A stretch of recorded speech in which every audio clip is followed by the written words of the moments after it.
Wyvern by A. Attanasio. Copyright 1988 by A. Attanasio. All rights reserved. Narrated by Gould. This book was originally created for audio cassette playback. Any announcements concerning cassettes do not apply to this recording. This version contains markers allowing direct access to major portions of the book. Annotation. Jaki Gefjon is born in the jungles of Borneo in the early 17th century, and is raised by Jabalwan, a mystic, who teaches him the ways of his ancestors. After serving his apprenticeship, Gefjon is captured by pirates and begins a life on the open sea, where he finds romance, tragedy, and adventure. 1988. From the book jacket. It is 1609 when Jaki Gefjon is born in the jungle of Borneo, the son of a beautiful native woman and a Dutch trader. Regarded as a devil child because of his fair skin and blonde hair, Jaki is shunned by all but a battle-scarred mystic named Jabalwan, who teaches him the ways of his ancestors, from healing to head-shrinking. As they make their way among the jungle villages, the boy forges strong ties to his tribal heritage, ties that are strained to the breaking point when he is suddenly kidnapped by pirates and forced to survive on the high seas among men who live by wits and cruelty. Jaki comes to learn this code too, but the lure of gold is not as strong as the quest for knowledge begun under Jabalwan's tutelage. Caught in the clash between two cultures and determined to create for himself the home he never had as a child, Jaki travels to the distant corners of the earth, explores the deepest reaches of human consciousness, experiences love, loss, and the joys of marriage and fatherhood, and arrives finally on the shores of America, where the promise of a new life in the new world will be realized. In Wyvern, A. Attanasio creates a complete and utterly compelling world, a world rich with unforgettable characters, splendid adventures, poetry, and passion. Here is a novel destined to join the ranks of the best-loved adventure tales of our age.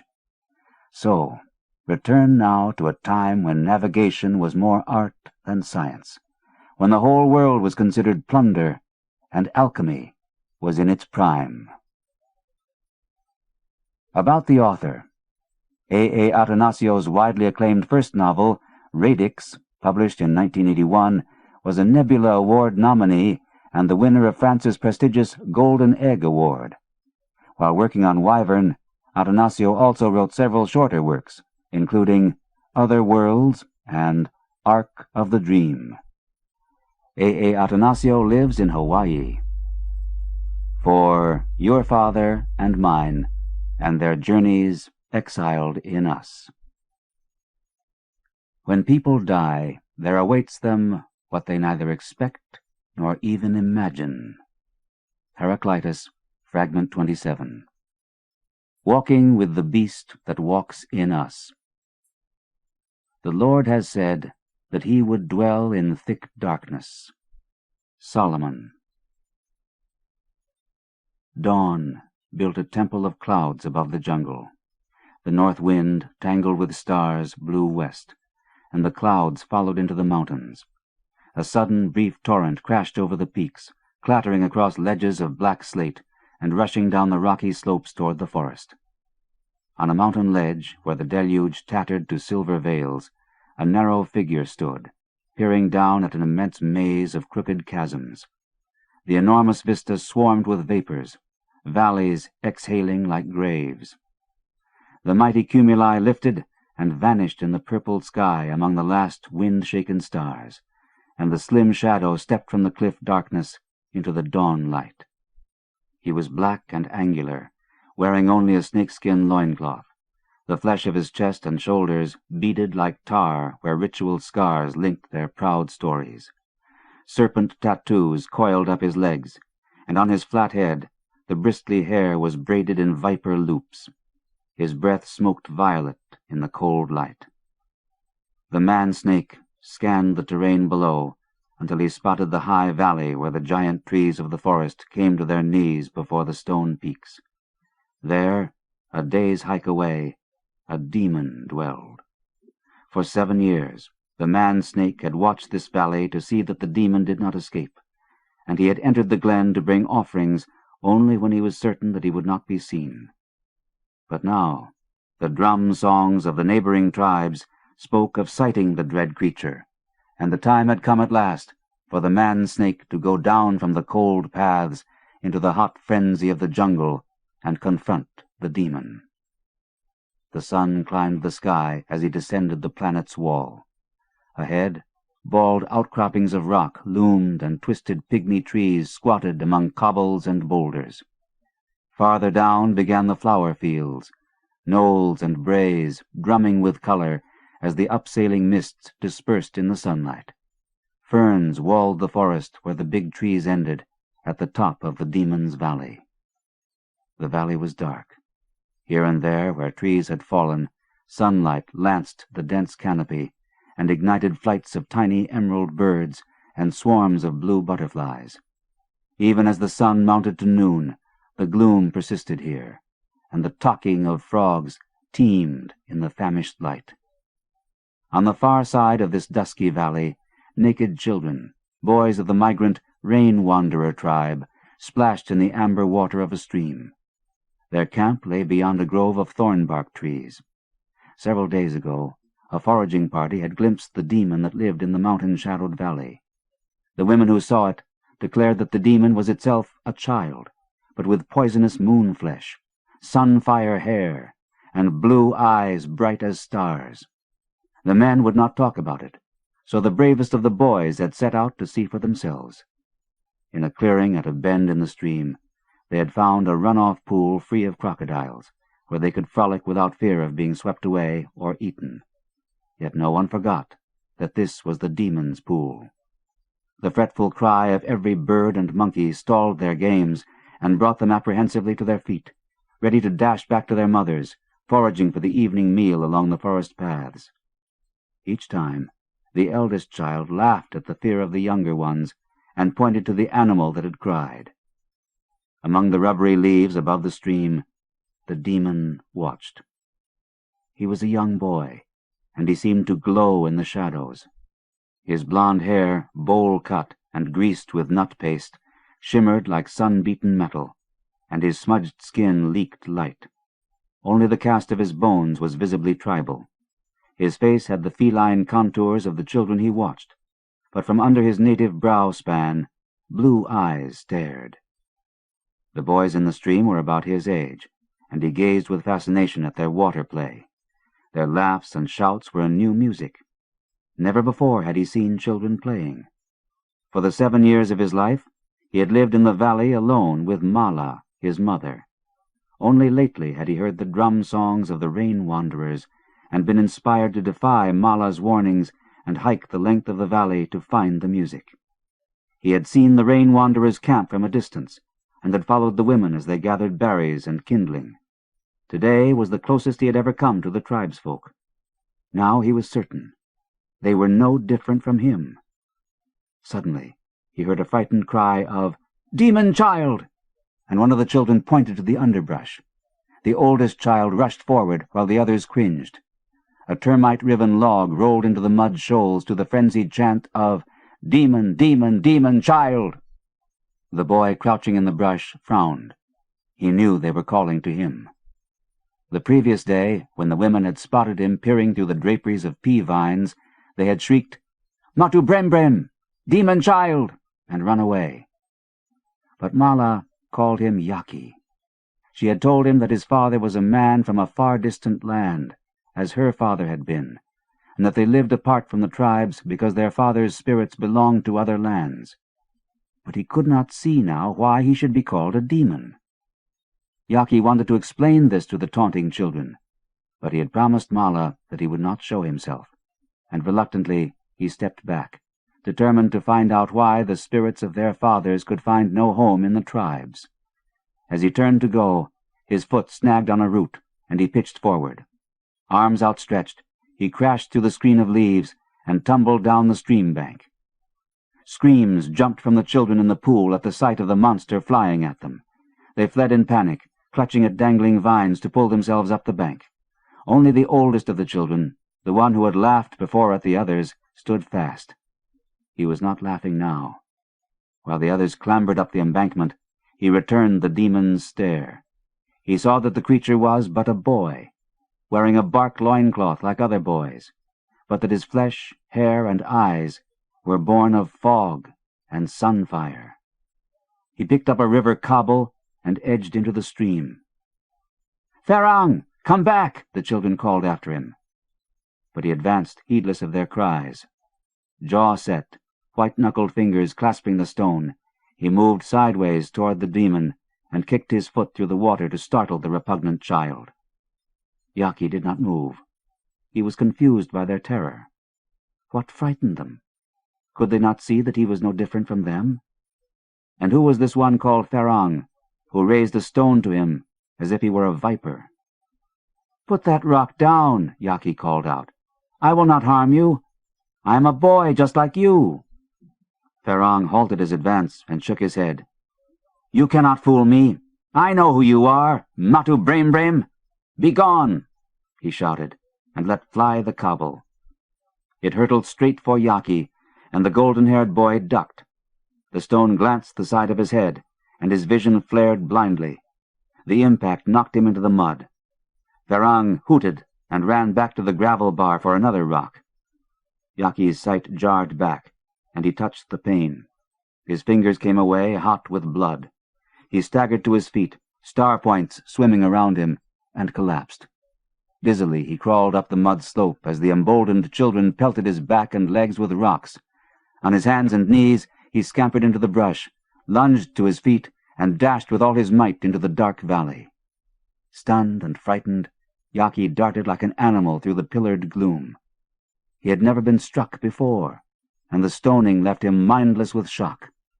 He ran until exhaustion tripped him, and he flopped into the leaf-mouldering shade, heaving for breath.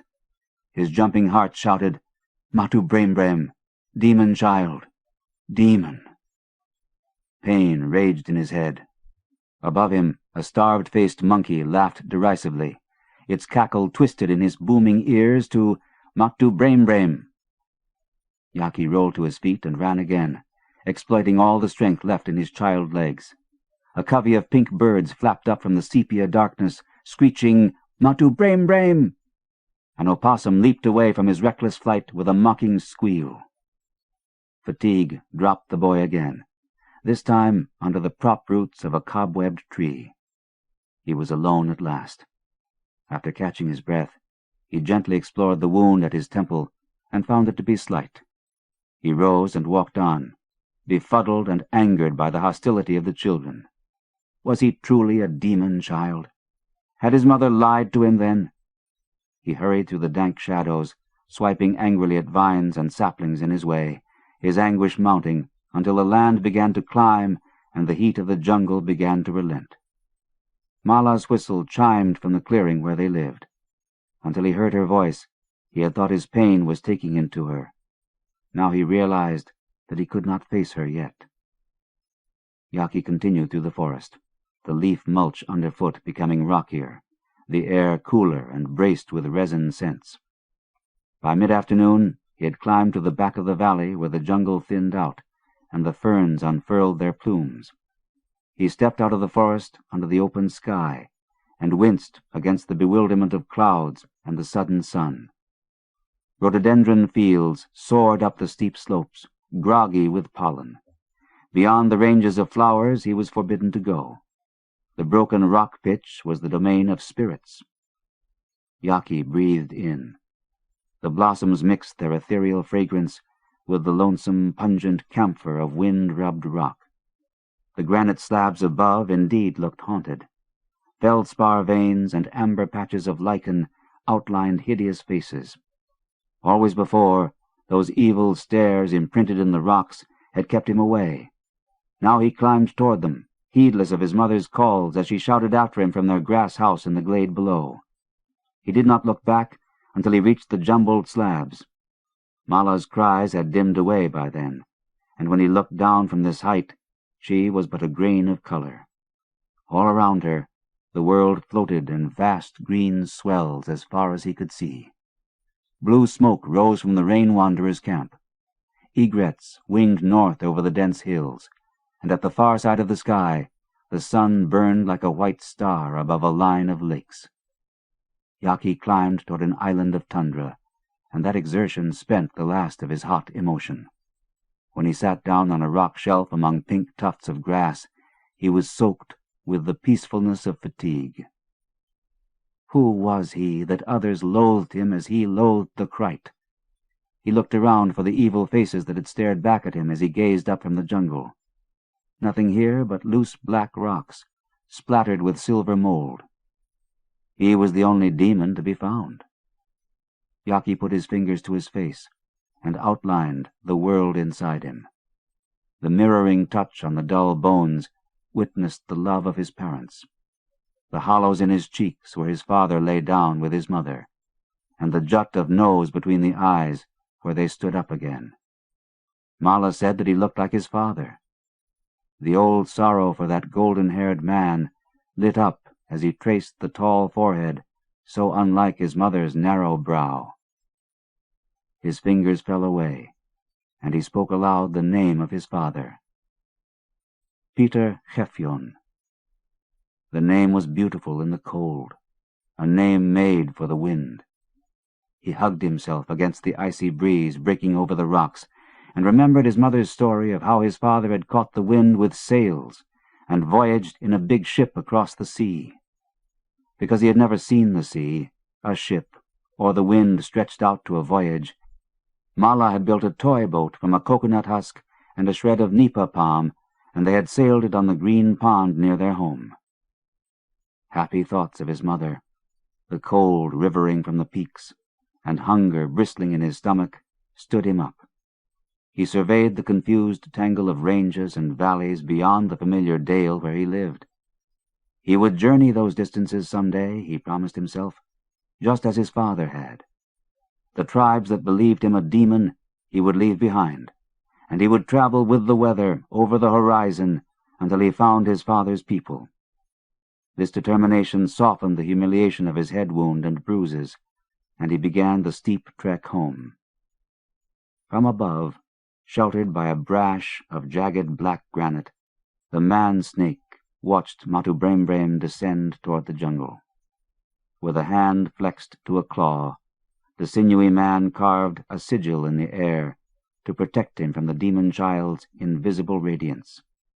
And then, like black smoke spilling down the broken slopes, he followed. "Pirates!" a voice cried from the crow's nest. The cry from the top spun the captain on the heels of his cordovan boots. Peter Gefjon, a gaunt, bearded man in blue knee-breeches, ruffled blouse, and wide-brimmed captain's hat, stood on the quarterdeck, staring hard into the glare of morning fire. Behind him, the Macassar coast of Celebes filled the eastern horizon. Along the shoreline, slurred with mist, jumbled green masses of mangroves hunched below immense cliffs laced with waterfalls. Squinting against the barbed sunlight on the water, Gefjon could discern the distant mountains of Celebes. Pin-pricks of light jiggled in the air. When he held his hand before his eyes and stared through the slit of his fingers, he spotted the pirates. 3 jong, Javanese junks, were tacking toward him. With their dragon-head bulwarks, the ships had the sway-back look of breaching sea serpents. Their lug sails were green, which meant they were Muslim, and no friend of a Dutch trader like Gefjon's zeerover. "Lanoon," the captain muttered. The Lanoon were the fiercest pirates in Indonesia. Their Muslim faith was merely a convenience, left over from the jihad that had conquered Asia centuries before, and there remained nothing holy about them. Gefjon knew from other captains who had hunted the Lanoon that they topped their masts and bowsprits with the skulls of their victims. He looked for and spotted white flashes of bone among the spars. Gefjon reached in the pocket of his long coat for his Bible and began to pray. God knew his need. By 1607, the Dutch had been in Asia 12 years. Peter Gefjon a captain in these alien waters from the first. At that time, his life had become a prayer. First, to bring home glory to match the honor of his father and brothers who had fought in Europe to win their country's independence from Spain. but that prayer had died cruelly at Java in his first year as a young captain in the infamous Bloody Armada. Gefjon's admiral razed Jakarta for refusing the Dutch suzerainty, and Gefjon's man-of-war had sunk scores of paper-sailed Jong attempting to flee the burning city. The screams of the drowning curdled his prayer for glory. Since then, he had lived only to bring useful goods to the primitives in trade for the raw treasures of creation they ignored or hoarded for their forlorn gods. The captain continued to gauge the speed of the predators. The lighter Jong were closing fast. He searched the jungle-strangled cliffs for a cove where he could stand off his attackers. Few European eyes had seen this garish coast. The maps described Borneo as a green desert, surrounded by dangerous shoals and infested with pirates. Gefjon emptied the dread in his lungs with a loud sigh. The maps were right. Zeerover was an 80-foot, 300-ton flight, a flat-sterned, round-bellied cargo ship. It was the first Dutch vessel to sail the eastern coast of Borneo, lured into these treacherous straits by the promise of diamonds big as walnuts in the silt of the Mahakam River, the eater of men. The promise had been tendered by a fierce, square-faced man with earlobes like pulled taffy and sharp red tattoos on his throat and the palms of his hands. Without a lash of hair on his face, Batu's mien was harsh. But sea travel sickened him, and now he lay on the quarterdeck, beige with nausea, staring at the captain. "Why am I here?" Batu muttered under his breath, as his gorge jostled with the roll of the ship. "I am a tree-haunter. Tree-haunters have no boats. We are hunters. I do not belong here." "Larboard reef!" a sailor cried from the foremast, and Zeerover lurched as the pilot leaned into the whipstaff. Batu moaned. "This must be the curse of the wise crones of my village, staring through me with one eye because I pleased myself among the women without marrying. They are laughing now. Batu, taker of heads. Ha! Courage, Batu. Here comes death flashing on the reef. Courage now. I am already dead. Dead 2 years now, since the chief took my weapons and exiled me to the jungle for killing his holy pig. Exile has led me to this. So now I will die again, and I am not afraid. Just sick." He could no longer watch the sailors dangling among the clouds or scuttling over the tilting decks, readying Zeerover for battle. He closed his eyes, trying to soothe his queasiness with memories of the many heads he had taken from rival tribes to nourish the fields of his people. Once, during a long drought, he had dared to journey far from the tree-haunter's realm of the green butterfly, north, beyond the fog creeks and the turtle pools, beyond the shining brow of the eagle cliffs, seeking a stronger life force to revive the exhausted paddies. From among the strangely tall and fair-skinned people of the North Shore, he took 3 heads and captured a girl. On his return, the rice grew thick and the hunting was easy. The girl was named Malawankuchingang, bright air between the palms, and though she appeared ugly to the tree-haunters for not shaving her eyebrows or stretching her earlobes or cutting her long hair to the bowl shape beautiful to the forest people, she had power over Batu. He tolerated her ugliness because she had seen the big ships and the red-faced, large-nosed men who sailed them, and she enthralled him with tales of gleaming swords, stronger than the finest honed ironwood weapons, and thundersticks that killed at a distance far greater than arrows. Indeed, she claimed that she herself had been fathered by one of those godly men, who had entrusted her to the care of a priest before returning to the sea. From the holy man, she had learned the gods' language, their faith, and many of their secrets, which she shared with Batu for sparing her life. Inspired by Malawankuchingang's tales of the wider world, Batu believed himself more worthy of leadership among the tree-haunters than the traditional elders. He declared his peerage by daring to hunt the royal pigs, and was exiled for his arrogance. Intrepidly, he headed south, toward where the drum songs of other shadow tribes spoke of sighting the big ships and their brightly garbed men with red, big-nosed faces. At the end of his first night of exile, Batu met a sorcerer called Jabalwan, a man-snake in knotted skins and bare teeth. "Go back," Jabalwan warned, pointing a needle bone at Batu. "The way ahead belongs to the dead." For the first time in his life, Batu was truly afraid. The man-snake was smoke-thin, emaciated from a lifetime of fasts and trances. His body, naked except for a snake-hide loincloth, panther-skin crown, and fang necklace, was scarred from ritual incisions and tattooed with twin serpents, caught in a dance across his flesh. Others would have scurried back. Batu slipped sideways into the jungle dark and rushed past the sorcerer. He was the hawk's shadow, the wind's gossip, a spark. "It is forbidden," was the last he had heard from his tribe. In the third moon of his exile, Batu found the gods he sought. He had defied the man-snake, trespassed the dead, endured the greed of the swamp, and evaded the fierce Muslim tribes of the coast to reach the Dutch trading factory of Banjarmasin. Mazed with streams and silver canals was a garden village of fern-roofed longhouses raised on stilts. At the south end, where the rivers flowing through the village spilled into the sea, giant bamboo walls enclosed the trading post.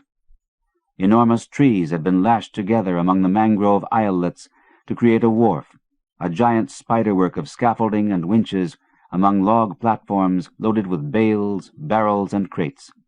Elephants carried cargo from the walled factory to the wharf, and small boats conveyed the lading out to the deep-water bay where the big ships waited.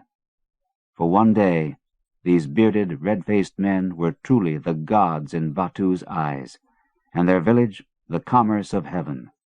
The finery of their clothing, the size of their ships, and the eeriness of their sky-colored eyes bespoke kinship with spirits. The people of the village told him the truth about the monkey-faced men, and soon enough he saw them drunk, and witnessed a brawl between two of them that left one dead, his skull clubbed open and his brain glittering like a shucked sea creature. They were men, just as Malawankuchingang had told him, but their hunger was more fierce and made them stronger than most men. He was ashamed that he had ever thought them gods, these loud, ugly men. Yet they were a powerful tribe. Thunder smoked from their ships.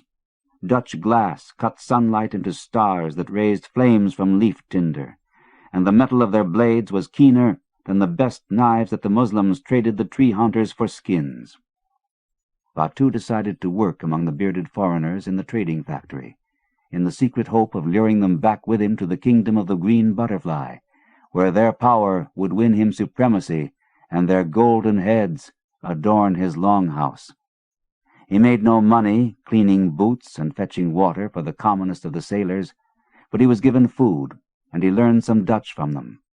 Within a year, he was telling tall stories of his village to the sailors, baiting them with tales of what they most wanted to find: diamonds big as beetle nuts in the river silt.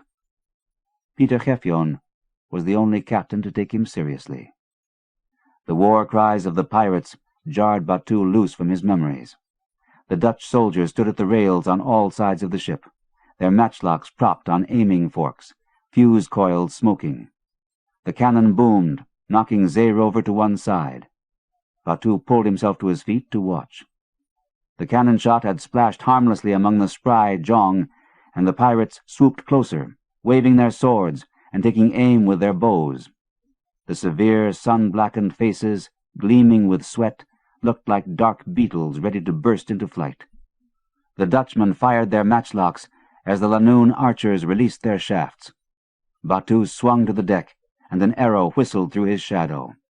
Grapnel hooks crashed over the rail, and crewmen converged to cut them away. An arrow struck one of them through the eye and threw him to the deck at Batu's feet, where he lay writhing and wailing.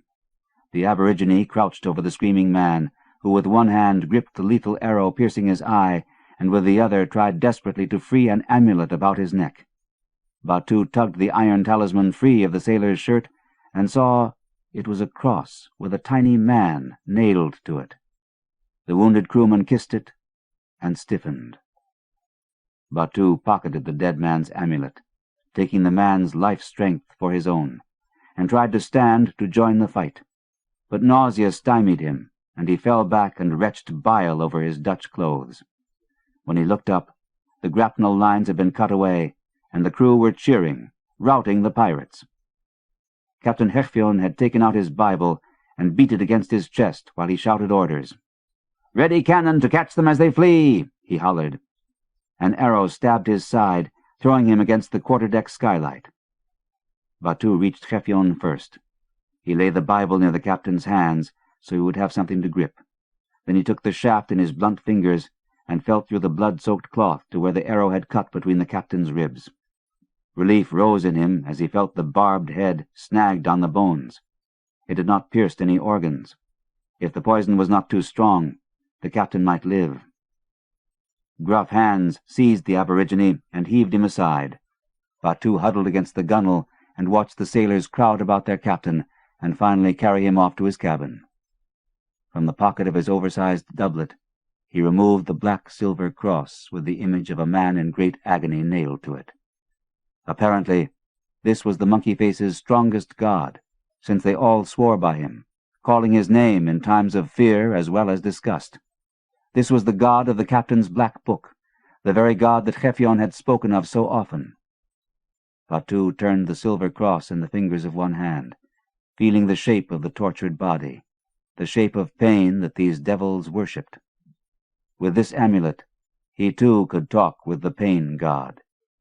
He prayed that the captain would live, and that Zeerover would not turn back to Banjarmassen, but proceed, unhampered by pirates, to the Eater of Men. The amulet felt powerful in Batu's hands, and he believed his prayer had been received. He believed, too, that when the time came for him to take the Dutchmen's golden heads, in order to assure more abundant life in the land of the tree-haunters, this god, who the captain fervently assured him was a god of forgiveness, would forgive him. Under the scarlet evening, Jaki entered the clearing where he lived. Mala's silhouette waited for him in the doorway of their stilt-raised hut. Whispers of twig smoke and simmering broth wafted on the cool wind, and the boy ignored his fatigue and quickly climbed the notched log to the veranda. "You have disobeyed me, little man." His mother's unhappy voice stopped him in her shadow. She smelled of firewood, and her slender shape bowed over him, weary with concern. "Is there meat tonight?" he asked cheerfully, but to no avail. "Thrice I have forbidden you to leave our valley," Mala remonstrated, her fingers searching through his hair for burrs, insects, and spiders. "Thrice you have disobeyed me. What am I—" She stopped abruptly as she felt the blood-caked knot at the side of her boy's head. He flinched, and she stood aside so that the wan light from the hut illuminated the welt. "How did this happen, Jaki?" Before he could answer, she hurried him inside and sat him by the cooking fire, where a savory broth boiled in an iron pot, and a coil of snake meat crisped on a spit. While his mother cleansed his wound with a wad of moss soaked in nut oil, Jaki told of his encounter with the rain-wanderer children. "Why do they call me a demon child?" he asked, looking into her wide face. Her calm eyes, set deep as the black shine in a jungle pool, answered the hurt in him without her speaking a word. "Your father is different from the fathers of the forest. The children of the tribes do not understand. To them, whatever does not look as they do is a demon. They are ignorant. They were ignorant with me when I was a child. My father, too, was from a distant land." Into bowls carved from root burls, she ladled the soup, diced the snake meat into it, and they ate together. She told him the old stories of his father and the pirates who had killed him, of her father and the big ship that brought him and the fever that had carried him away. Afterward, she took out Peter Gefjon's Bible and by moonlight read to him about the apocalypse from the book of Daniel. When he lay down on his grass mat to sleep, his mind was awhirl with images of kings stern-faced as cliffs and nations warring like red and black ants jamming a carcass. The frown that had shadowed his child face since Ferrang had raised a stone to him relaxed, and he was no longer troubled. Mala watched him until his eyelids fluttered at a dream's verge. This was the third time recently that she had been left alone all day by her son, and she knew that signaled a lonely change, an ending that she had feared from the day Jaki was born. At 7, boys in the forest tribes were taken from their mothers by their fathers' brothers and were circumcised. Now that Jaki was 7, she knew that his destiny would take him elsewhere. She lit a string of wax fern to ward off mosquitoes and stepped out onto the veranda. Clusters of stars flitted like mist among the moon-struck clouds, and swarms of fireflies flashed in the black doors of the jungle. The night breathed light. Distantly, rain-wanderer drum songs rippled in the wind, but she did not understand them. She was a woman from the north coast, a fisherwoman's daughter who had been kidnapped by the forest people 9 years before when she was a child. She did not understand most of what had happened to her since, but her faith in her father's God had helped her to endure her solitude and ignorance while she mothered Jaki. Moon shadows crossed the clearing wearily as the shades of her past. Though she had never seen him in life, she recognized her father, because he was the one pale stranger among the dark wraiths of her tribe. The fisher-folk and her father vanished in the moon smoke, gone as soon as she stared hard enough to see if they were really there. She was alone with her son, as she had been for 7 years. Nothing had changed. The wind turned and carried out of the forest the perfume of the night-blooming jasmine and a chill from the mountains. Peter Gefjon did not die. Though a ferocious pain invaded his body and fever racked him, his greed for diamonds would not be thwarted. He ordered Zeerover to continue up the unknown coast. Strapped to his cot and clutching his Bible to ward off the demon visions of his fever, Gefjon could no longer oversee the expedition. Command devolved to Jan van Noot, an agent of the ship's owner, the Dutch East India Company. Van Noot was a tall, handsome man with white gold hair. Unlike the others, he was clean-shaven and always meticulously dressed in the latest finery of The Hague: silk breeches, pearl-studded jerkin, white high-heeled boots with red soles, lace cuffs, lace collar, lace at the knees, lace on the brim of his black velvet hat, and lace-fringed gloves scented with frangipani. Command of Zeerover had no appeal for Van Noot, and he was content to leave all nautical decisions to the pilot, while he contemplated the fortune in raw materials that awaited them on the Mahakam. An aristocratic debaucher, Van Noot's greatest strength was his indomitable lust. Now he was fleeing the wrath of a powerful merchant in Amsterdam, whose wife and daughter he had seduced. The merchant had arranged, through his considerable influence in the company, to have Van Noot assigned to the most parlous venture available. Danger did not daunt Van Noot so long as he had a cabin in which to hide and other men to do the fighting. Denied an outlet for his rapacious sexuality, he invested all of himself in his ambition to return to Europe a rich man. With loud chants into the jungle at each stop along the coast for fresh water, Batu declared his victory among the deities in the south. When Zeerover reached the Eater of Men, drum songs had already announced Batu's return to the shadow tribes of the interior. Numerous tribes, including the tree haunters, converged at the mouth of the Mahakam to witness the glorious homecoming. Natives with red-streaked faces hopped and jumped to brattling drum music in welcome of the returning exile and the gods who accompanied him.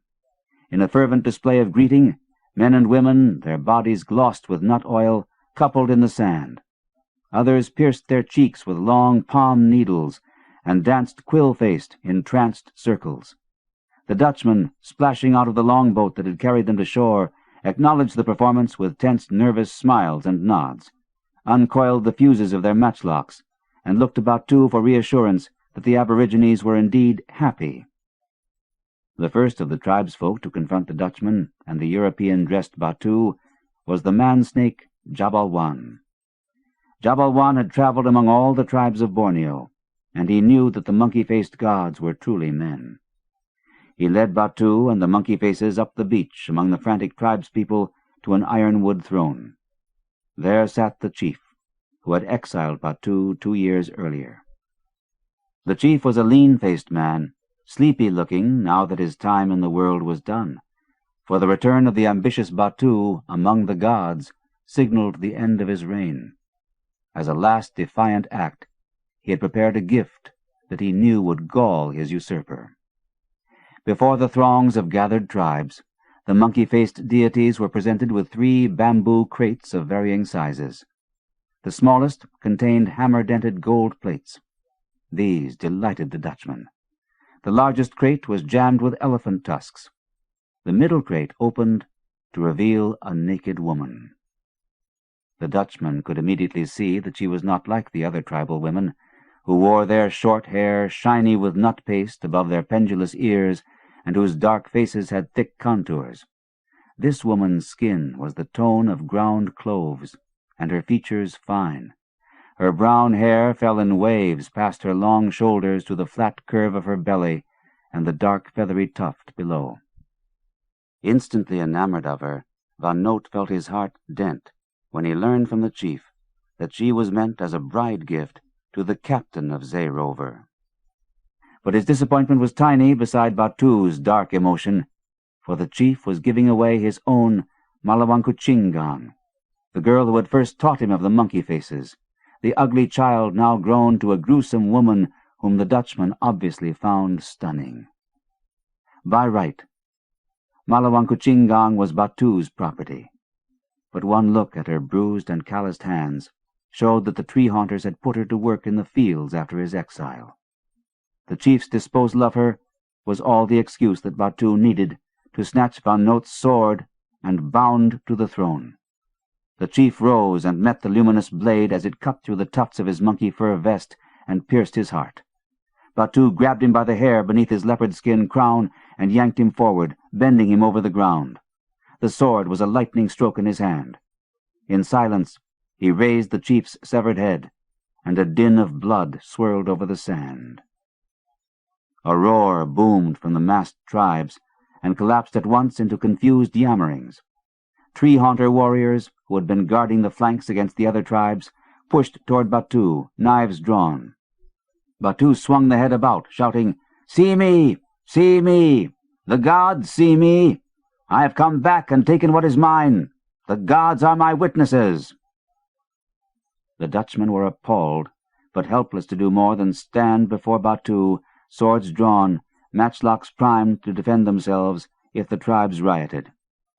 Their presence was all the authority Batu needed.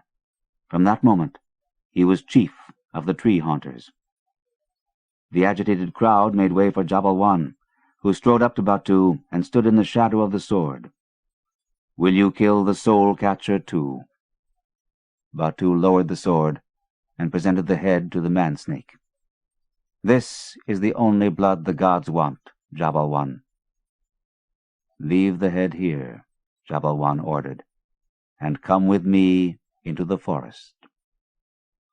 He walked back through the crowd toward the emerald archways of the jungle. Batu squinted after him, pondering his choices.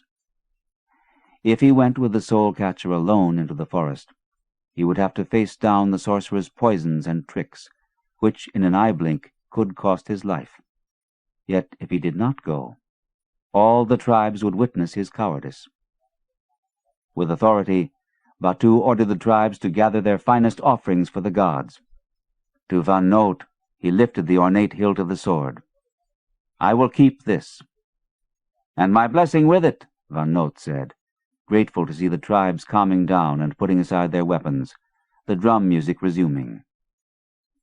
The sorcerer had disappeared into the dense brush, and Batu moved quickly toward the tattered shadows of nipa palm and mangrove. The green light enveloped him in its damp heat, and the excited music and voices of the people on the beach were immediately muted. Batu was exultant despite his fear.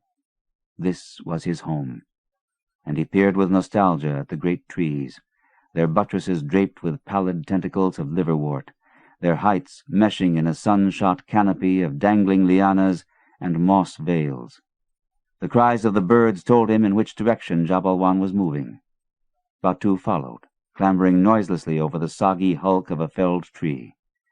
He wished then that he was not wearing the monkey-face's clothes he had donned to impress his people, for they hampered his speed and held his body close to him, so that after only a few minutes his garments were slick with sweat.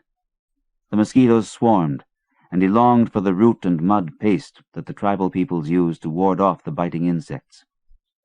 He passed tilted, man-high ant towers, blood-mottled flowers wide as a full stride and stinking of dead meat, and a field of pearl-sized mushrooms.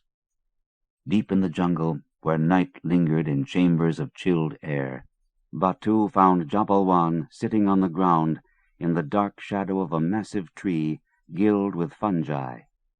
"Zhut!" the sorcerer called, as Batu passed by without seeing him. The sound so perfectly mimed the twang of a bowstring that Batu flung himself to the ground and rolled in the black fusty duff. "You want to be chief of the tree haunters?" the sorcerer laughed. Batu scrambled to his feet, brushed the leaf rot from his clothes, and swung his sword. "I have returned with the gods." His voice sounded froggish to him, and he waited a moment before using it again. In the interval he stared boldly down the length of his sword at the sorcerer, and noticed that the man-snake's eyes were closed. Red serpent eyes tattooed onto the lids were watching him. Batu lowered the saber. "The gods are my witnesses." "They are men, Batu," Jabalwan said in his smoky voice. "I know about them and their big ships. They are men like us."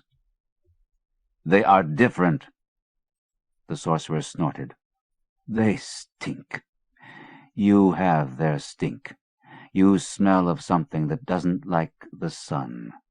I think your shadow is already among the shades, Batu." Anger flinched in Batu's chest. "I am the rightful chief of my tribe. I have taken more than any other in the hunt. I have offered more heads. I have wandered as far as the rains, to the sea, to the village of these monkey-faced men. I have returned, and I bring their gifts." Jabalwan smiled, his red stenciled eyes flinching. "You and I have known each other from the beginning of time. Then you will help me? You will make peace with the elders?" "Peace?" The sorcerer's eyes opened, and the suddenness of their intent stare jolted Batu. "You are not talking to a chief or an elder. What do I care for peace or strife?" He snorted, and his face lifted, proud as a cobra's. "I am a soul-taker. I live in the spirit world outside the tribes. I watch the clouds in the hands of heaven, their backs to the earth. I talk with the forest, and learn from its madman's grip on the earth how to reach for the clouds." Batu pointed his sword at Jabalwan. "If you do not help me, I will kill you." Jabalwan sneered, held up his left hand in a fist. When he opened the hand, a leopard coughed from behind Batu, and the warrior spun about, sword ready to block a pounce. "No leopard wants your sour flesh, Batu." Jabalwan folded his hands in his lap. "If I help you, what will you give me?" Batu faced the soul-taker again, his jaw clamped, the sword trembling in his hand. His anger felt radiant in the wake of his fear. Then his anger quelled as an idea struck him. He reached into his pocket and took out the crucifix he had taken from the dead Dutchman who had fallen at his feet during the pirate attack. "This is the god of the monkey-faces," he announced. "Would you have it?" Jabalwan stared somberly at Batu, then closed his eyes again. When Batu was at the point of admitting his failure, the sorcerer's hand lifted, slow as a watchful viper, and waited, palm up. A smile expanded in Batu, but he kept it from his face. He placed the crucifix in the soul-taker's hand, but he did not let it go. "I will need one thing more than your guarantee of peace with the elders." Jabalwan opened his eyes, but did not remove his hand. "The chief of the monkey faces was wounded in the chest by a Lanoon arrow," Batu said.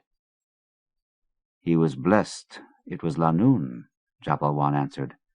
"They make their poison from the blue squid of the reef. The poison goes weak quickly, and they're too lazy to make it often." "Will you give me medicine for the wound?" Batu asked. Jabalwan's fist closed around the crucifix. He nodded to Batu. "What you seek is under your feet." "The leaf rot?" Batu asked with a skeptical frown. Jabalwan smiled. "Is that all you see?" The sorcerer brushed his fingers through the compost and came up with the writhing body of an ant. "Gather me a handful of these red ants. I will get everything else we need." Batu picked up a broad, newly fallen leaf and rolled it into a cone, one end of which he pinched off. With the gummy sap from a branch of a nearby shrub, he glued the seam and began collecting the stinging ants in the cup. While he worked, Jabalwan foraged around the giant tree where he had been sitting for blue filament-sized fungi. When Batu came to him with his leaf cup milling with ants, the soul-catcher put a hairy tuft of fungi in the cup, squeezed off the open end, and rolled the cup against his thigh, thoroughly mashing the ants and filaments to a paste. "Pack the wound with this," Jabalwan ordered. "It will burn, and he will fever overnight. By dawn he will grow stronger. The wound will heal cleanly." Batu slid the sword between his belt and hip and took the leaf-wrapped mash with both hands. "I will never forget that you have helped me, Jabalwan." The sorcerer held up the crucifix. "I accept this amulet for my medicine, but for peace with the elders and their families, you have not yet paid me." "What do you want?" "A life." Batu scowled. "Not yours," the sorcerer said, "and not now. One life, when I call for it." Batu nodded once, and Jabalwan turned and walked into the green darkness of the jungle. A monkey screamed, and a flying snake lashed across a rent in the forest canopy. The sorcerer was gone. Jaki woke in the night, jerked upright by the ache of his wound. Ferang's churlish grin and the rain-wanderer boys with their fist-held rocks fell away before the familiar shadows of the hut, and the dream's derisive laughter slurred to the gabbling of toads. He jumped up and hurried to the hammock where his mother slept. He needed her solace against the ugly feeling the stone had nailed in his head. He wanted her assurances, though already he knew in a wordless way that he was beyond her help, and that frightened him more and made him yearn for her embrace. Yet when he reached for his mother, his hands would not touch her. Seeing her asleep, breathing peacefully, the ache of his bruises lifted into his heart. She was as beautiful as the highland vista he had seen yesterday, where the world stretched out under him. He backed away so that he could see all of her lying before him, her knees drawn up, hands folded together under her chin. She looked like a child as small as he. A gasp of love held him still, while shadows inched through the hut. And in that tranceful watching, he felt something of the forefearing that had troubled her when she had sat over his sleeping body. He, too, was aware that a change had come upon them. He had felt it for the first time earlier when he had climbed above the flower fields and had looked back to see her tiny shape against the immensity of the jungle. Some day he would leave the valley and wander that immensity to fulfill his time in the world, just as his father and her father before them. And what then would become of her, this child who was his mother? A moth tapped his cheek and broke his stare.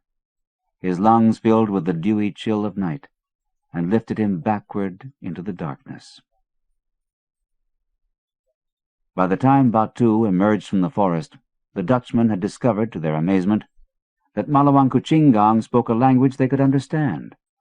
Though Spanish was the tongue of the Netherlands' enemy, her ethereal beauty won their sympathy.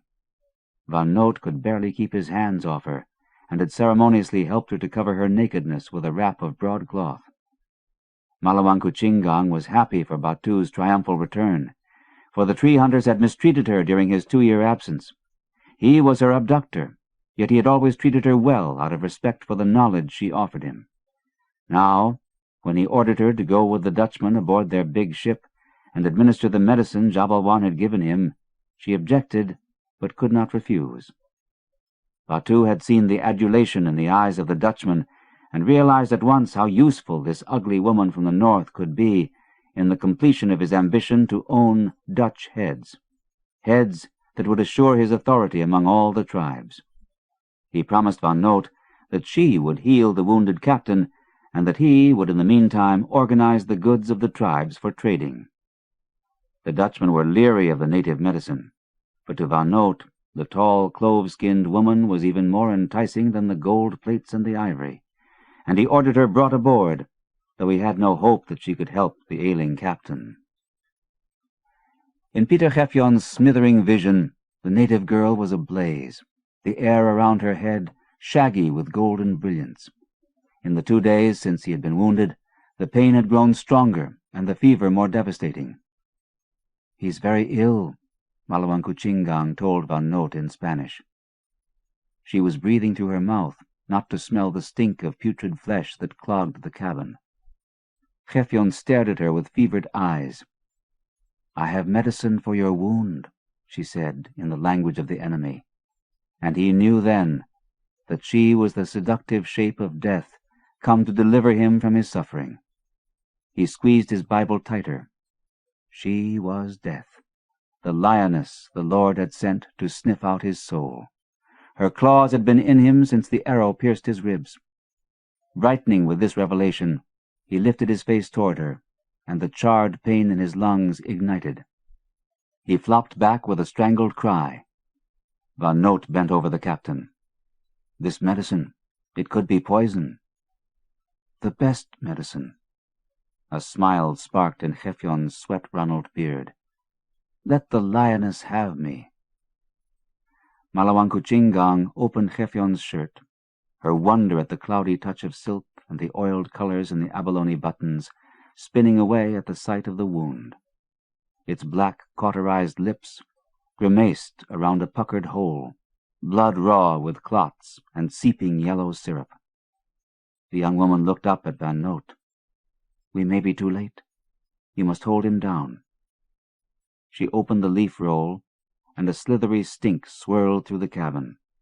Quickly she pressed the purple-brown mash into the wound. Harrowing pain clouted Gefjon, and with one blow beat him back. The next afternoon, after the first successful day of trading Dutch cargo for the riches of the jungle, the captain's fever broke. He awoke briefly, and found the native woman beside him. Despite Van Noot's impassioned entreaties to join him in his cabin, away from the wound's stench, she had stayed beside the captain, aware that he was a man probably not unlike her own father, a foreigner whom she had never known. Gefjon studied the brown sweep of her hair, the haughty bridge of her nose, and the Palestinian depths of her dark eyes. He wanted to thank her for easing the pain, but her touch disembodied him, and his voice did not fit. She smelled of the afterlife, sweet and blue as snow, thundery like a remote typhoon. He shut his eyes, and her Moorish face went with him into the darkness. "Why are you afraid?" her puzzled expression seemed to be asking. "The grave is a cradle. The earth is the nest of heaven." He peered at her through the slits of his lashes, and saw her eyes gleaming with the grace of a devil determined to keep him in this world, to dull his fear of the crossroads, and to parcel his soul back into his cold flesh. She was going to heal him. He would not resist. During the night the Bible had fallen from his hand, and she had picked it up and cradled it, remembering the book as the comfort of her orphaned years. It was as heavy as the priest's Bible she had known as a girl, and like the priest's, it was bound in leather and printed in Latin, the only language she could read. She opened the book, and to calm the restless captain, read aloud the first line that caught her eye. "Rejoice, because your names are writ in heaven." The captain was fading, and Malawankuchingang's voice went with him into his swoon. Echoes clustered and droned. Writ in heaven. The darkness he was falling into was cracked with light. Each tiny tendril of fire, Gefjon saw, was a name, a whir of letters scrawled in light the color of water or stars. By dawn, the pain had abated, and he was strong enough to get out of bed and relieve himself at the head. In gratitude for his restored health, he knelt beside the cot that had almost been his deathbed, and prayed with the native girl who had saved him. To repay her for her help, he granted her wish to be returned to Batu, and she was taken ashore with the first longboat. Gefjon was delighted with the progress of the trading. The tribes were eager for Dutch goods, and had bartered large quantities of ginger root, nutmeg, rhino horn, and silver. But the diamonds that Gefjon had suffered to possess were not to be found. Batu promised him that they existed, but had been gathered for ritual use in the interior, and would be delivered within 2 days. As proof, he handed the captain a fish-bladder pouch, saying, "The girl Malawankuchingang was given to you by the old chief. With these I will buy her back from you." Gefjon opened the pouch. His fingers twitched when he saw 2 chunks of smoke-colored stone within. "Diamonds," he breathed. "Yes, Tuan. These were a tribute presented to me at last night's feast by the Rain-Wanderers, a tribe from far in the interior. They call these stones the mountain god's tears." "Will there be more?" Gefjon asked, trying to gauge the stones' weights, and realizing with mounting astonishment that they were of excellent quality. "Oh yes, many more," Batu promised. In truth, no other diamonds were expected. Instead, he had secretly arranged by drum song with the Lanoon to take Zeerover, planning to relinquish the ship to the pirates and claim the golden heads for himself. Even with the promise of more diamonds, the captain was uneasy about staying in the wilderness estuary too long. He did not wholly trust Batu, and he feared that pirates could appear at any time. He gave orders to have the ship ready to leave that night when the tide came in. Sitting alone at his desk in his cabin with the diamonds and the Bible in his hands, wealth and the afterworld in his grasp, the vestiges of fever honing his clarity, Gefjon contemplated a vision he had endured in his sickness. His fever had dropped him into a black pit, veined with fire. The tiny flames of the fire were actually letters, and the letters spelled minute names, each name a branch of the fiery tree. No, not a tree, but a network of veins in the black rock of the fever pit, wormings. What did those images mean? Opening the Bible to the inside cover, he read the names of his parents, Kay and Jaki, written beside their birth dates. The space where his name belonged remained blank.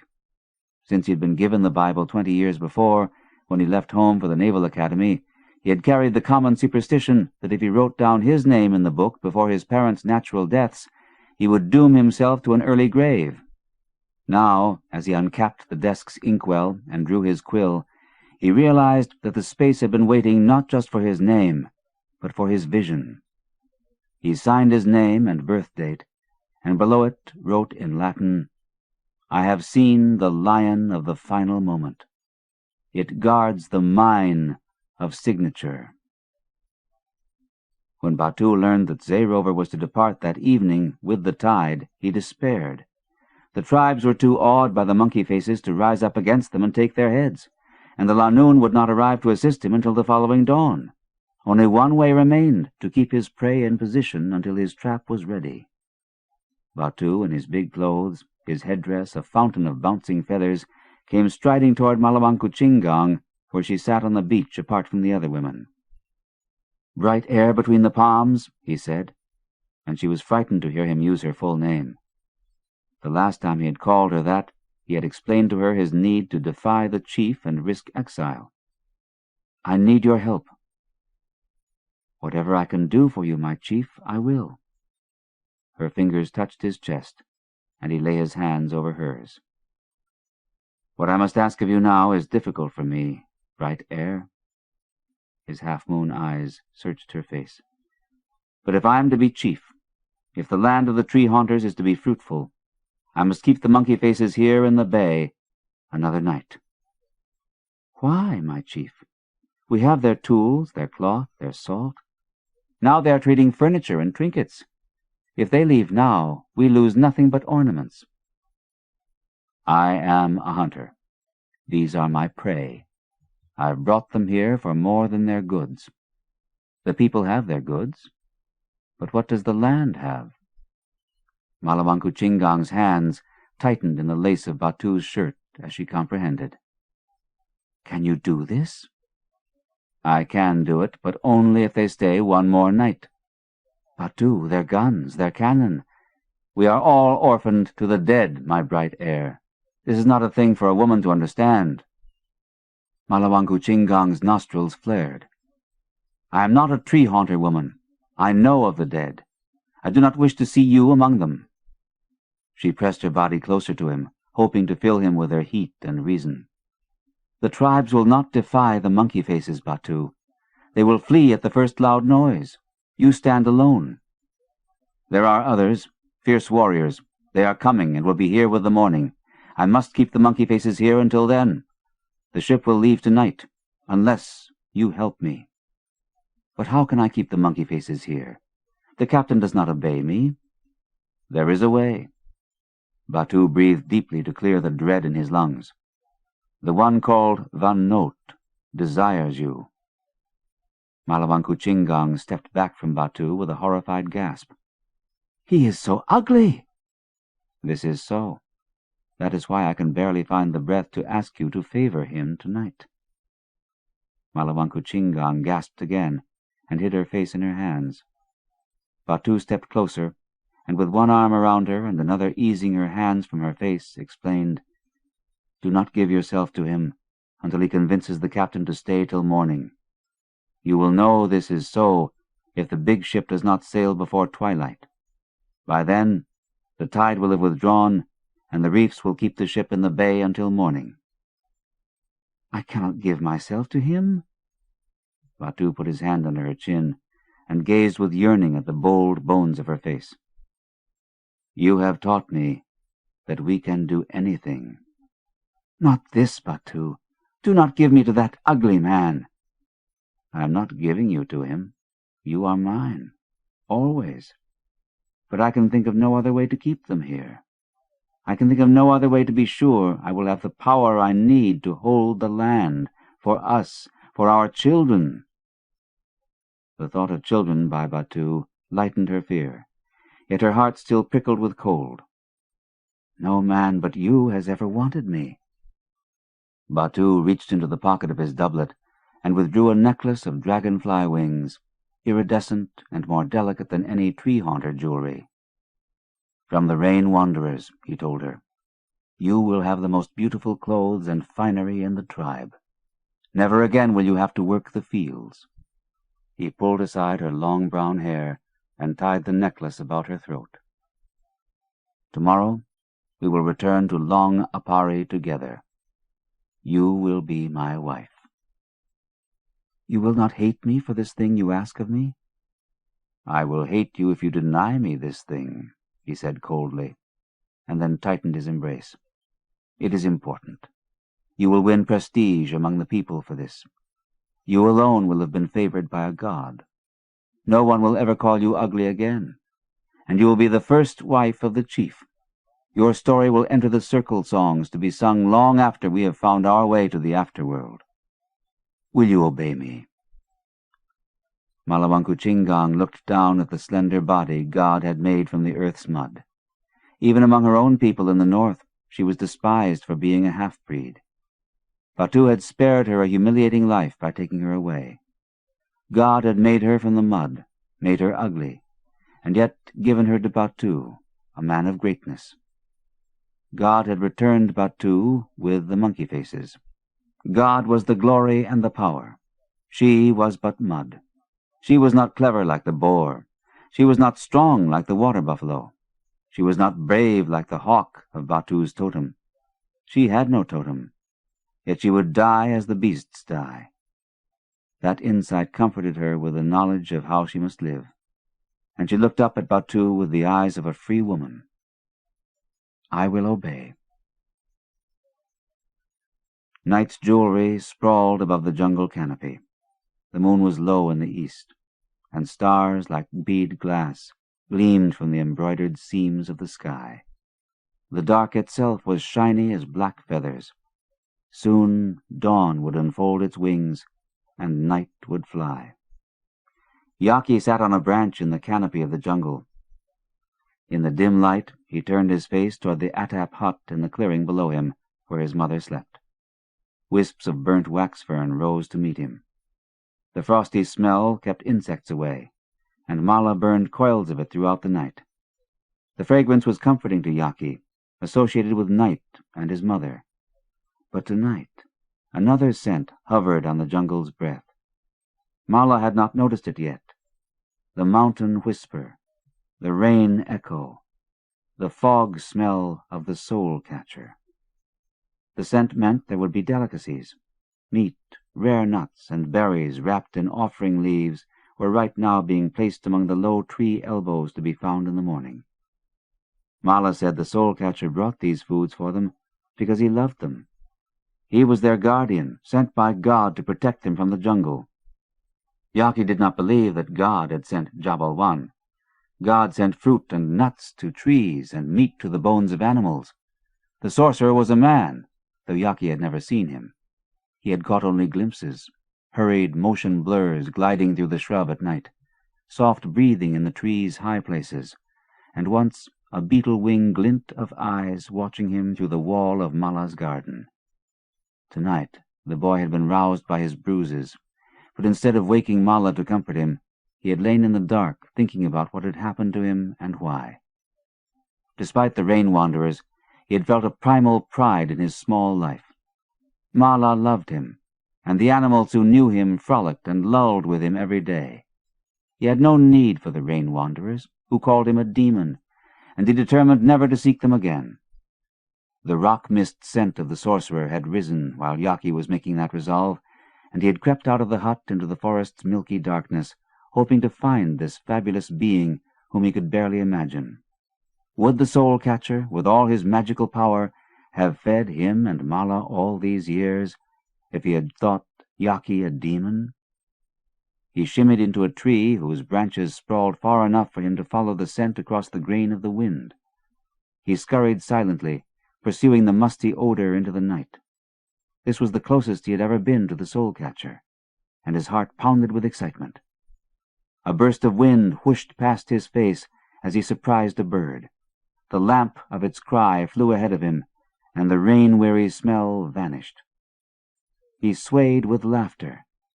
The soul-catcher was shyer than a mouse-deer.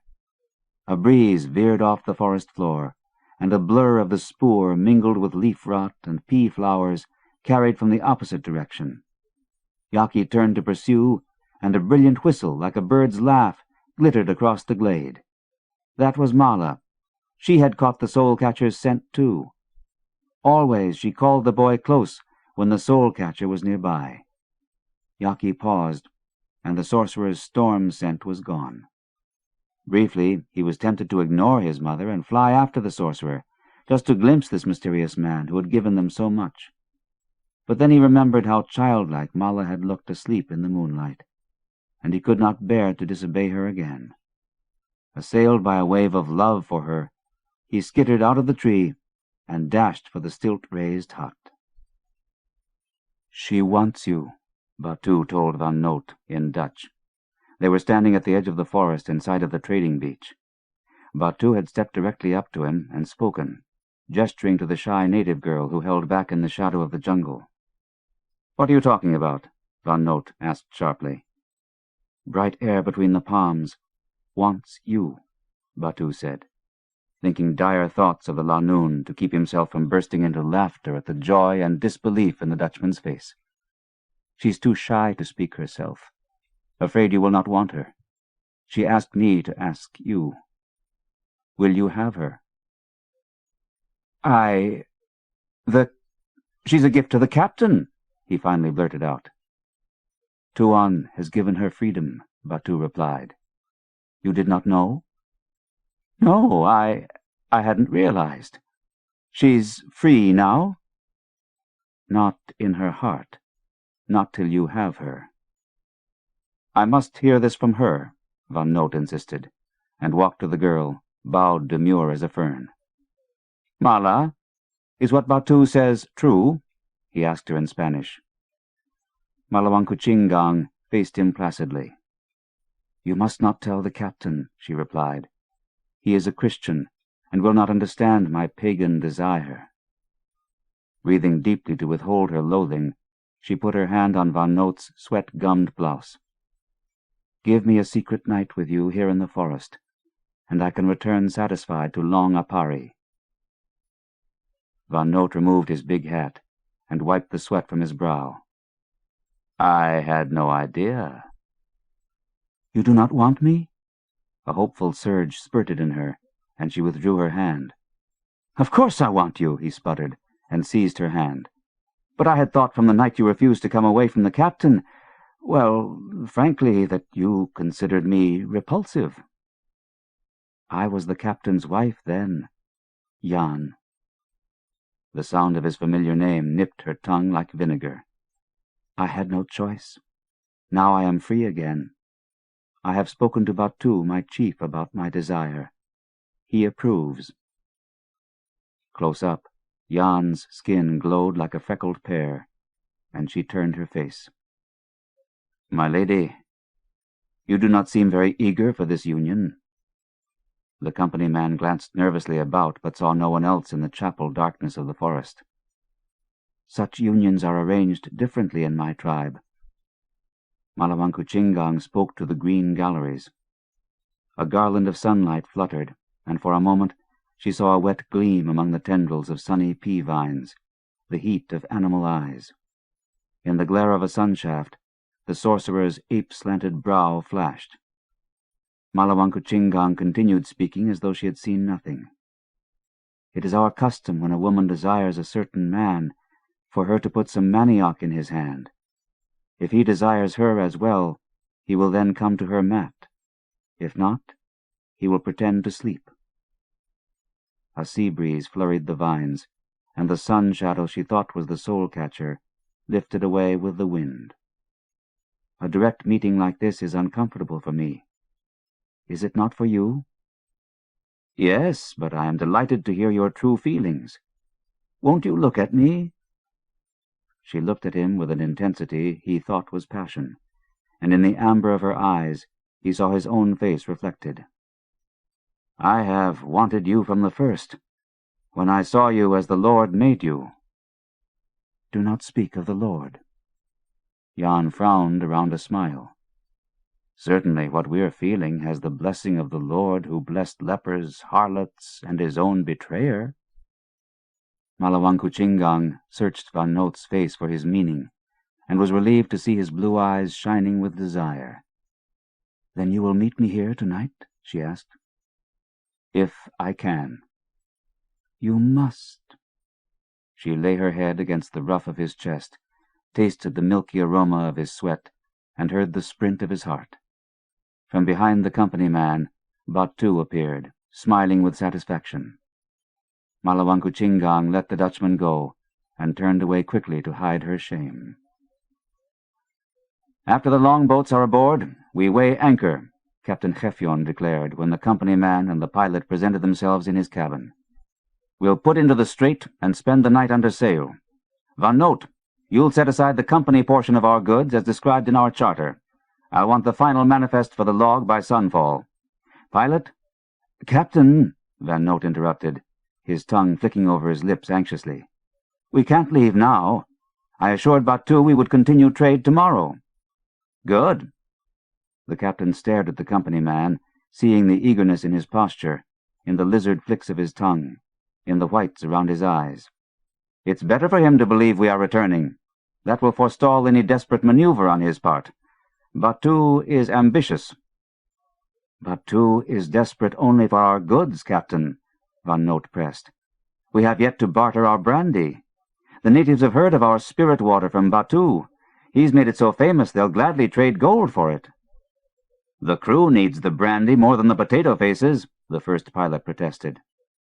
Von Note narrowed an irritated look at the pilot and continued speaking to the captain. "Batu has assured us that baskets full of diamonds are on their way. Certainly that's worth our brandy." "Batu promised us gold today," the pilot retorted. Von Note pointed to the pouch tied to the captain's belt at his hip. "You have diamonds there, haven't you? Batu has kept his word about them." Gefjon removed the pouch from his belt and placed the 2 cloudy lumps of rock on his desk. Pale light squirmed through them in smeared rainbows. "Batu gave me these when I returned the girl to him. He was buying her back," he said. "Bait, says I," the pilot grumbled. "He wants us here till he can gather enough of the tribes to take back their gifts, and our heads with them." "Who knows what he's withholding?" the captain added. "Whatever he's withholding now, he'll give up for the brandy," Von Note said. "Let me bring them a few kegs tonight as a gift. Once they've tasted it, they'll sell their gold idols. We'll leave the natives happy and return home rich." "We're already rich," the pilot boasted. "We have over 600 taels of silver in the hold. We have the gold plates and the ivory from the old chief, and we have crates of camphor, gutta percha, rhino horn, enough total value to outfit a grand expedition. We can come back again. Let's take what we got." "I agree with the mate," the captain said. "We leave as soon as the longboats are secure, while the tide is in." "No." Von Note swallowed and spoke stiffly. "The ship, the crew, and the cargo are company-owned, and I am the company agent. I will say when the trading is over. Your responsibility is to navigate and defend the ship. We stay until the trading is done. I insist on it." Von Note had half risen from his seat, and he sank back with the weight of his conviction.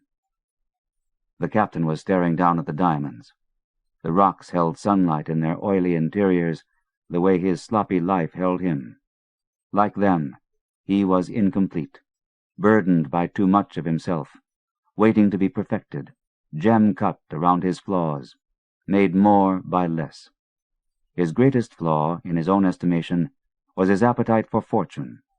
He had foregone a wife and family to make his fortune, and here it was, in these rocks, exchanged for a sad merling, a girl who knew the book and yet still wanted her heathen lover. He chuckled humorlessly, and the pilot and the company man exchanged a baffled glance, which he caught. Let them wonder. The Bible was but a dream of men beside the actuality of these rocks. God's tears. For the world is given to Satan, and here is the world's eternity. He was but a dewdrop, his will the glint of the sun, shrinking across his moment of life. He wanted his share of eternity now, before he gave the lion's share of time back to God. He faced the officers with a smile so weary it was hidden in his beard. "We leave tomorrow before noon, with the tide. Von Note, when the manifest is done, bring Batu 1 keg of brandy." The evening rains had finished. The clouds were apricot-tinted, and the sea was a peacock's fiery blue when Jan Von Note rowed a skiff with a keg of brandy to shore.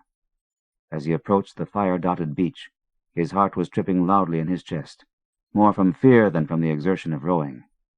He was the first to go ashore alone, and the possibility that this might be a deception, a ploy to take his head, haunted him. Yet he did not stop. A torch-boat carrying Batu in full feather and beast-skin regalia met him near shore and escorted him with song and laughter to the first sandbar. There he was surrounded by natives. They attached torches to the stern and bow and splashed the skiff through the shallows to the beach. The natives looked bigger in the dusk, their greased bodies shimmering with energy, and he wished then that he had accepted the pilot's offer of a crease. Though little good any knife would do him among these hundreds of savages, he realized. The keg of brandy was lifted out of the skiff and disappeared at once into the throng of carousing, painted bodies. Batu said nothing to Von Note. He pointed up the muddy, weed-strewn beach toward the black tiers of the jungle, above which the first stars appeared. Van Noot began mouthing a question, but Batu turned away and was carried off by his jubilant tribesmen, his white feather headdress swaying vigorously to the drum dance. Van Noot headed up the beach, waving away mosquitoes and squinting into the falling light to keep from tripping over driftwood and sea-snake holes. At the edge of the beach he stopped. Dread hummed in him. The dark of the jungle was the black of the earth's interior. Fireflies twinkled. Drastic odors luffed on the breeze that seeped from the dark, and demon cries tolled. Van Noot looked to the bay, and the sight of Zeerover strung with lights and perched on its slippery reflection urged him to rush back down the beach to the skiff. Before he could move, a voice called to him from the darkness. "Tuan." He faced about and saw Malawankuchingang standing before him. She took his arm and guided him into the jungle. "Mala," he said in a hush, "all afternoon I've been in a dream, waiting for tonight." "Say nothing more, Tuan," she begged him. She could not bear to speak with this devil. If he would only keep silent, her desire to please Batu would not be thwarted by her repulsion. "Nothing we can say now will match what we feel. Please, be silent." Van Noot squeezed her hand more tightly and kept his seething sentiments silent. But his fear would not be contained. "Where are you taking me?" The sound of his anxiety amused her, and she said, around a giggle, "You will be pleased. Do not be afraid." They walked a winding path through sheer blackness, under the cackling of monkeys and the startled cries of birds. In the wake of Mala's sweet fragrance, the mosquitoes were biting less, and soon Van Noot had adopted the native girl's low-slung gait. He felt as though he were flying with her through the night's plunging expanse. The whirs, clicks, and whistles of insects spun about them. High overhead, stars came and went like the tide of the wind, like exhalations of radiant smoke puffing through the black of the forest. A luminous clearing opened before them. The trees were strung with lanterns, paper-thin, perforated gourds, shining with trapped fireflies. At the center of the clearing was a hut raised on log stilts and covered with broad attap leaves. Mala led him up the lashed bough steps into a dark interior thick with the scent of blossoms. She sat him down on a floor matted with fleecy ferns and tugged off his boots. Mala's hair fell over Van Noot as she undressed him, and his hands pulled at her sarong until her flesh was cooling his. Fearfully, she closed her eyes.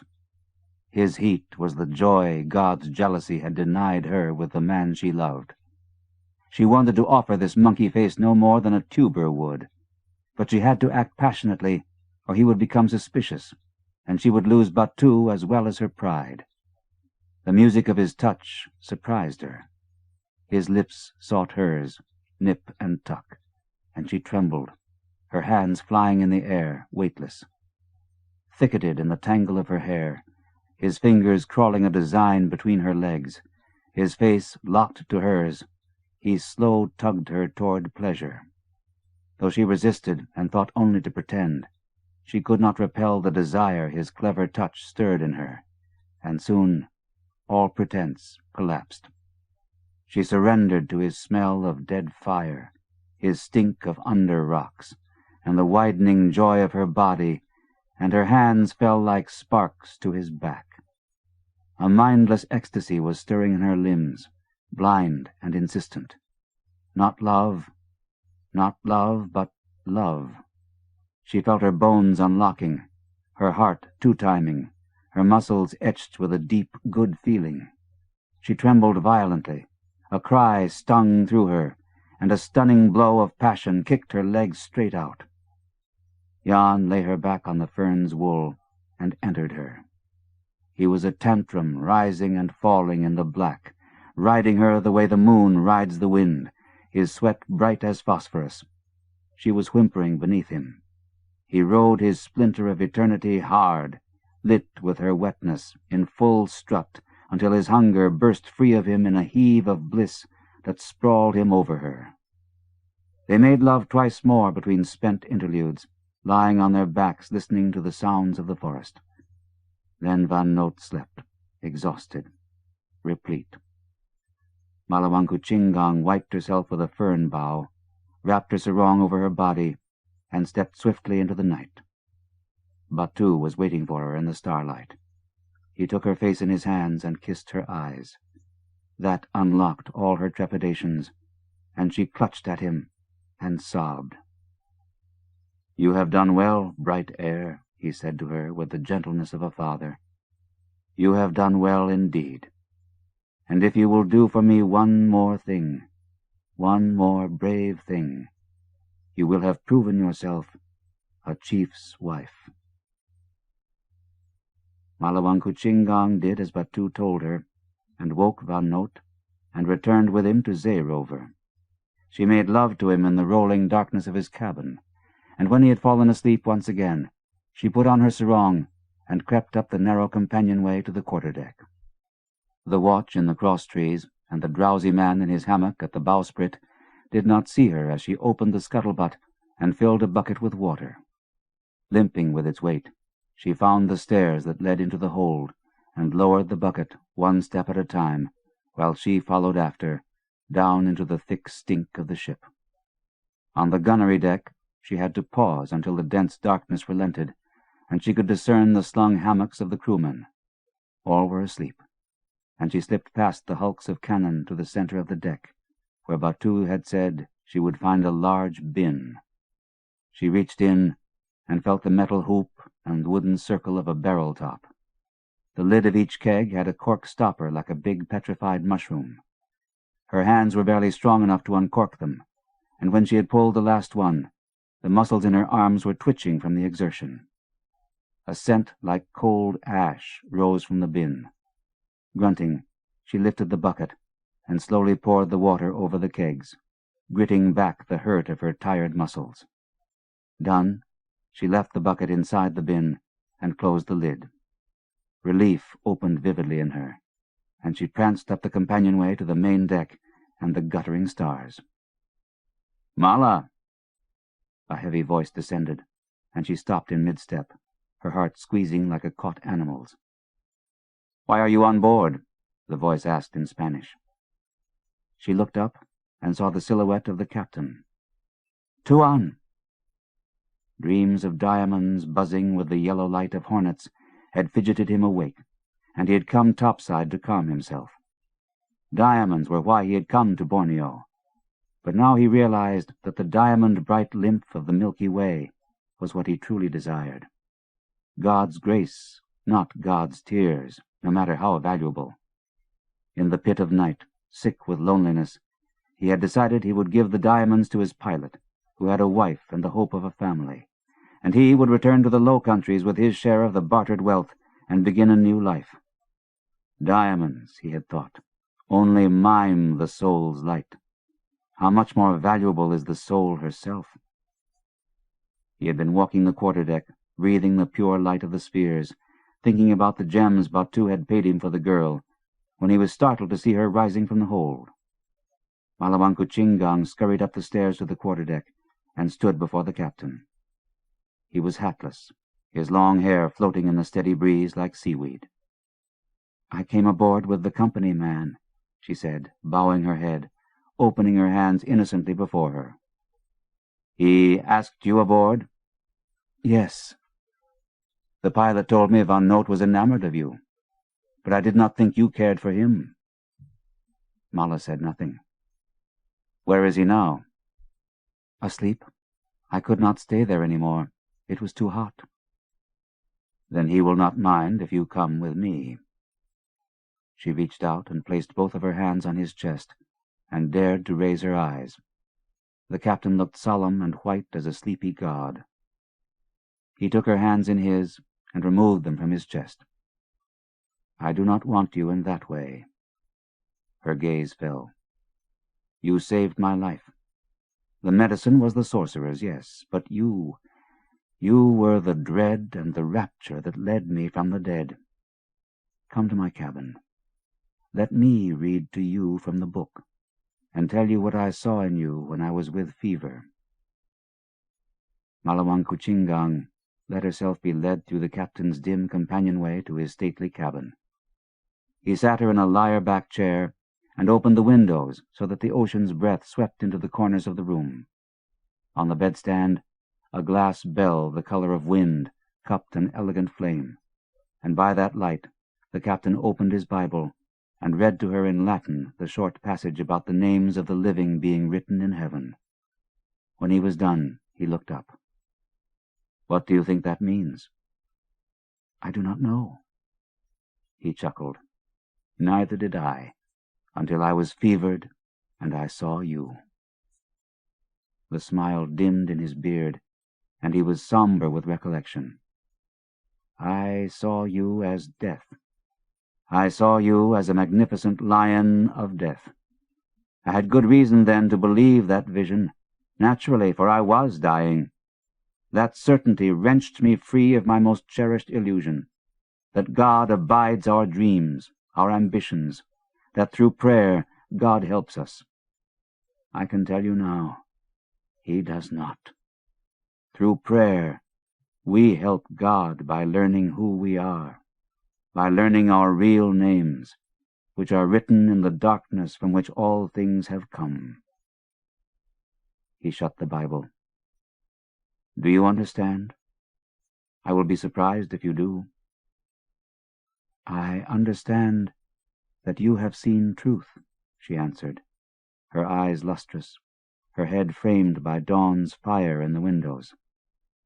"Father told us often that truth sets people free." "And so I am free. Until tonight I was a slave of the company, seeking my fortune in these foreign lands, as if gold could free me from this world of suffering. But the world goes on until God frees us from it. Gold is luxury, but not freedom. A simple thought, it would seem. Yet only now, tonight, as I contemplate my own death, is that simplicity so clearly true. And that truth has set me free at last, free of my hunger for wealth. For the first time, I can go home. I can leave Asia poor of pocket and return to Europe rich in acceptance of all that may await me. You understand that, you who have been a slave. You know freedom." "There is a truth I must tell you," Malawang Kuchingang spoke, her voice sounding far away. "At this moment, your life is forfeit. I have deceived the company man with his lust, and he has deceived you with your need." Gefjon's benevolent face contracted. "What are you saying?" Terror whirled in her to see the sudden alertness in his face, and she forced herself to speak. "At this moment, your ship is surrounded by pirates, Tuan. God has favored Batu." Gefjon leaped from his seat, seized the sword dangling from his chair, and rushed from the cabin. Malawang Kuchingang took the Bible from the bedstand and hurried after him. They were in the cramped companionway when the alarm gonged wildly. Startled voices cried out. Gefjon kicked through the slatted doors and met the pilot scrambling across the quarterdeck toward him, crease blade in hand, face dark with fury. "La Noon!" the pilot cursed. He pointed his knife seaward to where a flotilla of wind-slanted jong were converging on Zay-Rover. Backlit by dawn, the fleet was a black swarm. "Cannon!" Gefjon cried. The pilot took his arm and stopped him. "The powder's been doused. The cannon are useless." The first volley of arrows slashed over the decks. The alarm gong went silent, and the crewmen, spurting up from the gunnery deck with creeses and cutlasses, dove for cover behind the longboats. An arrow stabbed into the plank between the captain and the pilot. "Hoist anchor!" Gefjon shouted. "Men to the sails!" The second volley from the closing jong felled the two men who scurried to the anchor winch. "Cut the anchor line!" Gefjon bawled, and an arrow sickled past his head. The pilot's stubbly face was shining as he seized Gefjon by his elbow and turned him about. "Goodbye, Captain. I will see you in heaven." With his free arm, he hugged Gefjon mightily, pushed away, and bolted down the stairs to the main deck, bellowing, "Cut the slimy line, you drunkards!" A plague of arrows swooped over the main deck. The pilot went down under them and lay pinned through his throat and chest to the mizzenmast. The first jong thudded against the hull. Grapnel hooks crashed onto the main deck, and war shouts leaped to the yardarms. Gefjon unsheathed his sword and twirled about, slashing his blade in an arc to where Malawankuchingang cowered against the companionway hatch. The point of the blade rested in the crook of her collarbones, and she stiffened. "You watered the gunpowder." "Yes." "Why? Why did you save me only to kill me?" "If you died, the others would have left. Batu wants your treasure." "Treasure!" Gefjon cried out, and Mala's head banged backward against the hatch as the sword pricked her throat. "Is that my undoing? Greed!" His face was livid, but when he saw her clutching the book to her breasts, he relented and stepped back. With a swipe of his arm, he drove the sword into the deck between them. Behind him, she saw the pirates, smudge-faced, viperish men, bounding onto the quarterdeck. Below, many of the crew had jumped overboard and were being speared like fish. 2 of the men were praying and were hacked where they knelt. Jan van Noot's piteous wails echoed up the companionway from his cabin, where the Lanoon had found him. Malawankuchingang trembled with despair. "My vision was right after all," Gefjon said, meeting her terror with a grim bemusement. "You are death, and all I've mined from my grave is greed. Christians and savages, all mining that dark lode, as if we could take enough out of the earth for all we must put in." The pirates grabbed the captain, one snatching his hair in a clawed grip and jerking his head back. A blade flashed blue with dawn light, and in one stroke cut through Gefjon's neck. His body collapsed under a jet of blood, and his head was raised against the lustrous sky. Mala fell to her knees, squeezing the book to her body. The head had been sheared off so quickly that the eyes were still alert and certain, staring down at her with borrowed light. Jabalwan waited among the scaly-leafed casuarina trees that grew in the low, swampy plains behind the shore. From there, he could watch the pirates plundering the ship without himself being seen. Dawn smoke flamed above the delta islands, and the figures scurrying on the decks of the ship were spectral and shadowy. The headless bodies of the Dutch were thrown overboard with jubilant shouts that crossed the bay and reached the soul-catcher like the squeaky sparks of bats. He lifted his stern face to the sky and intoned, "I watch the clouds in the hands of heaven, their backs to the earth. It is the clouds that carry away our spirits. It is the clouds that return prophecy with the rains. Their love is all I care for." Only when Batu and his warriors returned in their dugouts from the ship, bearing the heads of the captain and crew, did Jabalwan lower his stare from heaven and cross the bridge of fallen trees to the beach. At the sight of him, the warriors shouted their reverence and raised their trophies. The slave woman, bright air between the palms, was with them. She cowered beside Batu in their dugout, and she did not budge when her chief leaped to shore and strode triumphantly toward the soul-taker. Batu stopped before Jabalwan and presented the heads of the captain and the company man, holding one in each hand by their hair. The company man's face was locked in a rictus of horror, while the captain's features were quiet, his bloodless flesh gleaming like the underlight in a river.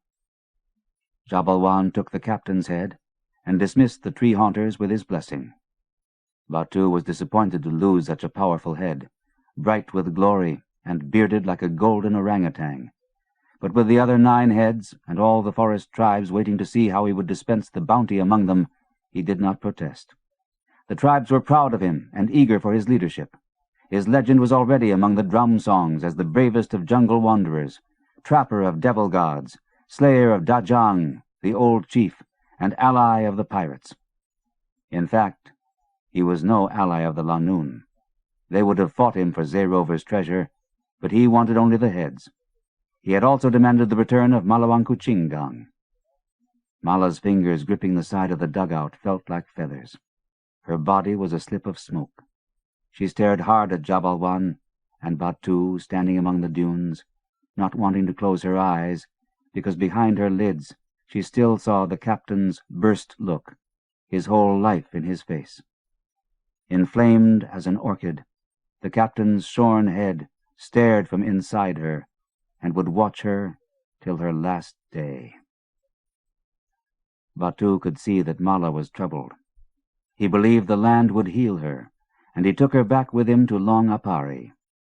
His ambition to unite the tribes was more than a dream now that he had produced golden heads with the power to lure rice out of the mud and draw wild pigs into the forest clearings. He distributed the heads among the powerful families of the tribes that would agree to accept him as titular chief of the forest peoples. The snake-walkers of the south and the stilt hunters, the tree-haunters' archaic neighbors, were swift to agree, and their families immediately set to arranging marriages among the confederated tribes. The other jungle tribes were reluctant to accept a ruler who did not live in their own longhouses.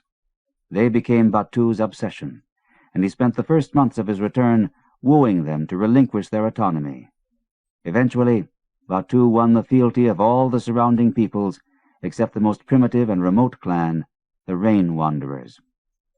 As Batu was preparing a war party from among the allied tribes, hoping to intimidate the aboriginal Rain Wanderers into submission, Malawan Kuchingang swelled with child.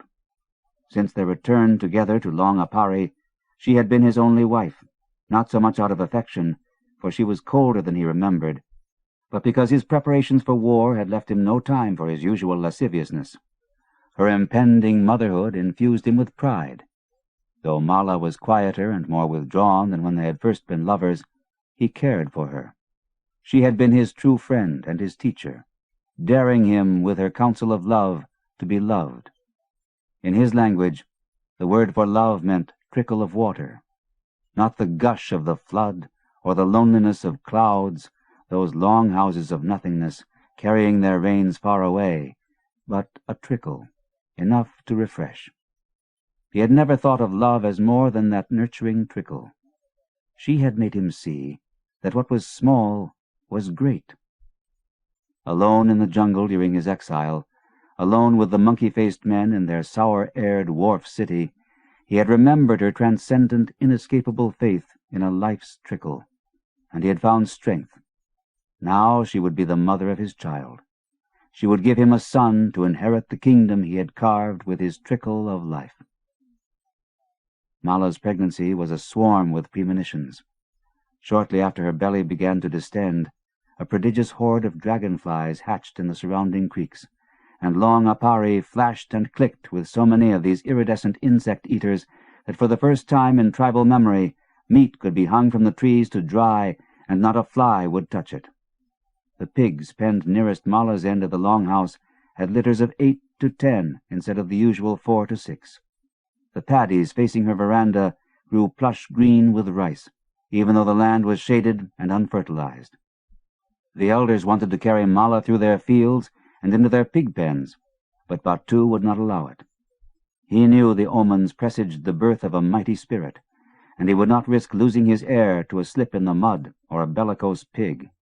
He forbade anyone to approach his wife closer than at arm's length, and he arranged for musicians and storytellers to amuse her during her lonely days while he trained his army. Dreams of a clear light blowing like rain soaked Mala's nights, and by day the water trace of the dreams stained her sight, so that colors seemed stronger, shadows gluey, and the crosswinds over the rice paddies furry with half-seen shapes. The angels that Father Isidro, the priest of her childhood, had told her tended his earthly gardens, had come to watch over her unborn. In secret, she studied the Bible that she had taken from Jaki Gefjon. When she could get away from the musicians and storytellers, she spent her days alone in the forest with the book, reading, watching the bees lug their amber cargo, praying for the dead captain whose life she had saved only to betray. In the pollen-drenched air under the blossoming trees, she sat so long and so still, entranced by her prayers, that the bees tangled themselves in her hair and slumbered there. Later, when she made love to Batu, the bees stung his hands, and they swelled like gourds so that he could not even draw a bowstring or hold an axe. For the rest of her pregnancy he refused to touch her, The old women of the tribe, who had kept account of all Batu's amorous conquests from his first adolescent blunderings, recognized the spirit work that denied him his own wife. In deep daylight, under the blue flame of noon, Mala gave birth to a boy-child. Her labor was protracted and difficult, and the midwives chanted and sang to keep her alert. But at the crest of her birthing, with her lungs scorched from withheld screams, a baby's cry jumped, and the songs stopped. No joyous cry from the midwives joined the infant's wailing, and Mala defied her exhaustion to sit up and see what was wrong. Grimed with afterbirth, wrung from her effort, she reached for the hands that had comforted her in labor, wanting them to support her effort to rise, to see her baby. But they were gone.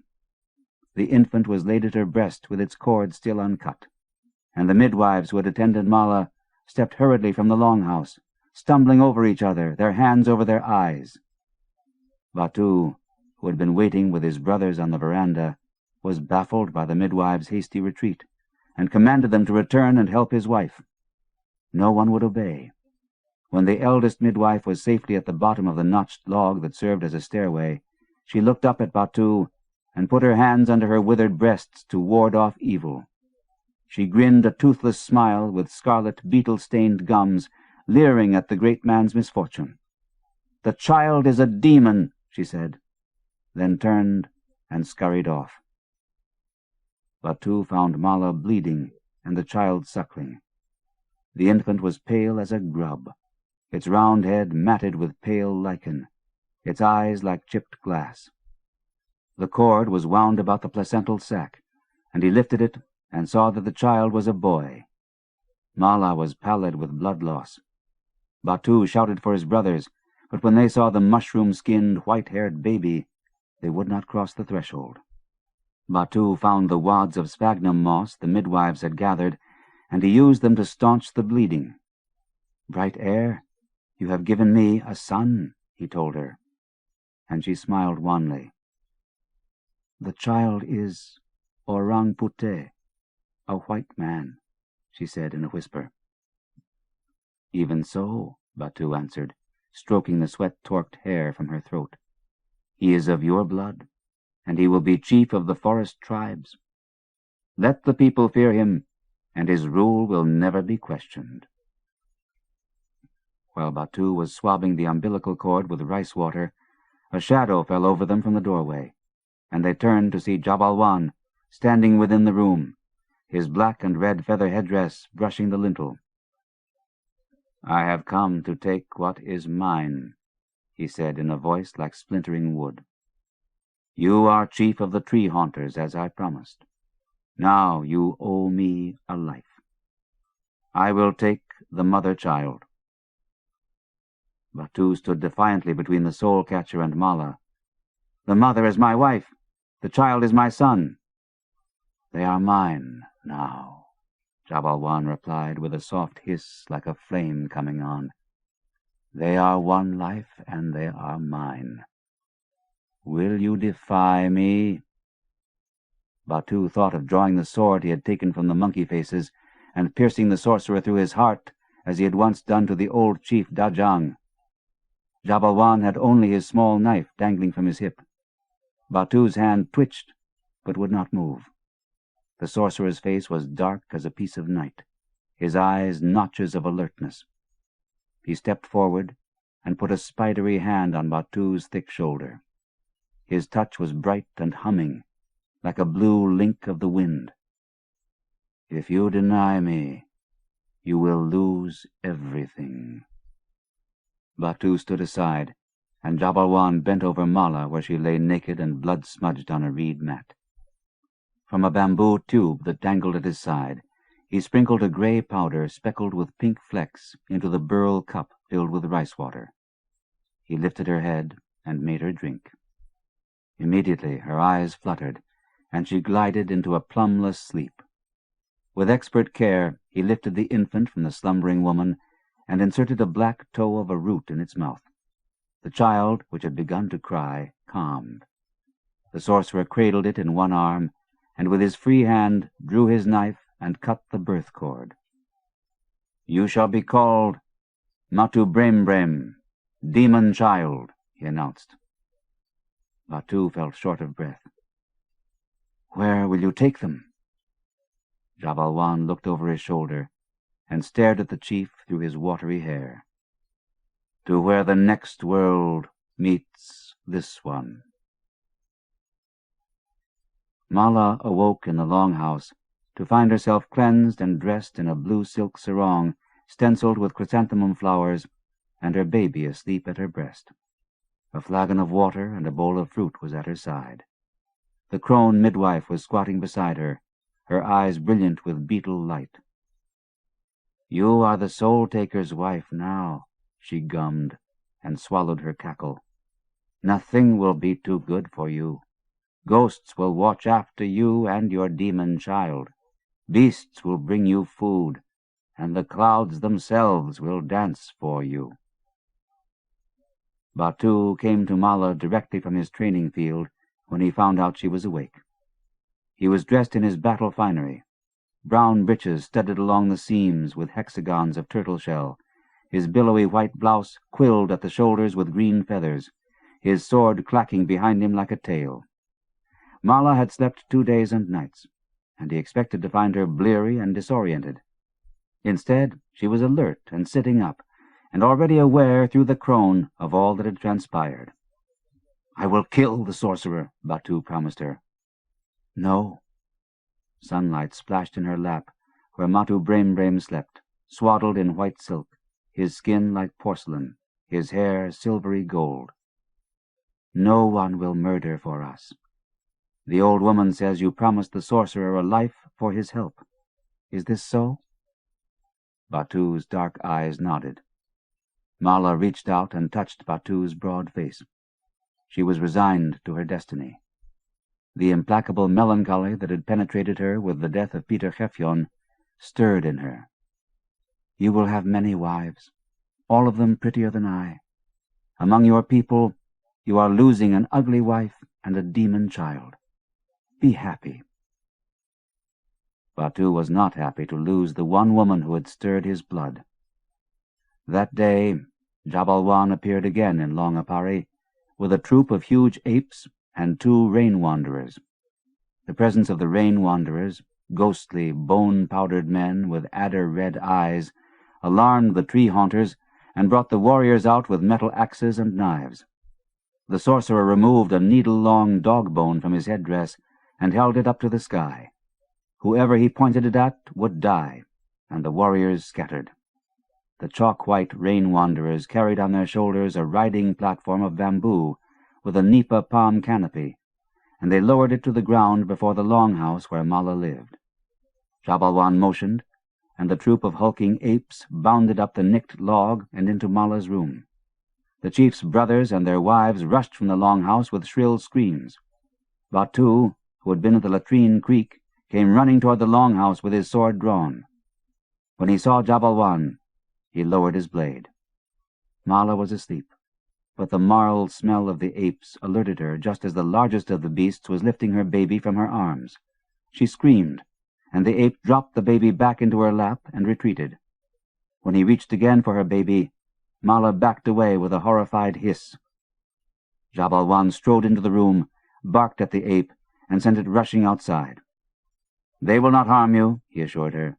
"They are my children. You will come to love them." He held out his long-fingered hand. "Come away." Mala and her infant went with the soul-catcher and his apes, riding on the shoulders of the dust-painted rain-wanderers in their shaded litter. The last she saw of Long Apari was Batu standing in the buzzing sunlight, his drawn sword a tusk of yellow fire, his free hand raised in parting, his eyes starry with tears. Following serpentine riverbeds of slimy mud and then brambly ridges, Jabalwan led his troop through the jungle and into the mazy and jagged mountains, where sheet mist soon obscured the lowlands they had left behind. 3 weeks they journeyed, stopping along the way at tiny villages to eat and rest. At every stop, the people stared in awe at Matu Brem and presented his mother with their finest treasures: wide-mouthed ceramic jugs, and silk sarongs from traders of the ancient north, a snakeskin comforter and squirrel fur quilt for the child, a yak-skin cloak, a hornbill feather blouse, resin candles to keep away insects, and leaf-wrapped bundles of rice cakes studded with honey-red beetles. The apes carried these treasures as the trek continued deeper into the mountains, where only ghosts meandered. In a high valley at the edge of the jungle, where the massive trees and the verdant blaze of lianas tattered to evergreens, meadows of rhododendron, and lunar heaths swooping up to stark black crags, the journey ended. In the heart of the valley was a glade where a hut of attap leaves and hewn wood was raised on stilts above ferny ground. Coconut palms crisscrossed each other among flowery fruit trees, and a sun-spangled creek flashed at the far end of the clearing. "Here you will live with your child," Jabalwan told Mala as the rain-wanderers lowered her litter before the hut. "I will see that you have meat and foods you cannot forage for yourself, and I will protect you and your child from the biting ghosts of dead cobras." Those ghosts had killed Mala's mother and father and most of her childhood tribe, devouring them with blood-bruising fevers. "The powers of the world want the boy to live. As a man, he will be a soul-catcher. I will teach him myself." Mala kissed the waxed knuckles of the sorcerer's hand. "Will you be living here with us?"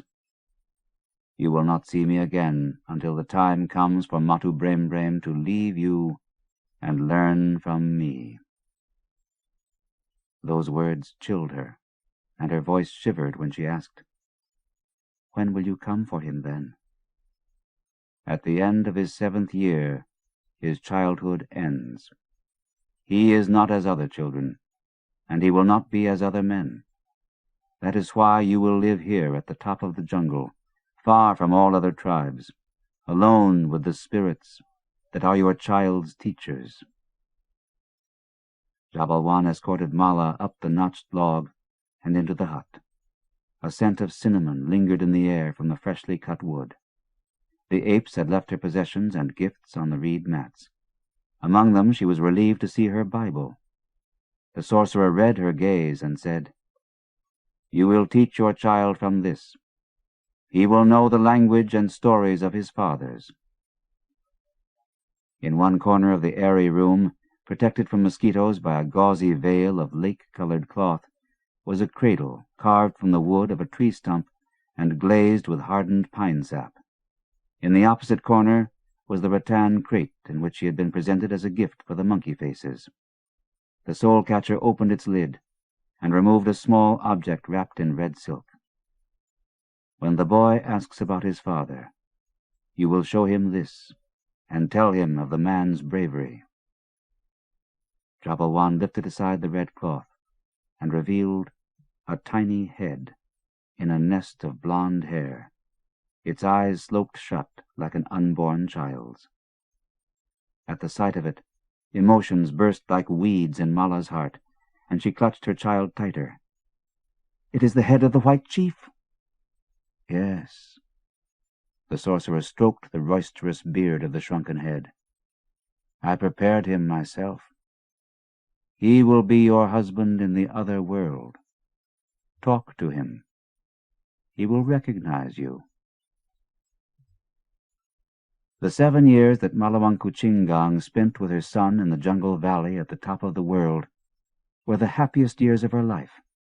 Though she was a prisoner, she knew for the first time pure freedom, because she was undisturbed by the judgments of other people. Loneliness never touched her, because all that was dear in her life was with her in her child. She named her son Jaki, after the captain's father, whose name she found in the cover leaf of the Bible. The boy was healthy, strong, and bright, and watching life splurge with animal fervor in him was her greatest delight. In the early years she taught him of the earth, its green and many-colored jewelry, and its creatures. She spoke to him in the 2 languages she knew, her native tongue and the Spanish she had learned from Father Isidro, which for her was the voice of angels, and which she used only when she told him of God. At first, Jaki had no interest in God. God was invisible, and the boy, like all boys, was enthralled only by what he could see and touch. His friends were the jungle animals, the creatures he befriended with food offerings, gentle persuasion, and his own innate animality. Mala taught him nothing of hunting, and the animals of this remote valley knew no fear of him. Jabalwan's apes were frequent visitors. The sorcerer had trained them to thrash the surrounding undergrowth with big sticks and drive away the cobra and the krite. They were docile beasts and liked to be preened and serenaded with the tribal songs Mala taught her son. Jaki rode on their broad backs, and occasionally they carried him up out of the valley into the expansive rhododendron meadows that sprawled like quilts in the lap of the rocky peaks. Lying among the sun-clustered corrales, watching the clouds sculling over the mountain claws, listening to the apes humming their dolorous songs, Jaki's first memories congealed. He was 3 years old. At night, by the pearly light of resin candles, Mala read him stories from the book, and his dreamland became a desert of wandering prophets, exile, war, jeweled psalms logy with love for the unseen. By day he thought little, if at all, about these mysterious images, until the day in his 4th year when he found one of the apes dead. The beast was cradled in the buttress of a big tree, its club still in its hand. Its eyes had already been eaten out by rats, and the ants were busy in the sockets, despite a driving rain. A krite had bitten the ape during the night. The red and yellow-banded serpent lay battered dead by the ape's side, its unhinged mouth grinning its empty victory. Mala and Jaki buried the ape beside a massive oak, and then sat on a nearby log and read from the book among the glass stems of the rain. For the first time, Jaki listened with his heart. The hand of the Lord has done this. In his hand is the life of every living thing. Job 12:9-10. Mala's heart caulked with grief to see in her boy's eyes the hungry need to understand. From that day she strove diligently to teach him the magic of letters and words. He listened with an absorption that was painful to see in so young a child, and she questioned her capacity to teach him, and prayed fervently that he would know what she herself could not explain. Reading of lineage in the book, Jaki wanted to know who his father was. His notion of fatherhood was uncertain. He had yet to see a man, and he imagined a theandric woman, big-boned as an ape, hairy with beard and chest fur. Mala could not bear to tell him that his father was the salacious fool who had conceived him by her desperation to please the one man she had loved. Instead, she told him of Peter Gefjon, the noble sea captain who had given her the book. Jaki was mystified by her descriptions of the sea and the big ships that had brought his mother's father as well as his to the jungle. He could not conceive of a body of water greater than the line of lakes he saw flashing from the high rhododendron meadows. She told him the sea was so big no man could see the end of it, and he went dizzy with the thought. After that, he badgered her to tell him everything she knew of his father, the sea captain. She read him Gefjon's family tree from the book, and showed him his own name, the name of his grandfather, written before his father was born, and he himself puzzled through the captain's fevered scrawl and read the 2 abstruse lines he had entered below his own name. Mala could tell him nothing of the lion of the final moment, or the mine of signature, and when he became frantic to understand, she revealed to him the captain's head. "He is your father," she told him. "Ask him."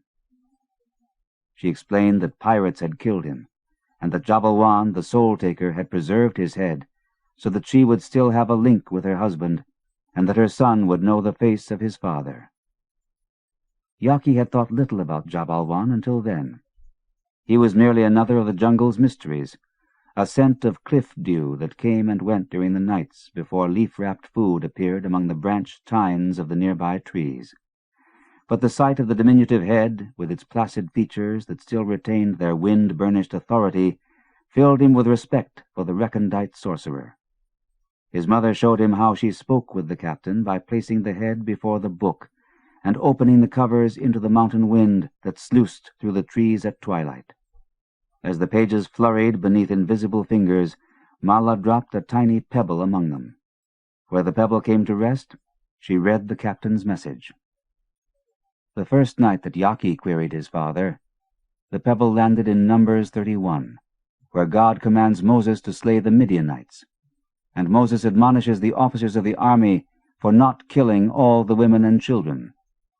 Now, therefore, kill every male among the little ones, and kill every woman who has known man by lying with him. Jaki was confused. Did not Moses bring Israel the commandment from God not to kill? He asked. Mala had no answer for him, but to return to the book and read further.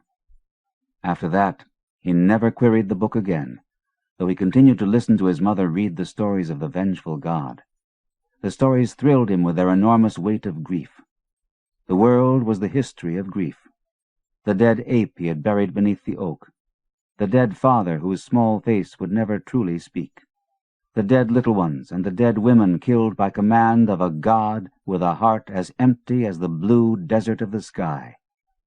This was a God of terror and mystery, of all that the boy feared.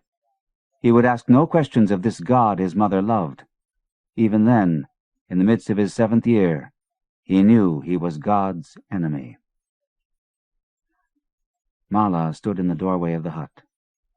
"Jaki," she called to him, and he sparked out of the black wall of the jungle. He spurted across the glade and pranced into the embrace of her long hair, breathing its grass flavor.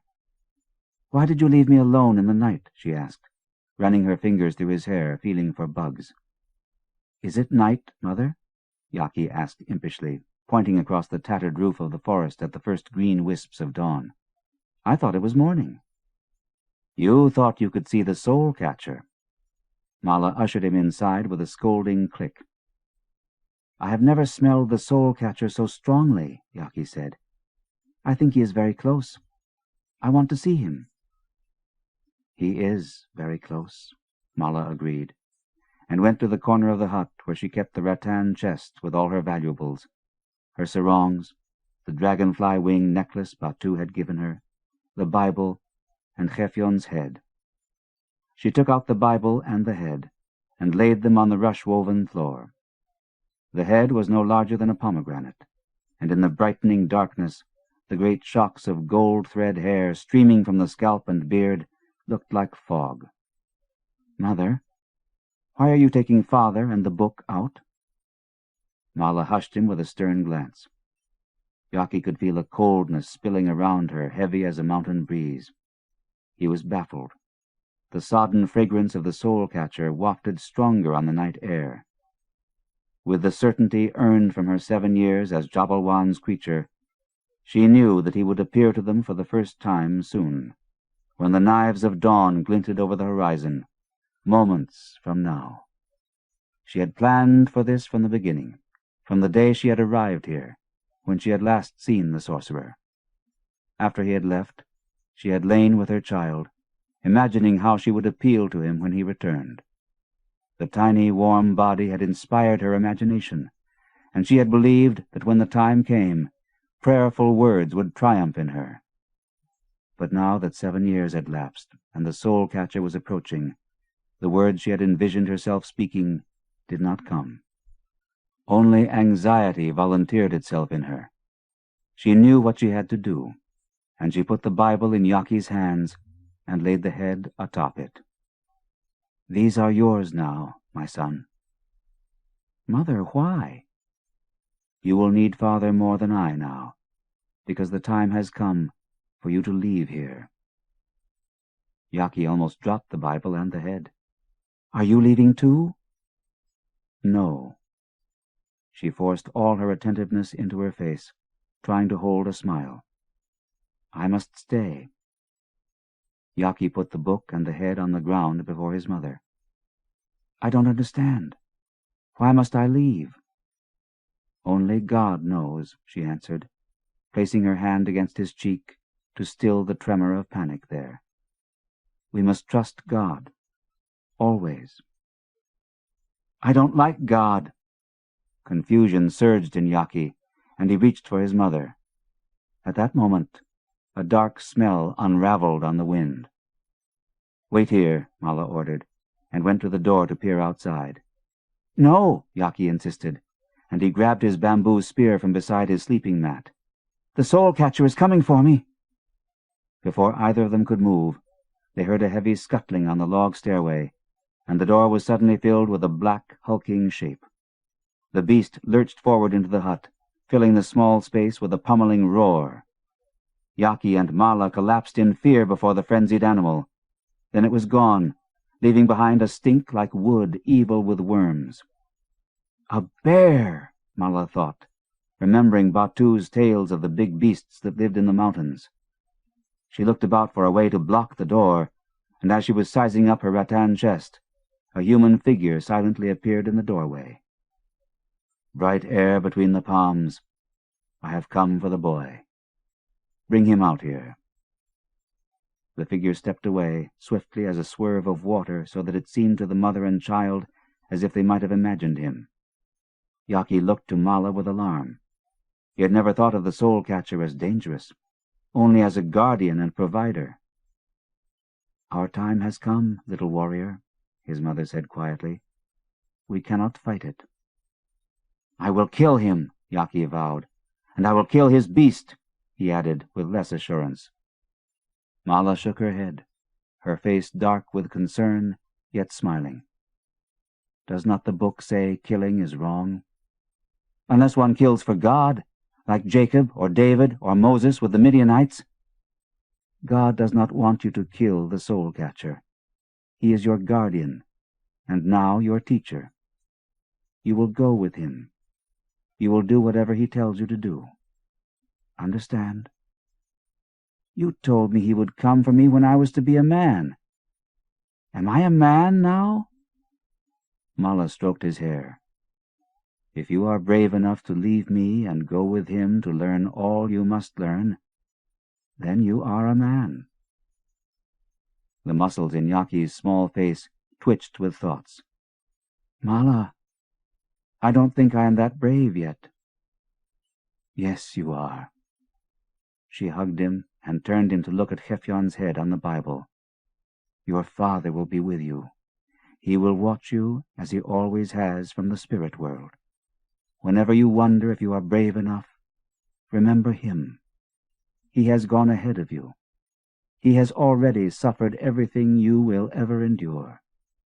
Take him and the book, and go now to the soul-catcher." Limned in dawnlight, the head was a golden apple. Its life was with the spirits.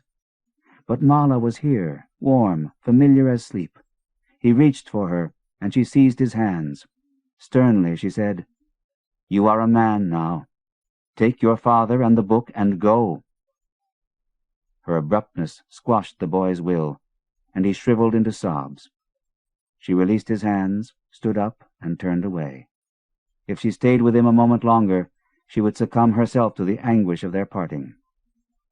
Mala stood at the head of the notched log and stared down at the soul-catcher waiting in the clearing, leaning on his tall blowgun. He was exactly as she remembered him, naked but for his black waistcloth, snake-sinew armbands, and headdress of sacred red and black plumes. He did not acknowledge her. Instead, his gaze was fixed beyond her in the doorway, where the boy emerged, holding the Bible like a tray, with the head perched atop it. Jaki stopped beside his mother and looked up at her, seeking her dark eyes. But she would not look at him. She kept her attention deep in the dawn, where the pain softened on its way into her heart. The boy faced the soul-catcher below him. The man looked nothing like what he had imagined. He was dark, darker than Mala, almost black-skinned as though charred. His hair, too, looked singed and ashen.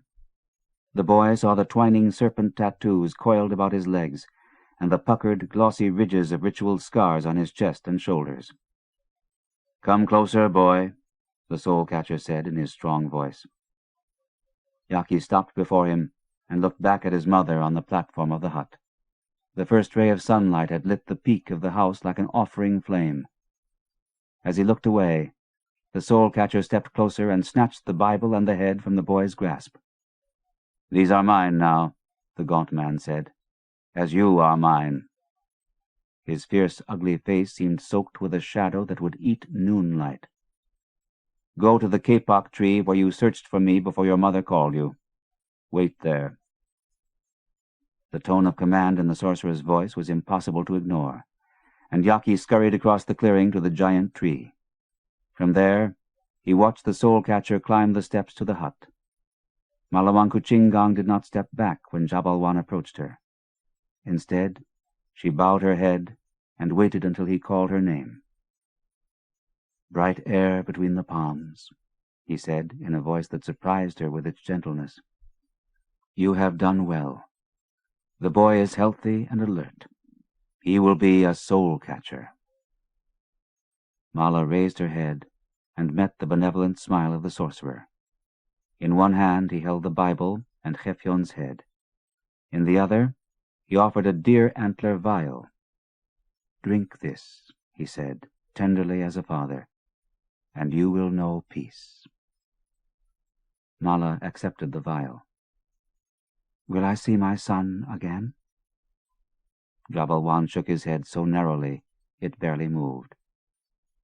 "You return now to your people.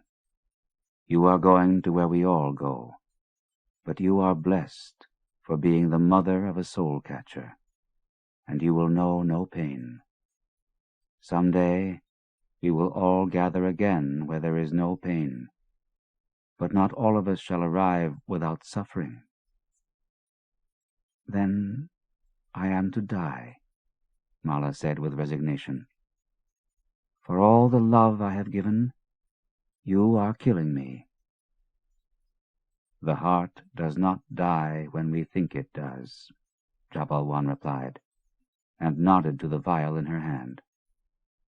The sorcerer waited, and Mala took the vial and smelled the smoke of absolute loneliness, a sweet pungency like crushed petals. Curiously, she felt no fear. She recognized the intractable will in the sorcerer's stare, and the figure of her small son standing beneath the massive trees was all that was left of her life. "You will return the book and his father's head to the boy?" she asked. "When he has attained, they will be returned." Malawankuchingang nodded her acceptance and looked once more to her son. She raised the antler vial to him and quaffed the icy liqueur. The blossom-heady taste of it filled her sinuses and chilled a track to her stomach like a long road of moonlight. The vial fell from her hand as her strength flew from her muscles, and she dropped backward, falling to the veranda. Jaki saw her collapse, and he dashed across the clearing for her. Jabalwan met him at the bottom of the nicked log and caught him by his arm. A swipe of sunlight illuminated Mala where she was sprawled with her back to the woven wall of the hut, and she raised her hand and waved to him. He let the soul-catcher take his hand. Mala smiled as her son was led across the glade, backward like a child caught in an undertow. Her son was to be a soul-catcher. She had done well by him during their time alone in the glade. On the blue sward before the Attap hut, her baby had learned to walk, romp, chase butterflies. She had taught him to read the book as Father Isidro had taught her. The thought of the black-robed priest shifted the patterns of her hallucination, and she was suddenly staring into the priest's rumpled face with its wizened beard and benign eyes. He was pleased that her child had been given over to the life of a soul-catcher. Jesu had come into the world to teach men to be catchers of souls. Her son knew this because she had taught him. Father Isidro's smile brightened with kindly regard, and she blazed like a gnat in the sun shaft at the end of its life. The poison was swift. Her hallucination vanished, and she felt her life rushing into the gaze of the sun, all her strength soaring with the jungle mist, vanishing at the sky's edge into blinding light. The wing beats of her heart slowed, and with each pulse the glare of sunlight concentrated to shadows, blurring as her vision lost focus. She was back on the quarterdeck of Zayrover in the silver dawn 8 years ago, when she had knelt before the severed head of the captain. That scene wrinkled into Batu's face, the one man she had loved. He was staring at her with the same grief that he had displayed on the morning she had left Longapari with the sorcerer and his troop of apes. Batu's face whisked away. Had his dreams of uniting the tribes come true? She would never know. Where Batu's face had loomed, bars of twilit clouds were dissolving into sun smoke. Morning mist swirled above the treetops, and she rose with it, silent as the sun. At the edge of the glade, Jaki stopped to look back at his home and his mother. Jabalwan saw Yaki's leg muscles coiling before the boy knew he wanted to run back. The soul-catcher spat like a viper, and Jaki sprinted to the hut. Jabalwan waited for the boy to realize that his mother was dead. When the shriek came, the soul-catcher faced downwind to where the bear waited. With tongue clicks, he commanded the beast to attack the hut and kill anyone in it. Jaki was pressing his face into Mala's neck when he glimpsed a large movement from the corner of his eye. The bear had burst into the clearing, shimmering with raven-blue fur as it charged the hut, its black muzzle a snarling froth. Jaki clung to his dead mother. Though death was flying directly at him, he could not let go of his past, of the woman who had been his whole life. The sorcerer had forced other demon children to this terrible decision. All had died. Yaki's blood crawled in him. He nudged his mother, but she stared on, unblinking, at the sun in the trees. The sight of the bear's fanged muzzle slashed him with fear, and he tried to tug Mala to her feet. But she was dead. Dead as the ape the Krite had killed. Dead as any of the god-murdered children and women of the book. The bear's claws dug into the log stairway, and in one bound it rose like a wall of night. Before he knew what he was doing, Jaki was leaping over the railing. He bounced off the soft turf and turned to see the bear pawing his mother, swiping her limp body flat. He could not watch. He dashed across the glade, away from the soul-catcher and into the trees, running with his full might. Jabalwan let him go. He whistled the bear away from the hut and slowly crossed the clearing, his face the stern mask life demanded, but his insides bright. After decapitating Mala and starting a fire under the hut, he returned to the forest. From his refuge in the jungle, Jaki watched the ladder of smoke climb from the blazing hut to heaven, sparks like beings of light, rising, going back to the sun. He did not know it yet, but he was as close now to the meaning of power as anyone gets in this life. The rain wanderers lived deep in the mountainous interior. They were ill regarded by the other forest tribes because they kept entirely to themselves and traded with no one. What little metal they had was stolen or won in battle. They were masters of poison and roamed the high stony creeks, lacing the water with pulped tuba vine, which killed the fish they collected for their meals. Occasionally, the poison drifted into the tributaries where other tribes bathed, sickening and sometimes killing them. The lowland tribes blamed all their unexplained illnesses on the rain wanderers, and rain wanderer heads were the most coveted of prizes, more so because of the tribe's elusiveness. To seek them out meant to dare the journey into the mountains of the big bears. Few returned, not only because of the churlish bears, but also because the rain wanderers were eager themselves for heads to assure the fertility of their numerous clans. Jabalwan was himself a rain wanderer. His father had been a master poison chemist and reader of bird omens, and he had recognized in his son the trance strength of a soul-catcher.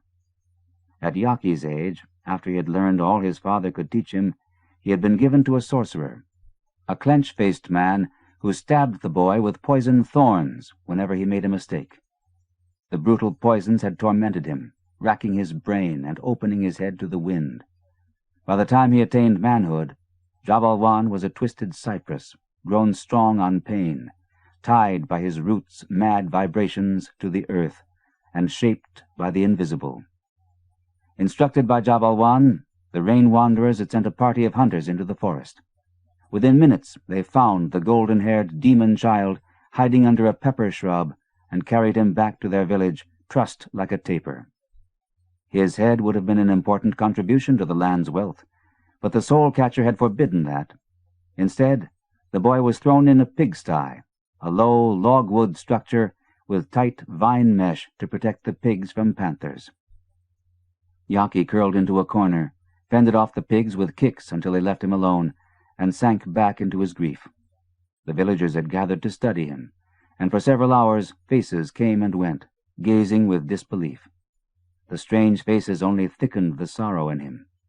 That night, sleeping fitfully in the pig dung, the beasts rooting aggressively about him, he dreamt he was with his mother again. Her fingers were licks of flame, her dark hair lavish as night, and she was saying, "It's all right, little warrior." The next day, Jaki was removed from the pigsty.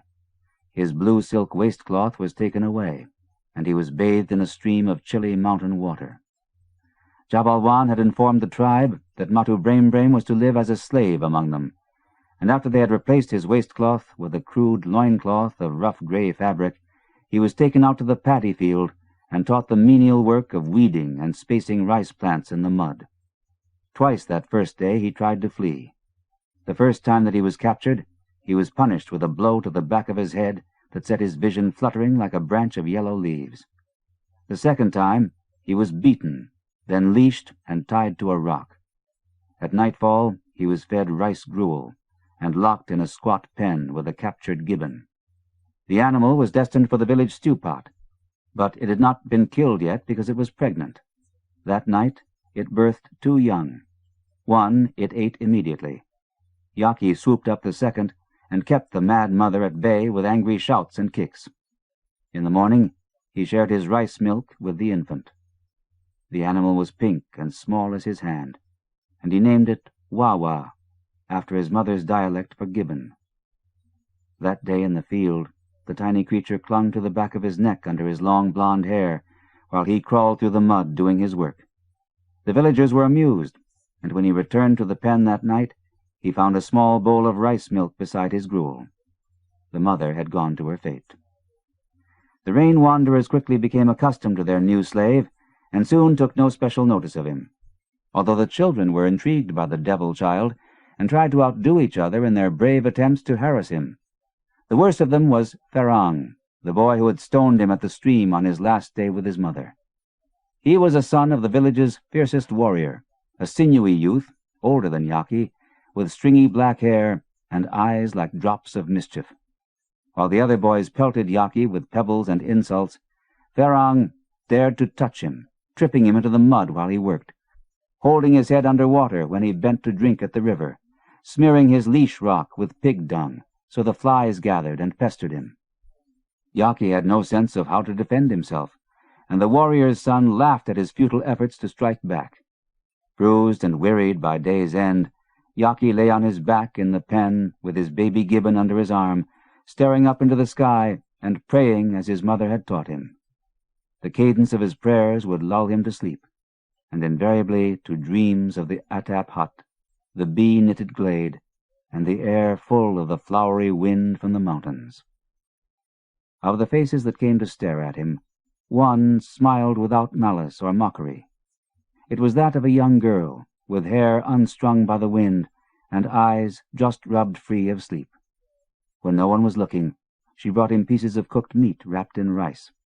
She never spoke to him, and he saw her rarely, yet his days were lighter for her memory. Among the women he worked with in the paddy fields, a few were friendly toward him because his hard work made theirs easier, and he casually asked them who the girl was. "Riri," he was told, "the chief's daughter." Of course, the void in his heart rang. Who else would have the self-possession to feel pity? At harvest time, while their parents celebrated, the children hung Jaki in a wicker between the branches of a giant kumpasia tree and pelted him with monkey pips and mud balls. Wawa whined and protested under the tree, to the enormous amusement of everyone except Riri, who watched quietly from her father's shadow. At the ritual's end, Ferang lowered the wicker, and a troop of howling boys dragged it to the river. They threw it in and let the current pull the line taut until the basket snagged among the fisted rocks of the fish traps. When Jaki emerged spluttering and confused, they carried him back to his pen and threw his terrified pet in with him. That night, Riri came to his cage. "Little demon, you have suffered enough," she said, and she cut the vine binding on the cage. Jaki stood up for the first time at night since his capture, and the incandescence of the sky seemed to swim in his head. Riri did not back away when he reached to touch her. Her cheek was slippery with tears. "Go quickly, demon child, before the others see what I have done." "My name is Jaki," he said. "I will not forget you, Riri." She looked surprised to hear her name, and he smiled. "Go now, Jaki." He scooped up Wawa and jumped from the pen in one bound. At the edge of the village clearing, he stopped and looked back. She was watching him. A dog yapped an alarm, and she vanished into the dark. He turned and ran. As weariness rose in him, he held to his nostrils the fingers that had touched her tears. The honeysuckle scent of her spurred him on, and he ran hard under the small stars. At night's ebb, Jaki was thoroughly lost. He stopped by a stream and listened to its flat voice, trying to calm himself. He would not be afraid. Wawa sensed his uncertainty from his perch behind Jaki's head and stroked his cheek. "Where to go, Wawa? Where in the world are we to go?" "Come here, Matu Brem. The voice seemed to come from everywhere. "You belong with me," the deep, soothing voice said. "Don't you understand that yet?" "Sorcerer!" the boy cried in despair. A man-shadow drifted like smoke into the morning light, a jump away. "Where do you think you are running, Matu?" The boy backed off. "How did you find me?" "The whole jungle knows where you are, child. You've been running like an elephant. If you do not come with me, the rain wanderers will have you again, and you'll be back in the paddy." "Is that what you want?" "You killed my mother." The man stepped closer, and Jaki retreated several paces. "Are you going to kill me too?" he asked. "You want to take my head like you took my father's head, don't you?" "I will make you a catcher of souls. That is what your mother wanted." "Then why did you kill her?" "Her time was used up. I blessed her." "You killed her." "You look with the eyes of a boy. When you become a soul catcher, you will thank me for my gift to your mother." "Never!" The sorcerer shrugged. "Then run. Make your own way in the jungle. Have your head become a trophy in some tribe's longhouse." He turned and walked off downriver. "Wait!" Jaki shouted, running after the soul catcher. He knew he could not live alone in the forest. He had never hunted, but he had been hunted, caught, penned, and enslaved. He would not go back to that. And if he stayed with the sorcerer, he would at least have the opportunity to avenge his mother's death some day. Jabalwan did not look back. He continued his stately pace along the river bank, his blowgun resting on his shoulder. By the time the sun had risen, they had reached the fern grove where Jabalwan knew the spider lived. The boy was still behind him, several reluctant paces back. The sorcerer whistled him closer, and when he approached, the man pointed a bony finger at a dew-pearled web among the ferns. A spider, like a splash of pitch, hung at the web's center. "If you are going to be more than my shadow, if you are going to be a soul catcher, you must give your hand to the spider." Jaki was aghast. "It will bite me." "Yes, and when you are bitten, you will suffer a vision. That is a soul catcher's first sincerity. Maybe you will die, because the powers of the world are not ready for you. But if you live, you are one of the life's own, and you will be your own guide. Now, touch it." "No." "You must. Only sincerity brings power. How will the world know you are sincere if you do not offer yourself?" "You want to hurt me." The soul-catcher turned from the spider and faced the boy. The lines in his face looked knife-carved. A soul-catcher is the living pain of the world. The pain lives in him. It is not ignored. It is not frightened away. Because the pain lives in him, he knows how to draw it out of other people. That is why the soul-catcher is welcome in any village of any tribe. That is why you must give yourself to the pain before anything else can happen. Touch the spider. The spider was as big as Jaki's outstretched hand, and when he stared closely at it, he saw the fine tufts of black hair on its jointed legs and the oil glow of its bulbed body. He could not bring himself to touch it. He could not even raise his arm. The soul-catcher saw the fear in him, and he spat with disgust. "Did you learn nothing among the rain-wanderers?" "I am afraid." "Fear is its own danger. It never goes away. Act. Touch the spider." Damp heat flushed through the boy, and his stomach twisted. "Ah!"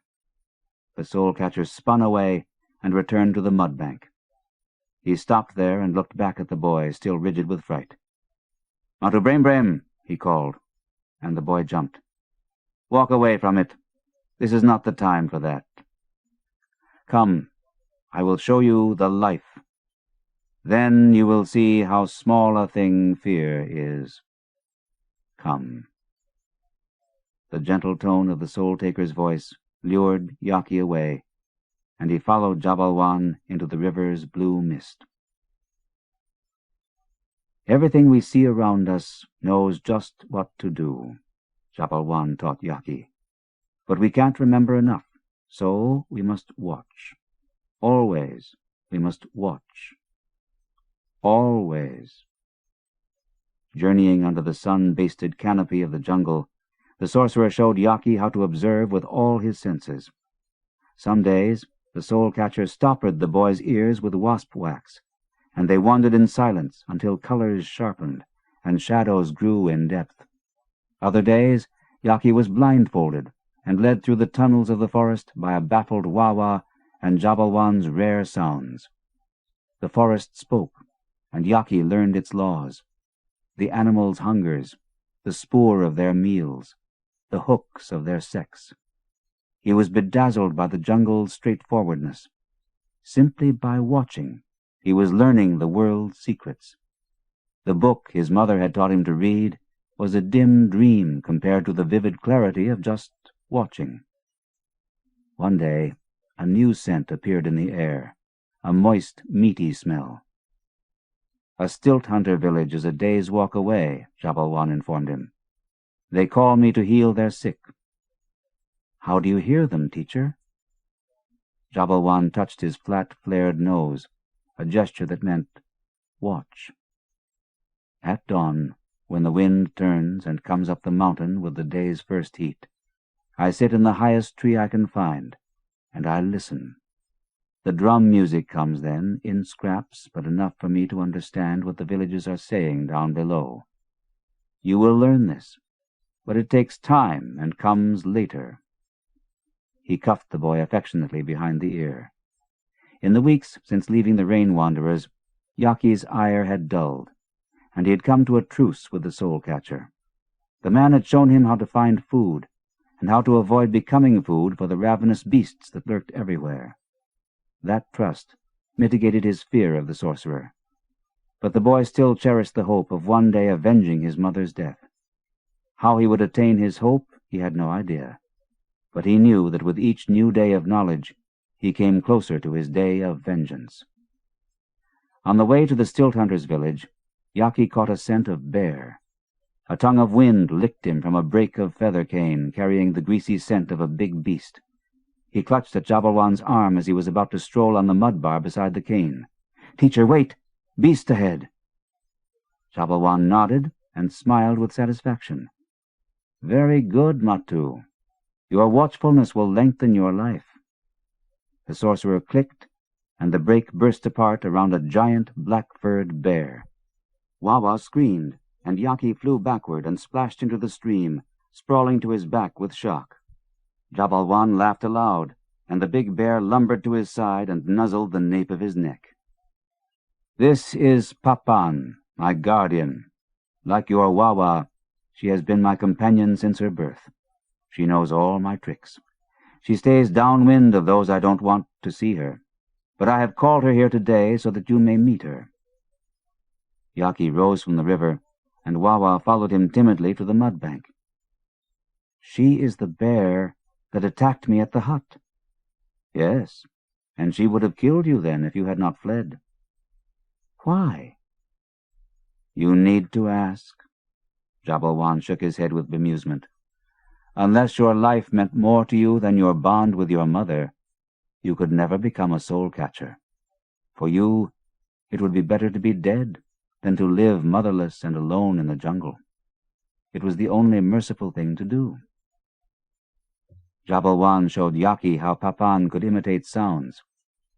When the sorcerer held his fist up and opened his hand, the bear coughed like a leopard so realistically that Wawa whimpered. With a nod of his head, the soul-taker elicited bird chirrups from the closed muzzle of the beast. Jabalwan waved, and the massive creature slumped off into the underbrush. Eventually, Jabalwan promised, he would teach Jaki how to use Wawa for making sounds so that his enemies would be confused. "Animals are far greater than people," Jabalwan explained. "The tribes think they are more powerful because they have fire and weapons. But those are the very implements of their weakness. The animals are strong in themselves. A sorcerer knows this and learns from the animals. Wawa is your circumference." Matu squinted with incomprehension. "Wawa is your soul," Jabalwan said.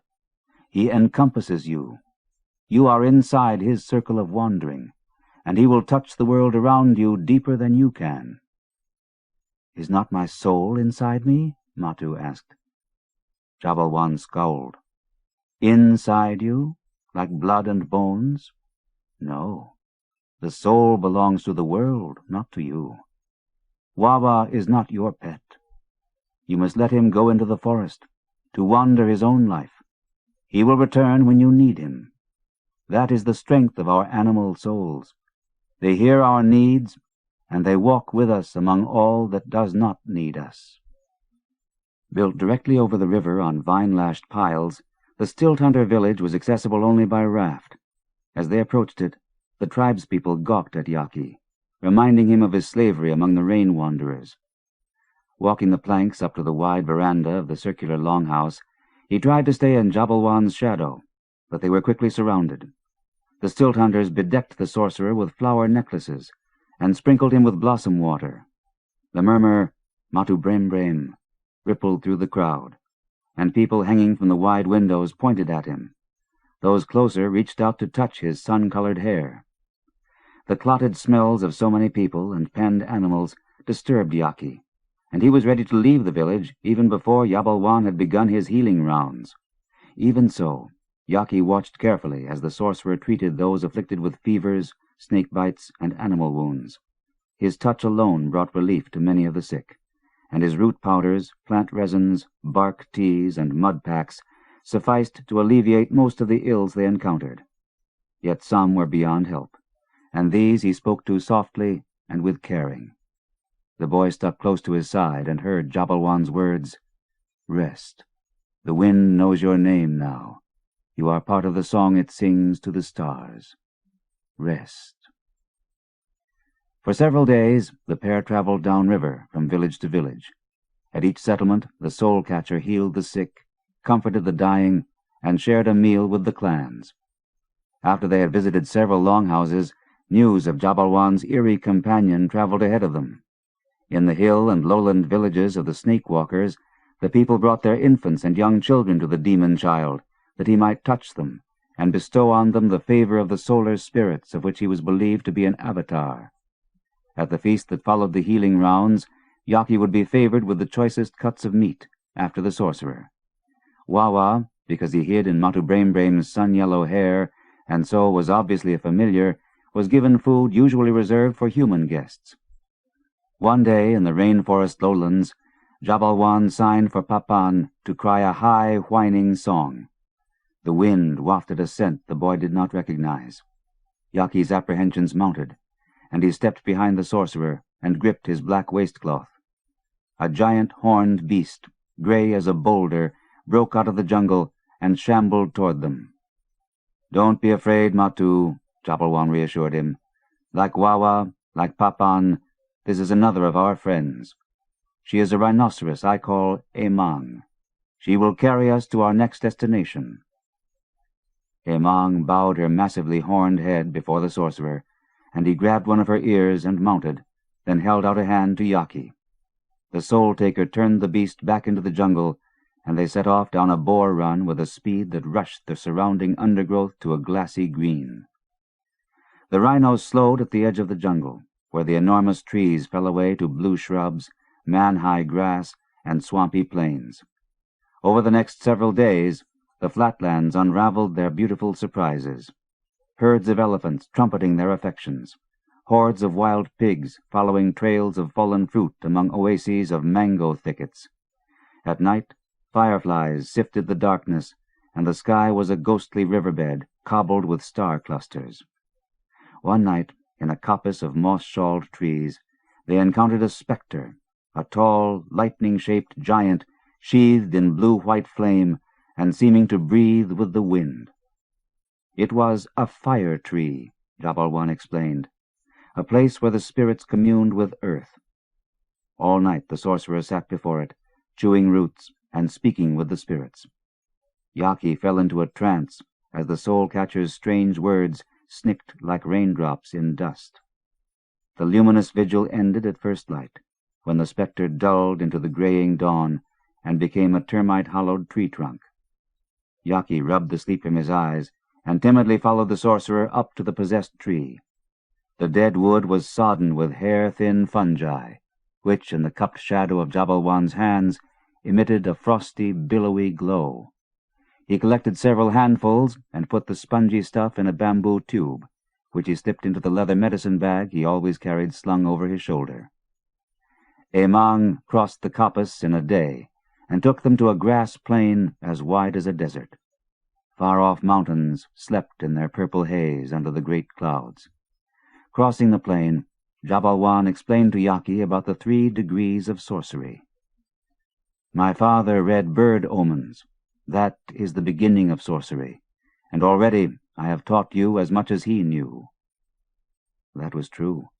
Yaki had learned to find water by the circular flight of honeysuckers, and by listening to the varying cries of the forest birds, he could track the movements of creatures in the brush and predict oncoming storms. Knowing the bird omens well is all one needs for a long life in the forest. But out here, one needs something more. One must look to the higher powers. Jabalwan gestured with his blowgun at the clouds. "I am a cloud sorcerer. I understand their cold blossoms. Up there is the spirit world outside the tribes. Together we will watch the clouds in the hands of heaven with their backs to the earth, and we will learn about the life. For it is the clouds that carry away our spirits. It is the clouds that return prophecy with the rains. I will teach you to know what is yet to be." For several moons they roamed the grasslands, eating grains, insects, and the small animals they trapped at waterholes. Jabalwan made good his promise and taught the boy how to read the clouds for weather and insight. Weather was easy. Even the subtle seasonal changes were easy, compared with the visions that the sorcerer claimed the clouds carried. For a long time, Yaki saw nothing but weather, the fever days presaged by low-running tufty clouds, the dry blow of high seraphs, the approaching great rains in the whorl-patterned puffballs. Standing in the rain-born light, prickled with the first gust of rushing showers, and watching lightning dancing on the horizon, the sorcerer said, "See what I see. Look for the flash of joy in the coming storm front, the color of pain in the hot coils of wind-ripped clouds. Here comes the wind again. Smell. What do you sense?"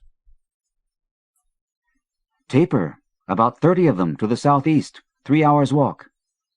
Food. Is that all you can think of? Smell deeper.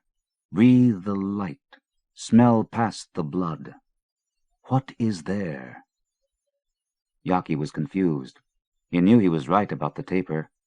What more was there? The wind was wetter than the rain. It faintly carried the tallow stink of a delta. A day's walk away is a river. Yes, that's good, but there's more. Don't you smell the burdens? The wind is choked with sorrows. I don't understand. Jabalwan's smile was neither happy nor sad, a mysterious, slim smile, as if he wanted to share a secret. Some day you will know. Death for you is still just a corpse. The sorcerer took the boy's shoulders under his arm, and they ran ahead of the downpour to a thornberry covert where Emang and Papan were already sheltered from the rain. Jabalwan set Emang free on the morning that they first glimpsed the wood-tiled roof of a wind-bone longhouse. The wind-bone people, with their strange ankle-thong sandals, broad-bladed parangs, and knee-length waistcloths, greeted the soul-catcher with the same reverence that the northern tribes had displayed. Jabalwan completed his medical rounds, treating boar wounds, fever, and the ailments of the elders. Jaki was less warmly received. The Windbone tribe had seen Matu Braimbraims before, children of the devil gods who had built a city of walls to the south.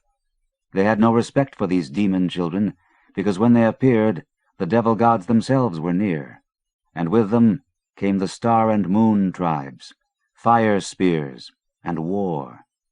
No one tried to touch Jaki's solar hair, yet none of the people were malicious. Following stream bed southward, Jabalwan and Jaki met another sorcerer. He was waiting for them under the gold-mist flowers of a snake-bark tree, and he greeted Jabalwan with raised hands and closed, red-tattooed eyelids. The stranger wore the knee-length waistcloth of the local people, and he had the squat stature, long eyes, and broad lips of the Windbone people.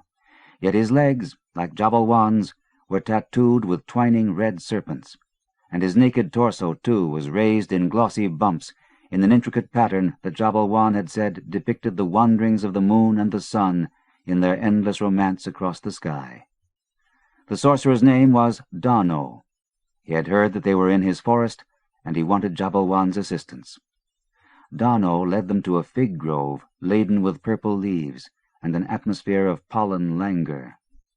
Soaking in a scooped-out tree stump filled with a foamy green liquid was a recently severed head. Jabalwan studied it admiringly. This will bring much power to your fields. Alas, we need more than that, Dano lamented. The Star and Moon tribes encroach on our fishing pools, shoot our men on the river, and steal our women and children for slaves. For the chief and his warriors, war is inevitable. When I learned that you were here, I knew that the clouds had brought you to help us. You are a rain wanderer, Jabalwan. You know the way of making a head, an amulet. So I have preserved this head here, waiting for your help.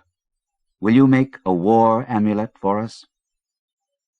These are the times of iron, Dano. You know that. I know. These are the times of iron. Matu Braimbraim is here, is he not? Dano looked to Jaki with a sorrowful gaze. The prophecies bloom. We are the last. Yet we must strive as if we were the first. Is that not the teaching? It is, Dano, Jabalwan said sadly, and I will help you. From his leather pouch he removed bamboo tubes and gnarled tubers, which he pressed between rocks to extract a few silver drops of juice. The drops were mixed with powders from the tubes to form a green paste. Without your bone-softening gum, the head would never be more than a longhouse head, Dano said as they mixed the paste with the volatile liquid in the tree stump, producing an oil-sheened broth. The head was re-immersed in it and covered with a swatch of cotton grass. Over the next 10 days, Dano led Jabalwan and Jaki through the tribal villages of his territory. Among the southern longhouses, which traded with the devil gods, a wasting plague was shriveling the population. Neither of the sorcerers had seen the likes of it before. High fever, noises in the chest like crackling fire, bluing of the fingertips and toes, and death. Jabalwan's cures were no more effective than Dano's, and the soul-catchers were reduced to witnesses, drifting among the villages, helping the people die, and blessing the death rafts as they carried corpses down-river to the afterworld. At their return to Dano's fig grove, Jaki fell ill. At first he thought that the sight of so many dying and dead had sickened his soul, but soon chills were blowing through him, and his flesh became hot to touch. Wawa scurried through the grove, bringing him figs, but when he saw that the offerings were not being eaten, he paced nervously over and around the boy's prostrate body, plucking at his fingers and ears, trying to rouse him. Finally, Jabalwan tied the gibbon to a tree, where it sulked disconsolately. Jabalwan himself began a healing fast, hoping for a vision that would enable him to cure the boy. The helplessness of the soul-taker allied with the hopelessness he felt for the shadow tribes. The shapes of the world change, he had learned early as a cloud reader, yet he had never accepted with his heart that all the shadow tribes would die in the times of iron, though the prophecies told him that was true. Why did the life have suicidal yearnings? Why was death a hunger of the living? Even the monkey faces, who were the instruments of death for his people, believed in a God who became a man so that he would die. Reborn, yes, but not in this world. This world is death's. I have looked. I know. The agony of will, our striving, is all we have while we have it. And so nothing is enough, for that is all we get. The rest is terror and emptiness. The sages did not lie. Jabalwan decided then that if Matu Brembrem died, he would fast until he was dead too. Lying on his back in a bed of fig leaves, shivering as the fever's dew collected on his flesh, and staring up at the fume track of clouds, Jaki understood at last what Jabalwan had meant by seeing the life in the sky. The seaward clouds were the fever dreams of the earth. Everything around him was also above him, mirrored in the wind. The blue of the sky was the emptiness of life. In his life, Mala's absence. His loneliness for her was the upward surge of the clouds, sweeping the blazing emptiness. For what? The cloud shapes surged around their own heat, and each moment was the beginning.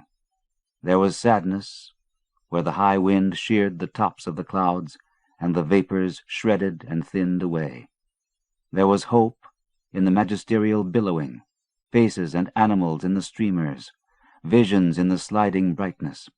All of it was blowing away through an emptiness taller and wider than anything on earth. "Mother!" he cried aloud, frozen in his loneliness, and tears mixed with his sweat. In the 4th day of his illness, Jaki's fever broke, and Jabalwan ended his fast. The boy was well enough by the afternoon to sit up and watch Dano and Jabalwan remove the head from the tree-stump keg. The flesh looked glazed, the hacked neck bloodless, dangling white strings. The solution Jabalwan had prepared had softened the bones, and under Jabalwan's direction, Dano scooped out the brains and the skull like handfuls of soggy rice. Meanwhile, Jabalwan heated white river sand in a cauldron. He laid out the deboned head flat as a pelt until the sand was hot. Then he hung it from a small bamboo scaffold by its tattered neck strings, stitched its eye-holes shut, and filled the upside-down head husk with hot sand. The sand sizzled as it filled the wet sack. Done, the head had the contours of a living man. Even the deflated nose was erect again, the thorn-stitched eyelids bulging as if with dream-held sight. Jabalwan turned the head upright in the scaffolding and adjusted the twine and vine strings to hold it in place, while sand trickled from the neck. Within a few hours, the flesh of the head had shrunk with the cooling sand, and they repeated the process. Over the next few days, while Jaki recouped his strength, the head was shrunk until it was no larger than a man's fist. A great festival was conducted by the Windbone tribe to celebrate the new war amulet. Steel rang on steel as the people clanged their weapons together to arouse the spirits of their ancestors as witnesses to their power. Arrack, their rice wine, was passed around in gurgly boar bladders, and by nightfall, when the sorcerers returned to the forest, the tribe was wild with drunkenness. Jabalwan and Jaki left Dano at the fig grove, and they went deeper into the jungle, away from the war songs and laughter of the wind-blown revelers. Once they had settled down for the night, Jaki said into the darkness, "Before we came to the wind-blown villages, when we were still in the grass plains with Emang, you told me that the clouds were filled with visions. You are right, teacher." In a voice just louder than the insects, the sorcerer whispered back, "So I haven't been fooling myself all these years." Jaki laughed. Since his illness, the soul-catcher had been gentler with him, more watchful that he ate well, and did not exhaust himself walking. "You told me then that there are 3 ways of sorcery. Bird omens and cloud watching you have taught me. What is the 3rd? "The most advanced and true of all sorceries," Jabalwan answered. "I know little about it, other than that it exists. It is an art higher than the clouds. It is star-reading. Those who can discern the movements of the stars can read the world's destiny. While we see only our own fates, the star-reader sees the fates of tribes. But in these days, even a meager sorcerer like myself can see the world closing in, and I am grateful for what I do not see." Jabalwan led Jaki south. They avoided the plague villages and saw few people during their long trek. One day, a bitter odor trailed on the morning breeze. Jaki thought the stink was burned flesh from a plague village. "Worse," Jabalwan corrected him. "It is the plague itself." He pointed toward the crushed shape of chalk hills on the horizon. "Beyond that white wall is the village of the monkey faces themselves. Tomorrow we will see them." The thought filled Jaki with unexpected foreboding. "Teacher, am I not the child of a monkey face?" The flesh between the sorcerer's eyes twitched. "You are, but you belong to the forest. You know the bird omens, and you understand the clouds. You are not a monkey face." "Then why have you brought me here?" "You are Matu Brem, the devil's child. Boy, the people have waited for you in dread from the beginning of time. You are the last witness of the remembered earth. You must see what we are coming to. Surrender yourself and be glad. You will know both worlds." The bitter stench grew stronger as they traveled, and that night Jaki could not sleep. The wind was smoky with the acrid scents of the monkey-faced village that they would see at dawn. He remembered the tent villages and stone-walled cities of the book, yet he knew that what he imagined and what he would see could not be the same.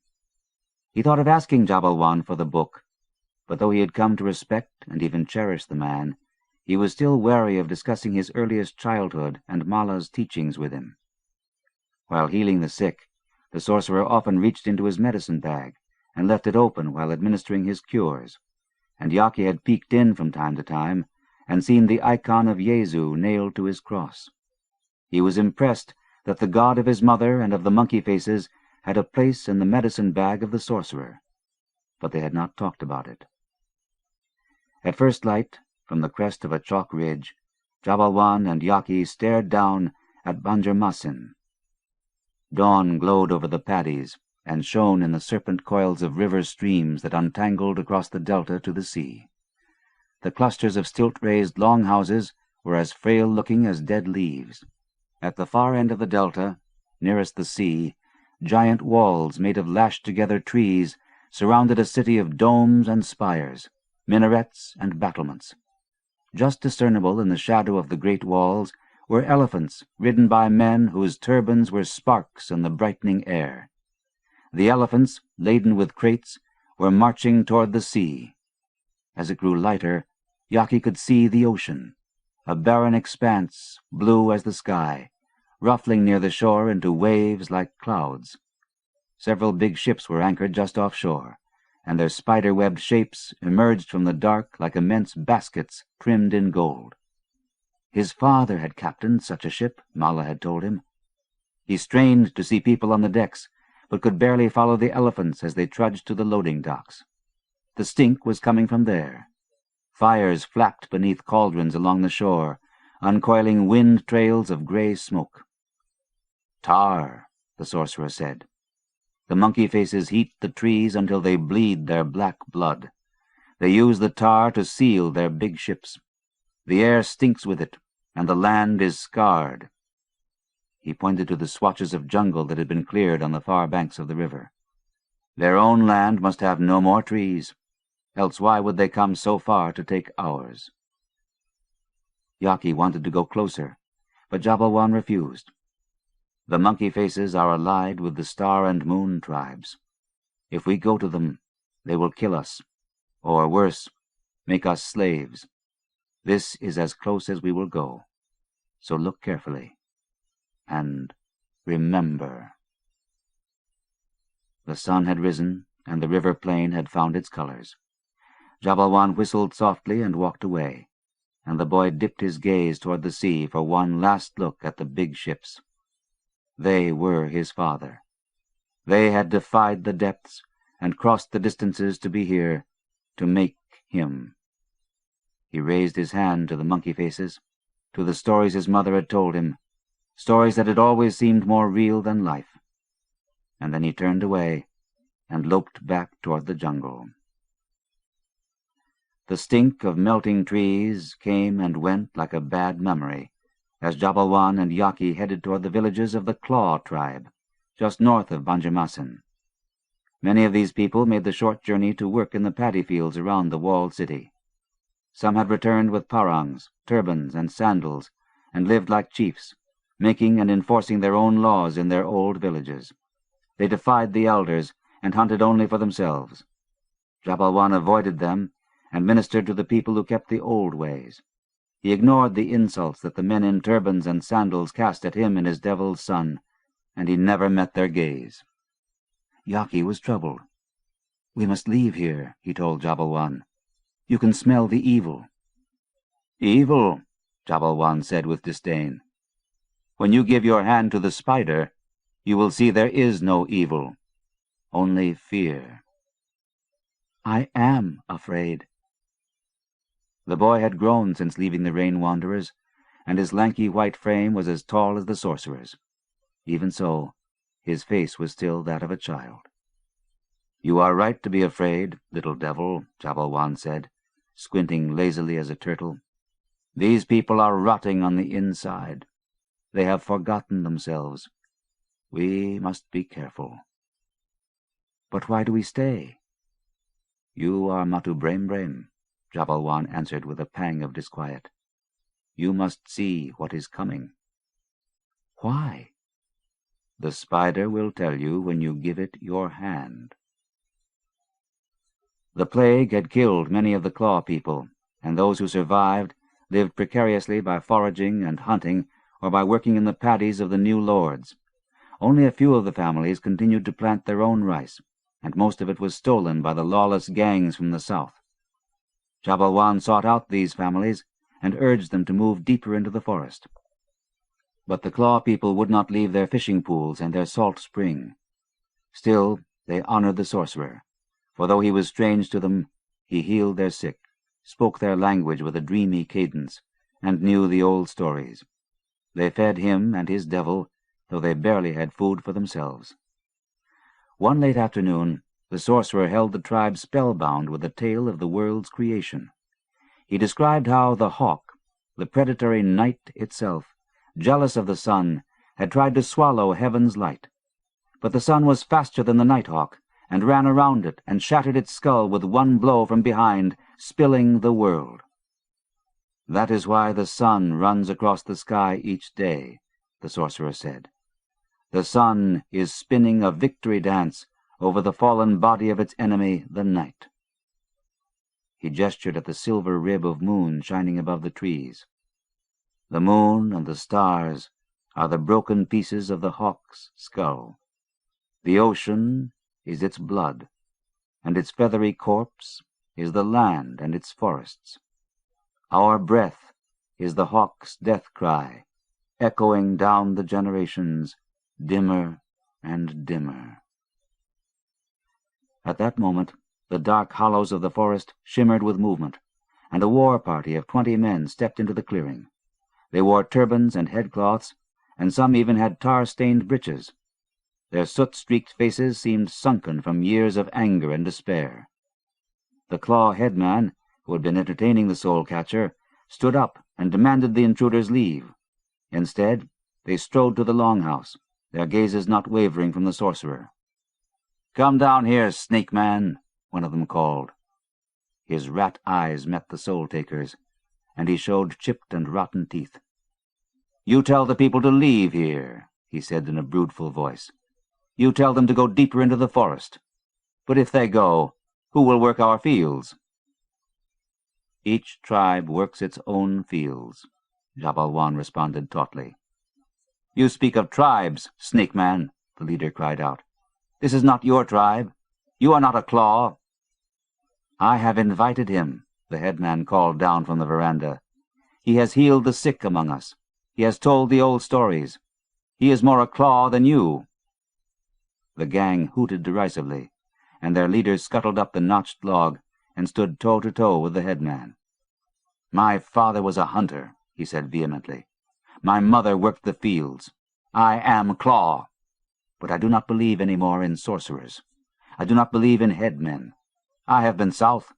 I have melted trees for the big ships. My eyes are open now." The headman did not flinch when the leader's parang came up under his jaw. "The old ways are dead," the new lord said. "The Star and Moon tribes drive us from the fish pools and the salt spring. They have weapons from the monkey faces. We must get our own weapons from the devils in the south. No more talk of sorcery. No more running from the Star and Moon tribes. We are a new people now. We make our own laws." "The law is inside," Jabalwan said from behind the headman. The new lord shoved the headman aside and closed to within a pace of the sorcerer. "What nonsense are you spitting up?" "The law is inside," the sorcerer repeated, calmly, gazing into the back of the man's eyes. "Your fathers before you knew this. They obeyed the law, and so you are here now. But if you ignore the law, you will die. Evil consumes itself." "This is the law." The new lord raised his parang. "And it is you who will die." "Fool," the headman shouted. "You raise your sword to a soul-catcher? You are doomed." The crowd jeered, and a war cry slithered among them. "I am not your enemy," Jabalwan said loudly. "We are all here now because our fathers observed the paths. They chose wisely. Why do you throw away their wisdom?" The new lord spat. "You want to confuse us. You want us to stay ignorant like our fathers, beaten back into the jungle by the Star and Moon tribes. We will not. If our fathers were so wise, why are we hunted like animals by our enemies? Let us take the weapons we can get from the monkey faces and kill our enemies." "The monkey faces are your enemies," the soul-catcher said. "They are simply buying you to serve them, like the Star and Moon tribes serve them. What will become of your children? You must leave this place." "Who are you to tell us anything, Snake Man? Look at the devil you think is your son." He jabbed his parang in the air at Jaki. "He is a monkey-faced whore-child. We will not listen to your lies." Jabalwan pushed the man's sword-arm aside. "Then leave here and go back south." "Not without your head." The new lord's parang blurred an iridescent arc in the falling light, and Jabalwan ducked aside, dodging the blade by a hair's breadth. The headman's family had retreated inside, and the sorcerer grabbed Yaki's arm and pulled him the length of the veranda. Wawa racing ahead of them. The rest of the gang leaped and surged up the notched log, and their leader charged Jabalwan with his parang spinning. "Jump!" the sorcerer whispered to Jaki, dropping his hand into his medicine bag. He whirled about as a blade sliced past him, and his hand came out of the medicine bag, gripping an open-fanged snake's head. The viper struck the leader between his eyes, biting reflexively into the flesh of his brow just beneath his headband. The new lord screamed and fell back, the snake still stabbing his face. The crowd flinched to a stop and watched the man roll on the floor in agony, ripping the fangs from his flesh. But the poison was already shooting into his brain. He bucked and kicked, and then lay dead. The war party howled with rage and leaped over the side of the veranda, pointing their parangs at Jaki and Jabalwan's fleeing shadows. Up ahead, Jabalwan pulled Jaki to a stop. "Wait," the sorcerer panted. "We cannot elude all of them. We need help." "Papan!"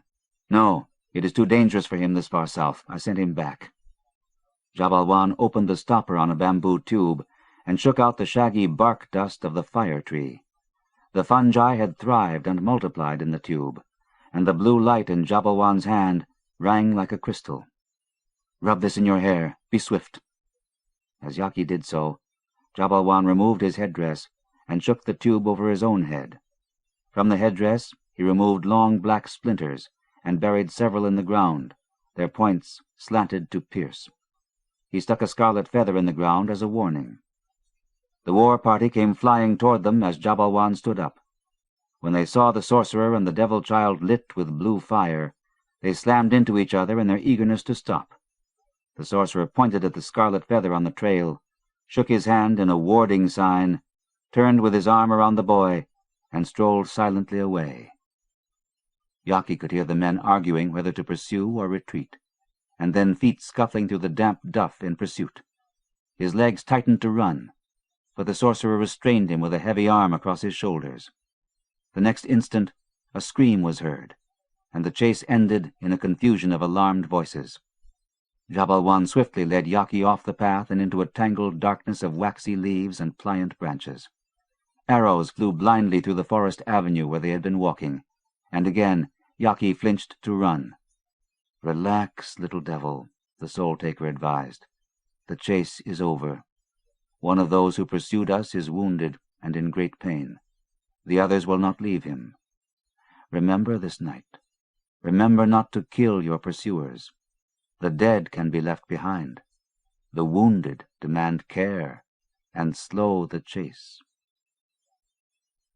That night, the sorcerer and the devil child traveled through the dark, slowly, meticulously, until the swipe of branches and vines had shaken free all the fire bark from their hair.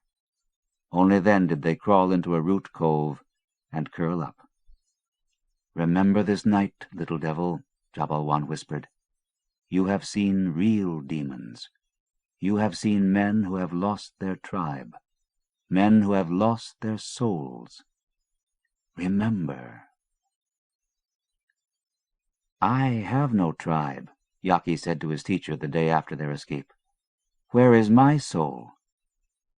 They had followed a ridgeback up from the lowland forest toward the mazy hills to the north. Though a hill trek would slow their progress, the tortuous highland trails, slashed by torrential streams and mudslides, would make pursuit impossible. Sitting on a rain-pitted limestone rock overlooking the jungle plain where they had been, they shared mushrooms and tender radish shoots. "Your tribe is the rain wanderers," Jabalwan answered. "But I am not a rain wanderer," Jaki protested. "I lived alone with my mother. I grew up in the valley." "Until you were taken as a slave by the rain wanderers.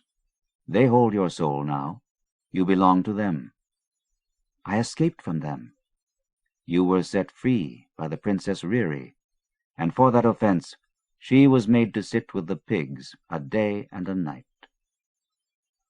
At the sound of the princess's name, Jaki saw again her drowsy angel eyes, her rain-washed hair, and her dawn-touched flesh. "You would be her slave, wouldn't you?" Jabalwan read Jaki's expression. "Oh, child, you have so much to learn."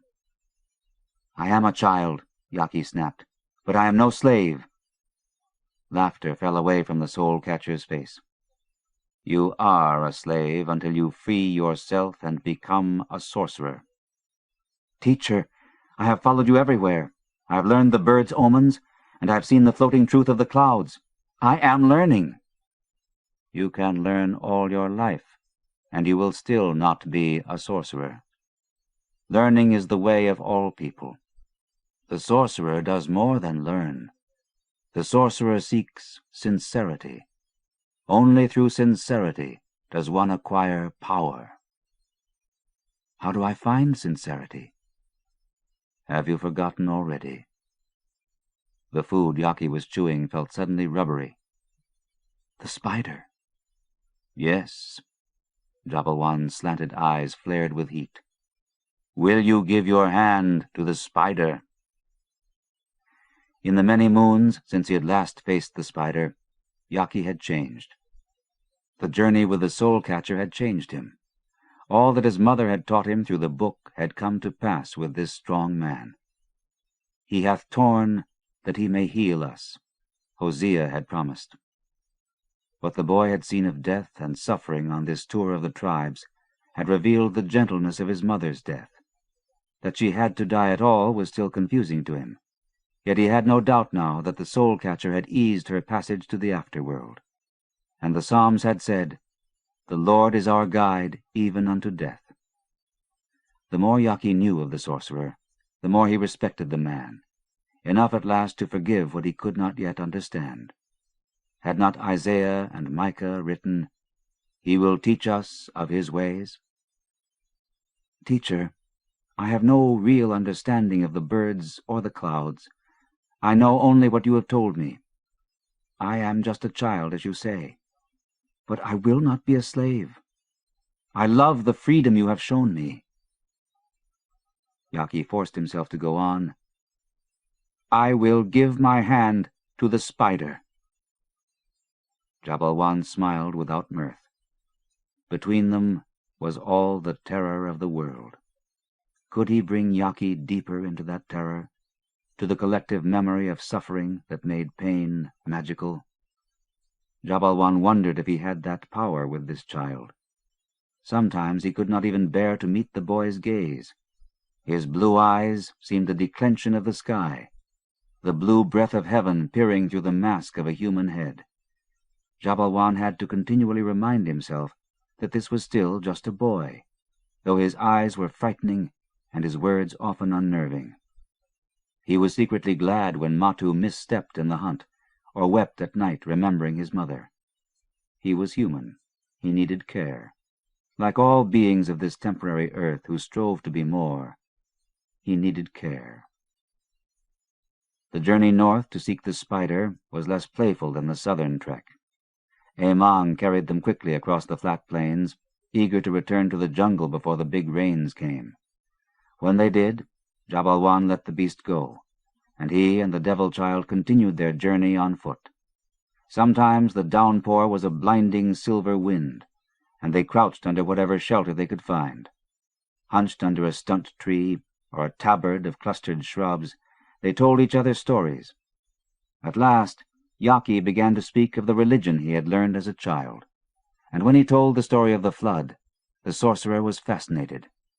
In turn, the soul-catcher explained how the rains that came each year were the old songs of the tribes from the year before, echoing back from heaven and shaking loose the sweet water of the celestial sea. During a lull in the torrent, when they had climbed from the grassland to a dry haven in a cranny beneath a waterfall, Jabalwan reached into his medicine bag and came out with the book. He handed it to Jaki. "Teach me what your mother taught you," the sorcerer said. Jaki took the book and almost dropped it. It had the heft of an animal and a fragrance like leaf smoke, a feel and a smell that swayed through him with memories, a dizzy nostalgia that turned the breath in his lungs to a withheld cry. Tears shot to his eyes before he knew he was going to weep, and Jabalwan restrained a shudder of misgiving. Jaki regained his composure quickly, reminding himself that he was already promised to the spider, and would probably soon be joining his mother. Opening the book to its first page, he began to read aloud, touching each word as he translated it to the native tongue he shared with the soul-catcher. Jabalwan watched closely, astounded to realize that each word had a shape, and that each shape was crafted from elements, the immutable powers of the alphabet. Each letter, he grasped immediately, had meaning within its sound. Each word is a shrunken spell, he said with awe, and his fingers touched the page reverently. How skinny speech is.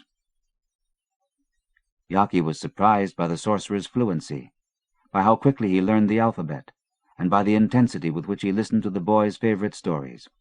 He became intrigued by Elijah, sensing in him a fellow soul-catcher who had been fed by ravens, had heard the still, small voice of the hidden world while wandering in the wilderness, and had finally been hoisted free of earth in a whirlwind.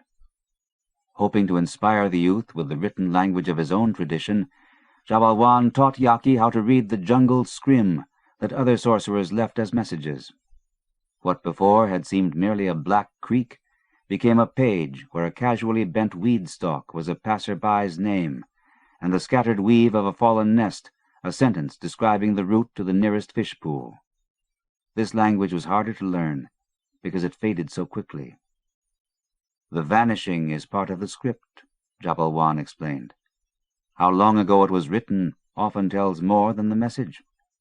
The book's words are timeless. Ours never leave Genesis. The monsoons had transformed the already plush landscape to a magically dangerous terrain. A hum would become a roar, and a cascade of mud broth and shattered trees would stampede through the slopes of the jungle, driving the wanderers up into the forest galleries.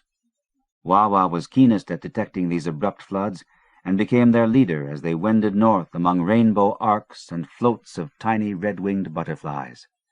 The biting insects swarmed in brown, gray, and black auroras, and Jabalwan and Jaki painted their bodies with root paste and leaf dyes that made them impervious to the insects and appealing to the animal spirits.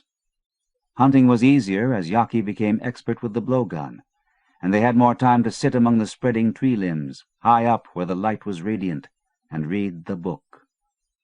The air was abundant, strange with bird songs and monkey chatter, mists and sun-struck squalls. Plants opened, outlandish flowers ignited, and the boy's apprehensions about the spider were eased. The hours spent teaching his teacher to read the book quieted his dread even more. For the first time, he felt a calm trust in the unknown. At dawn one morning, they heard Papan call. The big bear was wounded, its right haunch matted in dried blood stuck with flies. When they had cleansed the spot with gourd juice, they realized that it was a gunshot wound. Jabalwan concocted a sleeping potion, and while the bear slept, they dug the metal pellets from its flesh and swabbed the injury with leaf sap to inhibit infection. Jabalwan held up one of the pellets and stared into its silver roundness, then dropped it into his medicine bag.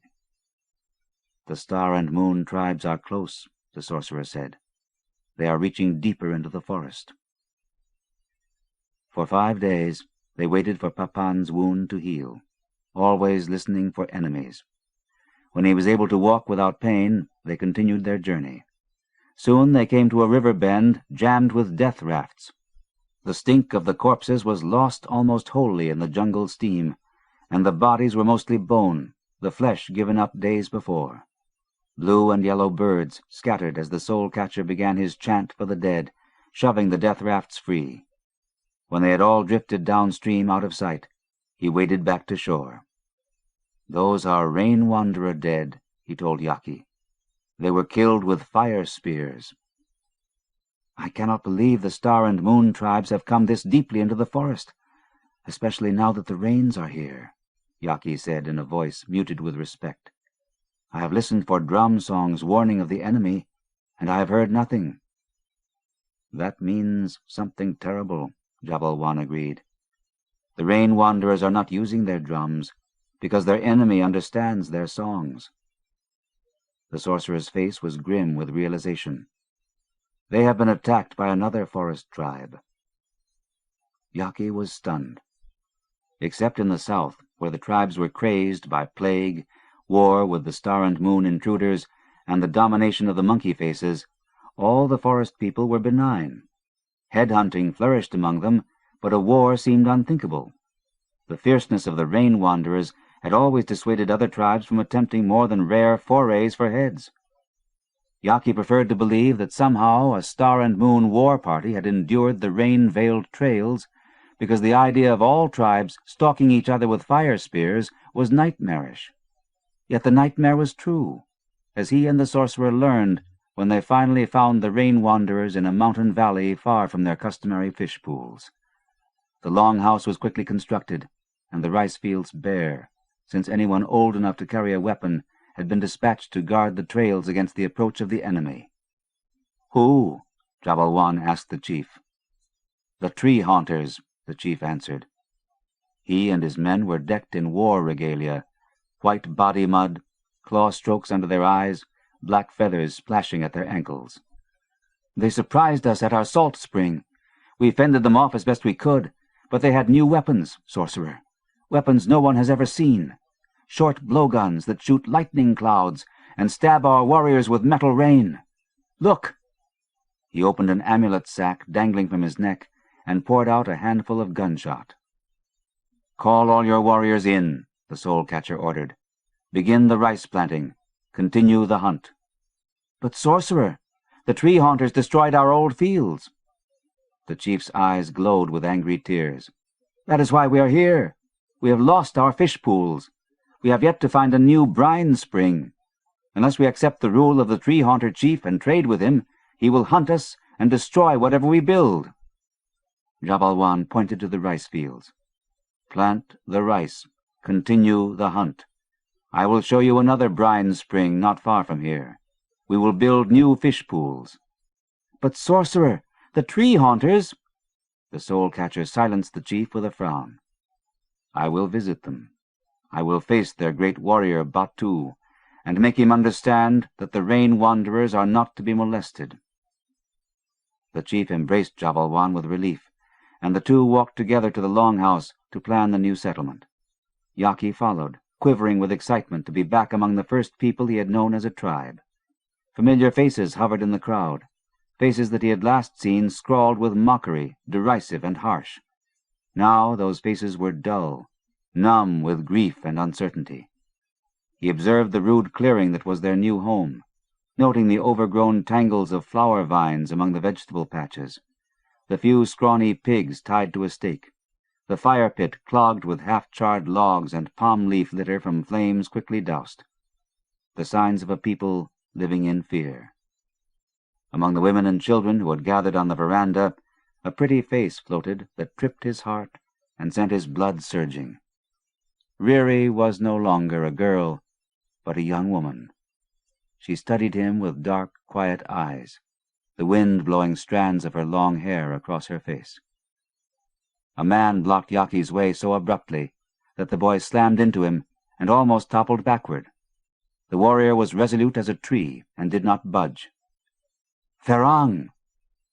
"You remember your master, slave boy." Ferang scowled at Jaki's appearance. "How pretty you look, painted like a slink lizard. Get down in the mud and show us how you crawl." Jaki tried to step around Ferang, but the young warrior blocked his way. "Just because the chief's daughter freed you, you are no less a slave." "I am the sorcerer's student." "Tha!" Ferang spit. "Everyone knows you did not give your hand to the spider. You are the sorcerer's slave as you are our slave. Crawl in the mud, slink lizard." Jaki skittered left and dodged right, but the warrior swept the ground with his leg and tripped him into the pig dung. The chief shouted Ferang's name, and the boy reached under his waistcloth, wagged his penis at Jaki, and strode away. Jaki stood mired in pig ordure. Jabalwan, who had watched from the log stair, pointed to the river. "Cleanse yourself." Jaki ran from the clearing, his insides burnished with anger, the nerves in his neck and face burning with shame. At the river, He did not even bother to check for crocodiles or krites, but threw himself into the water as if off the end of the world. The water cooled his hot emotions, and he floated to the surface and drifted on his back in an eddy circle, watching the clouds towering above him. He would give his hand to the spider.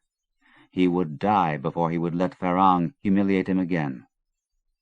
A yellow dartbird flashed overhead with its tickled call, as if confirming Yaki's determination, before he realized that it had been startled. He splashed upright and saw Riri standing on the moss bank smiling at him. "Riri!" he blurted. "You must call me Princess, like all the tribespeople." "Princess," he said, standing. His heart buffeted and steadied. "Thank you for setting me free." She dismissed that with a toss of her head that spilled her hair into the breeze off the river. "That was 2 years ago. You were just a child. So was I. I wouldn't do that today. Why did you come back?" "The soul-catcher brought me here." The breeze tilted, and he smelled her odor of crushed raspberries. "Then you will be our slave again." Her eyes brightened. "No." His certainty pushed into words. "I will never be a slave again. I have seen the spirit tree burning at night. I've worn its fire in my hair to escape our enemies. I've learned to understand the birds and read the clouds. I'll not be a slave again." "I want to see you without your paint." She nodded toward a break of a mole cane. Yaki snapped a cane, thumbed out the gelatinous interior, and frothed it in the water. He dipped his face into the suds, scrubbed free the paint, and looked up. She was gone. A laugh came from above him, and he shot a glance upward and saw her hanging overhead on a shaggy branch. Her breasts swung with her laughter, and for the first time in his life he felt a splurge of desire. He flopped backward into the water and floated, staring up at her with wonder, a soft hammer knocking inside his body. Her face was like music. It kept changing, yet stayed the same. "You are ugly," she said, and giggled into her hand. The soft hammer clunked against his ribs. "Oh, don't look so hurt." She dropped a nut, and it splashed beside his ear. "It is not your fault. You're a devil child. That's how the spirits formed you. That's why I like you. You are like the people, and yet not. And that's why Farang hates you. He thinks your ugliness is a bad omen. He's a warrior.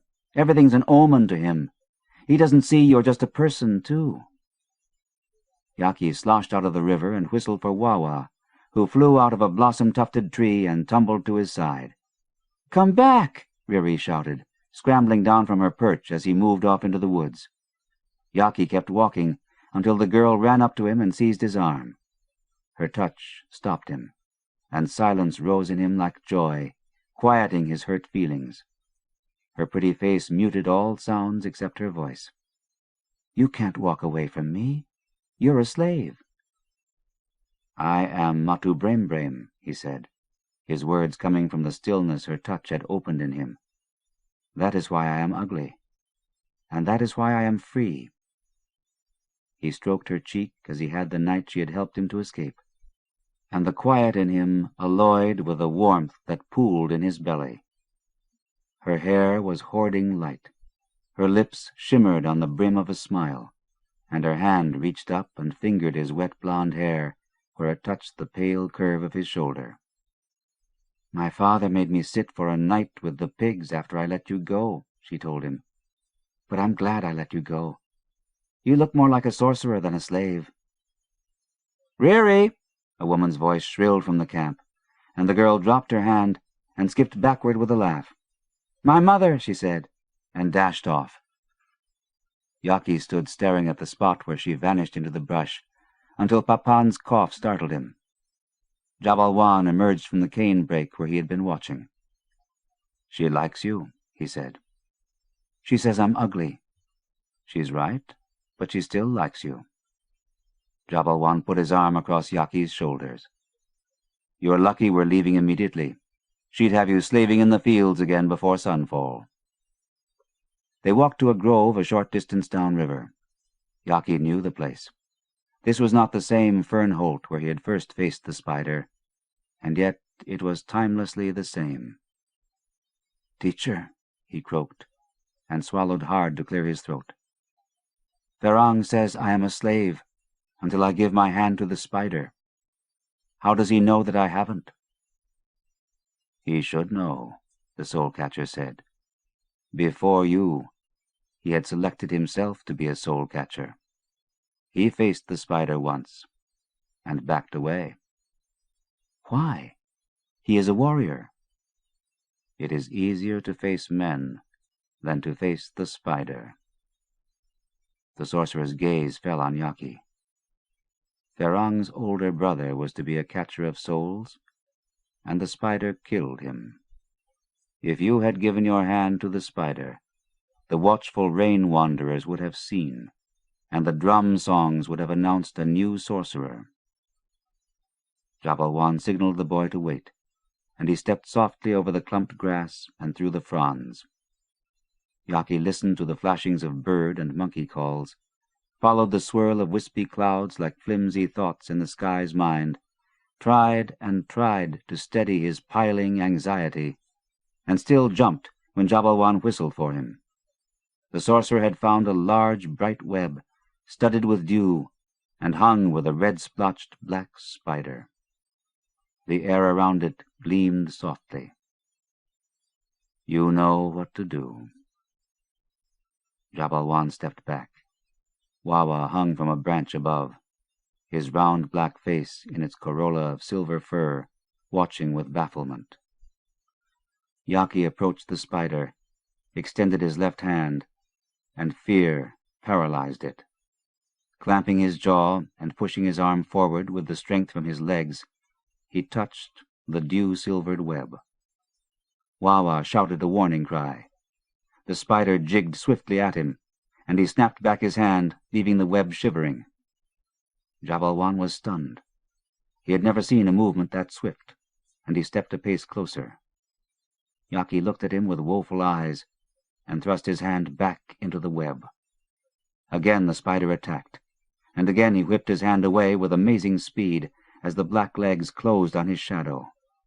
Terror howled in him, but he remembered Ferang's mockery and shoved his hand toward the spider, which was vibrating with rage.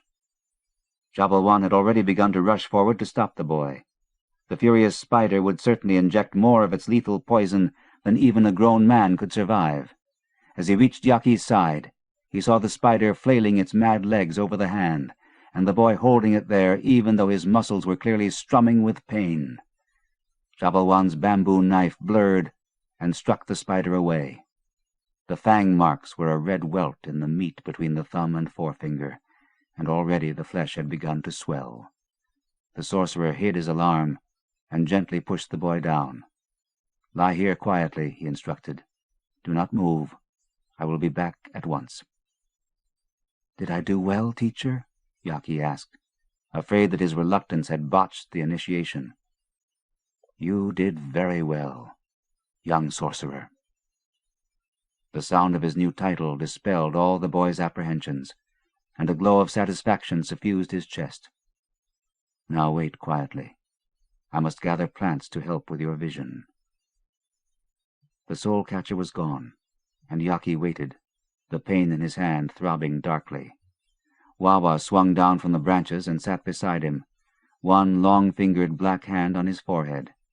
He blinked curiously, and Jaki smiled. "Don't worry. You heard the teacher. I am a sorcerer now. Nothing bad will happen to me." Jabalwan himself was not convinced of that. Always before, when a hand was offered, the spider pounced, bit, and quickly retreated, and even then sometimes the venom killed. Yaki's unexpected swiftness had frenzied the creature, and now death seemed certain. The sorcerer quickly gathered the plants he needed to help counter the poison. As he hurried along, dropping leaves and lichen shreds into his medicine bag, Jabalwan realized how much he had given his heart to this strange-looking child. Perhaps because the boy was truly strange, with eyes like metal and hair like the wind, he had become dear to Jabalwan, who had also lived his life apart, strange among his own people. Always before, the soul-catcher had watched dispassionately as the spider selected candidates for the life and killed its rejects. But to think of this boy dead hollowed his heart. Jaki saw the hot tracks of wasps like amber ribbons against the tilting sky. A noise was coming from inside the trees, a sound like rain. The pain in his hand was gone. His hand was gone. He could feel nothing in his arm, very little anywhere in his body. His vision began to fog, and he realized that he had stopped breathing. He had to drag at the air willfully, laboriously. His sight cleared, splintered with light and slivered rainbows. "Be brave," a woman's voice said. That was curious, for he had felt no fear since the spider's hooks had seized his hand. Silence pawed at him between flares of noise. The thought occurred to him that the spider's venom had killed his fear with the rest of his sensations, and he watched the wind feathering the fern fronds and wondered if he was going to die. "Be brave, little warrior." The voice was his mother's, and when he recognized it, he remembered her dying day, the light clicking in her eyes and the cold stealing over her flesh. She stepped out of the tree at his feet, and although she looked exactly as he remembered her, she was breaking up, scattering and regathering like a reflection in water. She smiled wearily, her long hair caught in the river breeze, her calm voice floating ahead of her. "Be brave, and I will show you something wonderful." Vision began to fog again, yet now his mother appeared more lucidly than ever. He could not remember if he was breathing out or in, and that stymied his effort to cross from one breath to the next. "Come," Mala said, offering her hand.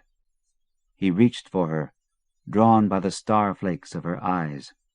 Her touch was the thrill of rushing water, and he stood up in the white blare. "Where are we?" he asked. "This is the medicine cloud," his mother explained. "This is where the dead go." Just visible as a tracery of vitreous colors was a landscape like the rhododendron slopes above the valley where he had lived with Mala. The harder he stared, the clearer the scene became. Stars shone in a sky rippling with light like river waves, a twilight more beautiful than any he had ever seen. He pulled away from his mother and tried to walk out of the fog and into the luminous dusk. "You can't go there, little warrior," Mala said. "Not yet. Only the dead belong there. You must stay here in the medicine cloud." A figure had stepped down the mountain slope from the stitchwork of stars, a tall, big-shouldered man. "That is your father," she told him. "He has come to greet you, to give you power for your time in the world." The man came closer, fireflies tweaking around him and trailing a vapor shadow the color of water. Jaki stepped up to him, straining to see through the moony haze. He was blown backward in a gale of horror. The man was a one-eyed monkey face, his right eye patched with red feathers, his good eye gorged with light, staring madly. His long gray hair, knotted in numerous skinny braids, rippled like quills as he charged forward, a mouth of yellow teeth gaping open, thick black clothing crackling like lightning as his arms wheeled and legs pumped. Most horrible of all, emerging from a hole in the monkey face's forehead, was a snake head, spitting venom. Its fangs snapped, and its venom laced the air.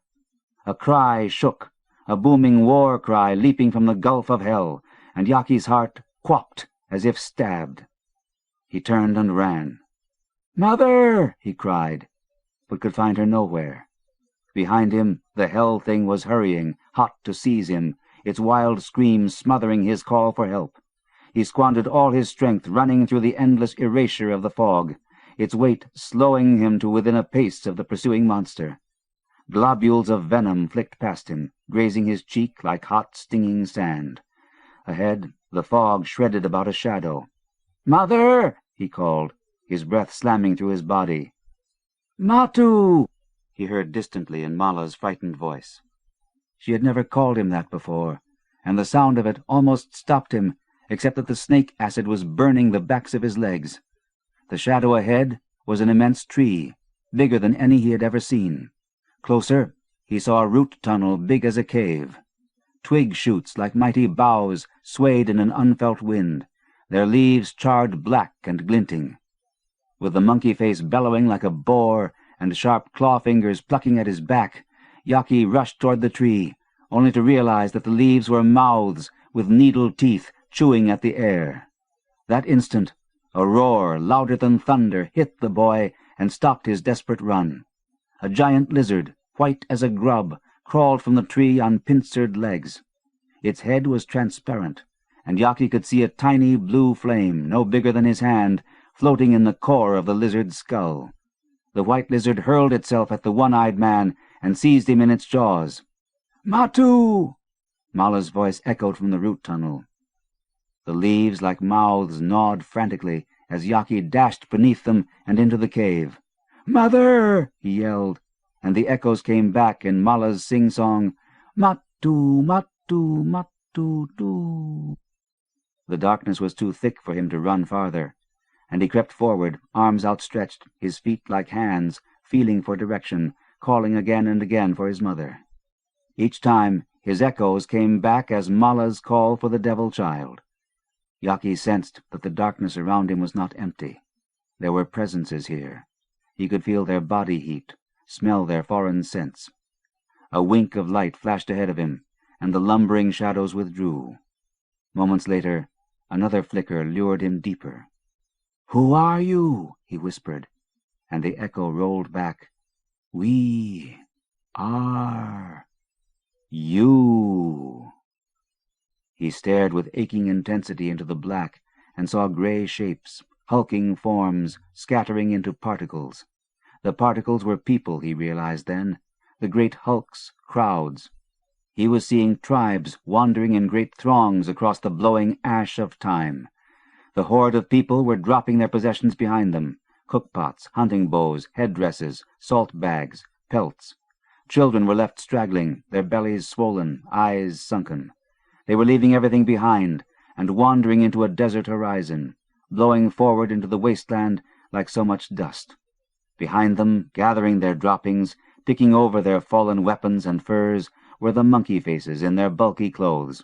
Swarms of them billowed after the tribes, and then the whole roiling rush of shapes blurred into darkness.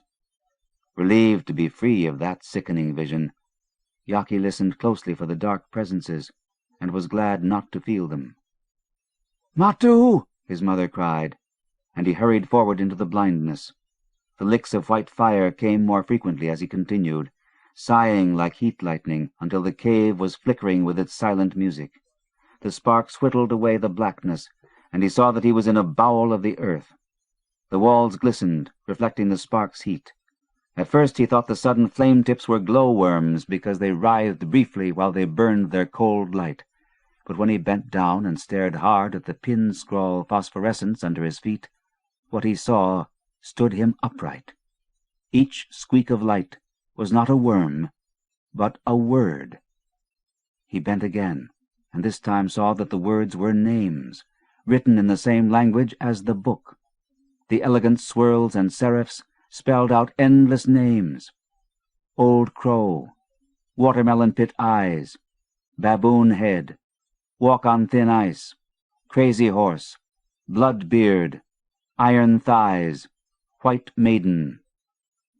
A sizzling howl poured through the cave, and Jaki looked over his shoulder to see the white lizard, burning like ghost fire, slithering toward him, its scales hissing blue sparks as they rubbed the cave walls.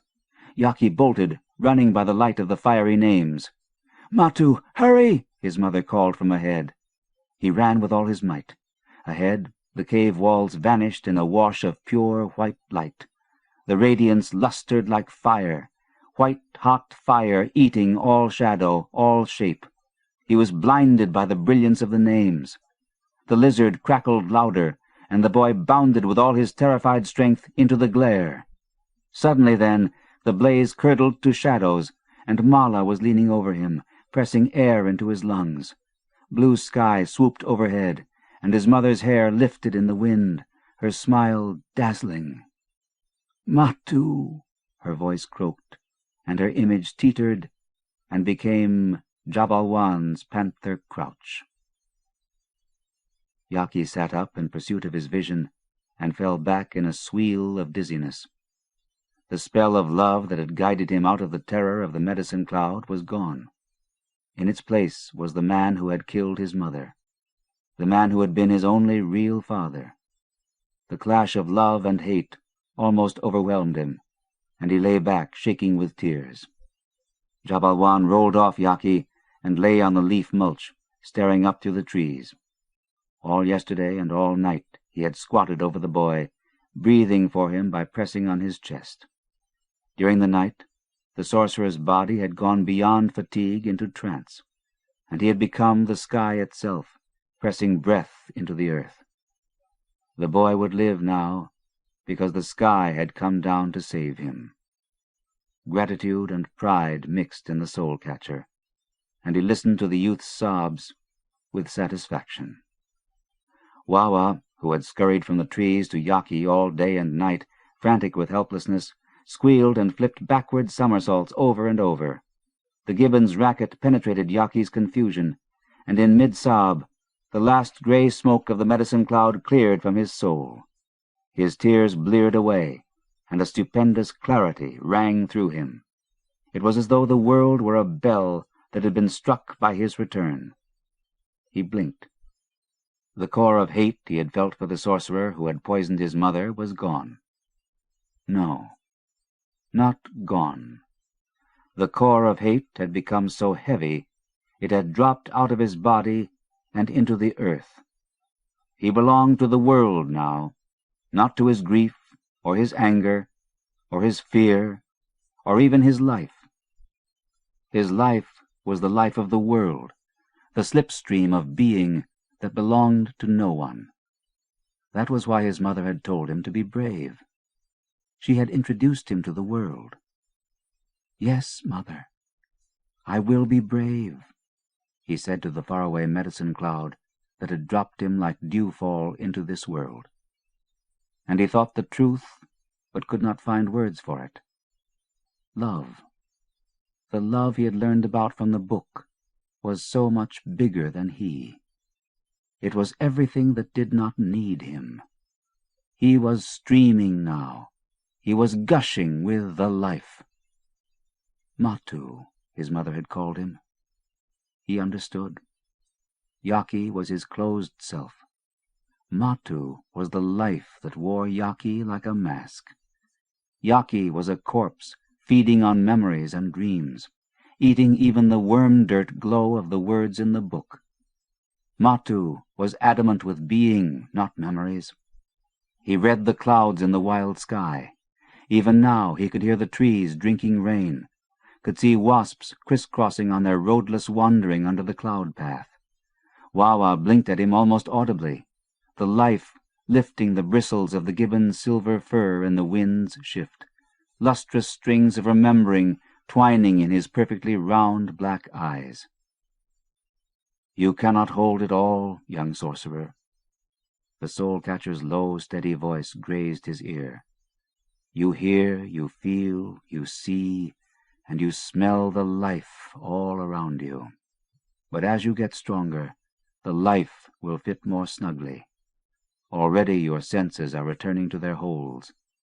You must choose one direction and ignore the others, or you will lose them all.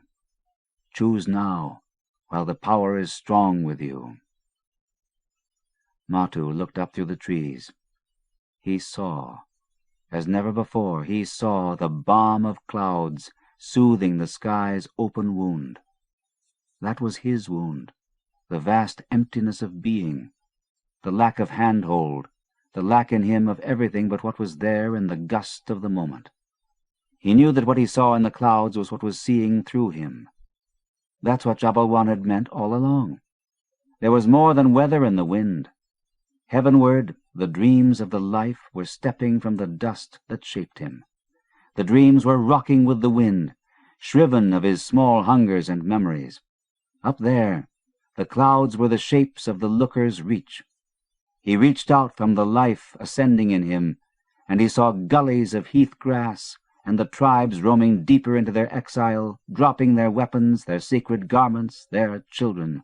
And behind them, there in the firefall of the rising sun, the big-nosed people were coming, throngs of them, the golden stitch of their hair and the red of their faces, wild with greed. "You have chosen well, young sorcerer," Jabalwan said, and placed a hand over the boy's eyes. "Now you see the truth, the spirit world outside the tribes. Now you see how the clouds, with their backs to the earth, carry our spirits and return prophecy with the rains. From this day forth, you will hunger more for them than for food.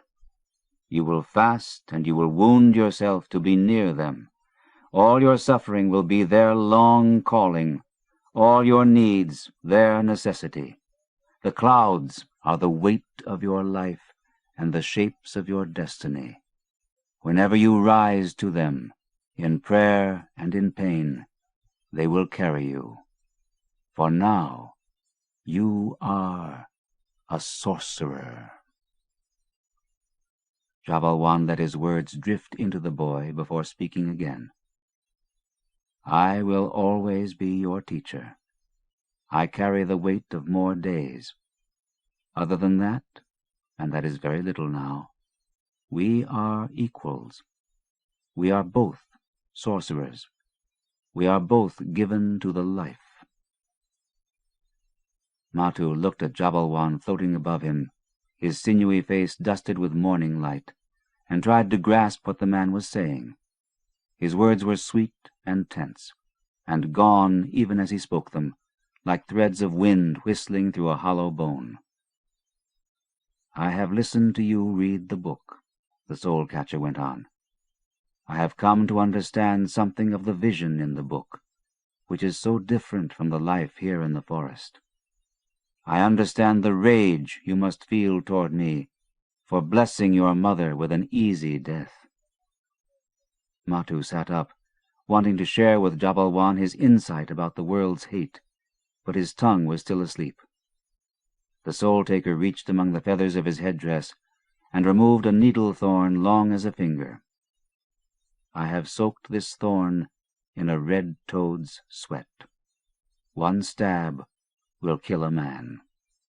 I am giving it to you because we are both sorcerers now.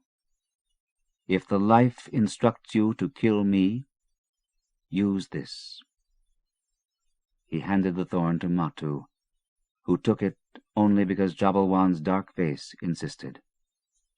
Matu shook his head. No. For several days, Matu lived in the fern dell, drinking river water and eating moss, watching as the cloud drifts revealed their secrets. "The time of the tribes is ending," he announced to Jabalwan the first day that he ate meat again. "The children are being left behind. The monkey faces are making them their own." Jabalwan nodded wearily. "I have seen it." "Then the whole world will become a monkey-face village, like we saw in Banjarmasin?" "Yes, the whole world one day will be a wall. We will not live to see it, but it is certain as the sky is blue." "Is that good?" "Good?" Jabalwan smiled joylessly. "You are thinking like the book again. For sorcerers, there is no good and evil. Remember?" He looked up at the clouds floating above them. "The sky is deep. It carries everything, no matter where." As soon as Matu's strength had returned, Jabalwan led him downriver past the funerary rats of the rain wanderers. Matu's senses had closed in on him again, as the soul-taker had foretold. Yet with his mounting strength came a burst in physical growth and the first pummeling waves of puberty. Hunkering on a moss bank spearing fish in the tide pools, he saw himself in the silvered water, and was astounded by the changes. He had his mother's high, solemn cheekbones, and small, docile ears close to his head.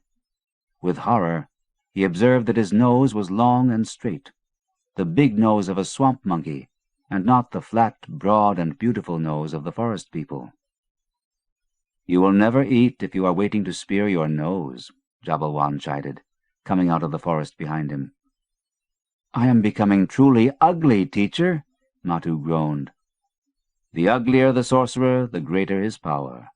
You will be less tempted by women, for they will certainly not seek you out with a nose like yours. And good riddance," the soul-catcher quickly added, seeing the consternation on the youth's face. "You belong to no tribe now. The rain-wanderers have no claim to you any more.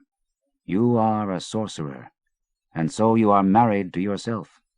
Your wife is the stately sky. She is naked only to your gaze." Matu heard this with alarm.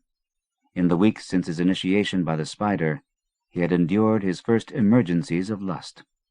Dreams of Riri, her naked, dusk-colored body, polluted his sleep.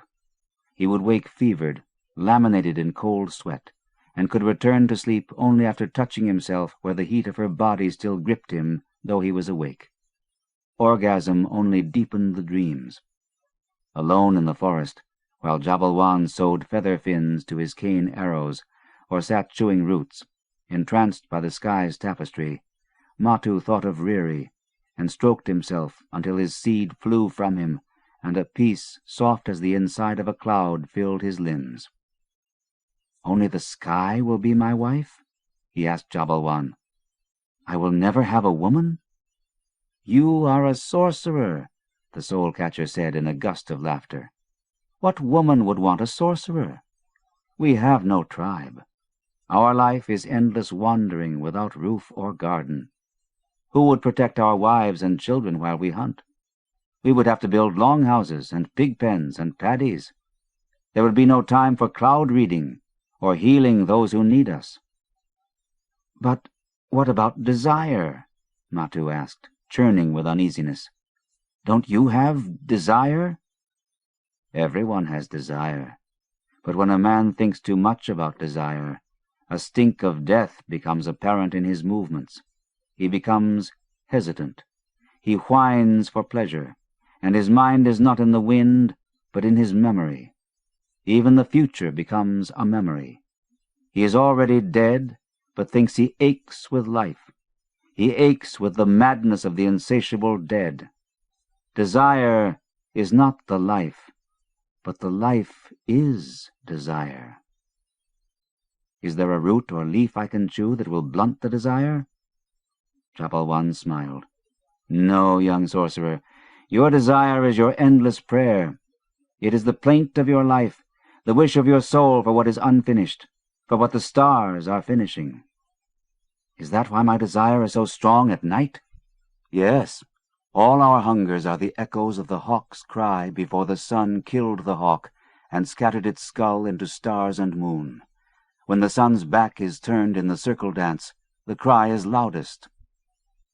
Listen to it, without memory, without hope. Just listen to it, twanging your muscles. It has its use, like the hawks that circle over the forest again and again, keeping the wind clean." Matu nodded as though he understood perfectly, though he was troubled. Did not the Psalms sing, "All my desire is before thee, the desire of every living thing"? "No sorcerer has a wife," Jabalwan said with a shadowy smile. "But the unmarried women are always eager to make love with a sorcerer, because our fortune rubs off with our embrace. Except at night. At night we become panthers." Jabalwan understood Matu's urgency, and days later, when they arrived in a stilt-hunter village, he indicated to the chief that the devil-child was ready to bless the paddies. While the soul-taker visited the afflicted, the young man was led into the forest skirting the paddies by a gang of giggling young women crowned with flowers. They stripped off his waistcloth, threw it into the paddy, and knelt staring with amazement at the gold wires of his pubic hair before pulling him into their midst. In their laughing, love-wise play, Matu learned the delirious wonder of coupling, and when they carried him into the paddy exhausted, eyes uprolled, and grinning like the blessed dead, the tribe, who had gathered at the hem of the field, cheered. They dropped him in the mud and covered him with ooze. Plastered with earth, He staggered among the fields, scattering blessings, his legs still tremulous from his ardent initiation. At the feast, later in the day, Jabalwan smiled to see Matu Braim Braim gorge himself on food. The grace returned to the boy's features and gangly limbs after weeks of restlessness. The soul-taker was glad for their detour. Life is the journey of beasts, not the hopes of men, he thought, remembering his promise to the rain-wanderers that he would confront the tree-haunter's great warrior, Batu. Night lapped in red sunlight on the windy shoulders of the trees, and a black moon edged in silver hung over the smoky jungle when the sorcerers left. The shouts and laughter of the young women trailed after the men as they went to meet the night.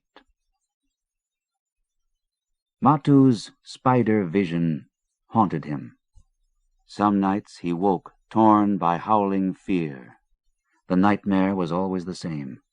He was being chased by the one-eyed monkey face with the snake head writhing from his forehead.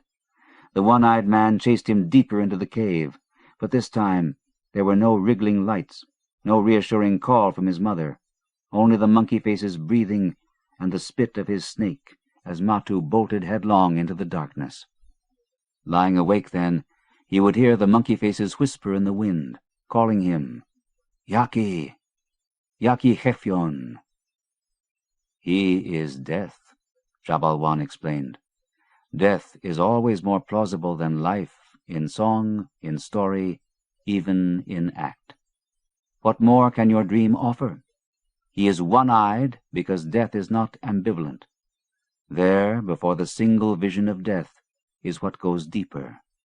That cave he is guarding is important. Your father wrote about it in the book, but you could never understand it until now. If you stop playing with yourself when you think I'm not looking, if you listen well to everything I tell you, you may get past him and be amazed. You will see he guards the mine of signature." Jabalwan had been profoundly moved by what Peter Gefjon had written in the cover leaf of his Bible. Though the sorcerer had never seen a lion, he understood when the boy had first translated the Latin script and had read, as his mother had taught him, "I have seen the lion of the final moment." The lion was the shadow beast of all people, the panther's soul that stalked everything living, though only people knew they were stalked. That knowing was a living death, and only by going past it could one reach the depths of one's identity. The soul-taker talked to Matu about this on new moon nights, when the forest was too dark for scavenging, and the darkness emerald with waking dreams. They would chew a black knuckle of root that Jabalwan kept in his medicine bag in a pocket stitched with a staring eye, and the spirits would swarm like gnat fire. As the soul-taker spoke of the long house of souls, the ghost world began to drizzle all about them, and Jaki saw that they were inside the long house of the ancestors, where fogged shapes wafted with great weariness among black hives, and indigo faces with char mouths swerved close. Jabalwan's droning narrative quickly carried them deeper into the rain haze of the dead. The soul-taker's goal was the cooking pot at the center of the long house. There he sat with his spirit ancestors and listened to their stories in the light of the first cooking fire. But Matu could never go that far with him. Standing at the cooking pot was the one-eyed monkey face, his serpent-headed brow blowing venom. "Death has sat with you twice," Jabalwan told him one morning. "The plague and the spider let death into your body, and yet it remains a stranger and an enemy, keeping you from the cooking pot where all our visions boil. The insights that come from that stew are cooked for us by the old sorcerers. They are the food by which our souls grow strong enough to catch other souls from the claws of sickness and sometimes death. Without that food, you will not live long as a sorcerer. We must go meet this death who keeps you from us." That day, Jabalwan led Matu to within sight of Long Apari. In all their travels, Matu had never seen such a village. 6 long houses zigzagged the curves of the mighty Great Dawn-running river. The veranda of each house was hung with heads, and colorful banners flew from the roofs. On the riverside, the houses extended into wharves, where baskets and crates were passed between shore and the flotilla of dugouts. No paddy fields or vegetable gardens were visible. Instead, the cleared land was stamped flat, and warriors splashed in the dust practicing fighting drills. The women congregated in the shade of the verandas, supervising the dock work and chewing betel. Children played in the fish pools, spearing animals for sport, and letting their bodies spin downriver. For days, Jabalwan had Matu sit in the high trees in the bluffs above the river, watching Long Apari the way they had sat in the deep forest watching animals. "Watch carefully," the soul-taker demanded. "You must know this beast well before we go down there to tame it." Matu knew about tribes from his year as a slave among the rain-wanderers and from the book, but he had never truly watched them the way he had watched elephant herds and tapir packs. The routines of the village intrigued him with their regularity. Into the sun-sheeted river at dawn, the dugouts that had been loaded the day before were launched. The night watch straggled in from their forest posts, and day patrols of a dozen warriors each left the longhouses for the boar runs and creek trails. By noon, another fleet of dugouts labored upriver to Long Apari, loaded with crates, barrels, sacks, mounds of vegetables, and scaffolds hung with dead animals. In the afternoon, while the wharf work went on, the warriors drilled. With Wawa scouting ahead for the sorcerers, Jabalwan and Matu were able to elude the redoubled guard force around the village and come to the edge of the clearing before the longhouses without being seen. "The central house with the banners is the one where the chief lives," Matu said. "I have seen him come out to review the cargo rafts and to exhort his warriors. He is a powerful-looking man." Jabalwan agreed with a nod, his wary eyes continually scanning the undergrowth and the longhouses. "His name is Batu. He is the man who brought your mother and father together. We will go speak with him now." Matu laid a hand on the soul-taker's forearm. "Perhaps we should wait a while. Each morning I see the chief go to the women's end of his longhouse to pleasure himself before the boats arrive. He must be in there now." Jabalwan smiled a joyless grin and strode into the clearing. The moment he rose, Papan bellowed from the far side of the village where the forest swept closest to the clearing, and all heads turned in that direction. Swiftly, Jabalwan, Matu, and the large ape that had followed them down from the bluffs ran across the clearing. Musket fire boomed from the forest, and the roaring ceased. Jabalwan put a finger to the frown creasing the space between Matu's eyes. "Don't worry, young sorcerer. Papan was wounded once by the fire spears. She knows better now than to get close enough to be hit." They were under the longhouses where the air stank of offal and pigs. "Give me the poison needle." Matu drew the black-tipped red needle from the back band of his waistcloth and handed it to the soul-catcher. Jabalwan held it before the ape, gestured, and the ape took it and ran into the shadows among the pigs. Jabalwan reached into his medicine bag, removed his headdress, and put it on. "Say nothing," he warned Matu. "Simply watch. Watch. Watch." Jabalwan signed for Matu to follow, and walked around the pilings so they arrived at the notched log stairway with its parang-bearing guard as if out of thin air. The guard grunted in alarm, and the sorcerer signed for him to be silent and stand aside. The guard readily complied, and they mounted the stairs to the veranda, where smoked leathern heads hung by their hair from the crossbeams. The women on the veranda jabbered with dread at the sight of the sorcerer and his gold-headed escort, and were silenced when Jabalwan drew a dog-bone needle from his hair and pointed it at them. Silently, the sorcerers paced the length of the veranda and stopped outside the doorway to the wives' chamber. Batu was within. They could hear him admonishing, "Bend over and forget the commotion outside. I will deal with that when I am through." Jabalwan growled. Women shrieked, bodies scuffled, and Batu barged out of the doorway. He was a stout man, and had grown more solid and muscular in the 12 years since Jabalwan had last seen him. The measure of his leadership was that he did not cry out at the sight of the sorcerer and the devil child, but instead opened his hands in greeting. "Jabalwan," he said, "your ugly face has haunted my nightmares since you took my mala from me." He looked at Matu, the black bores of his clever eyes widening.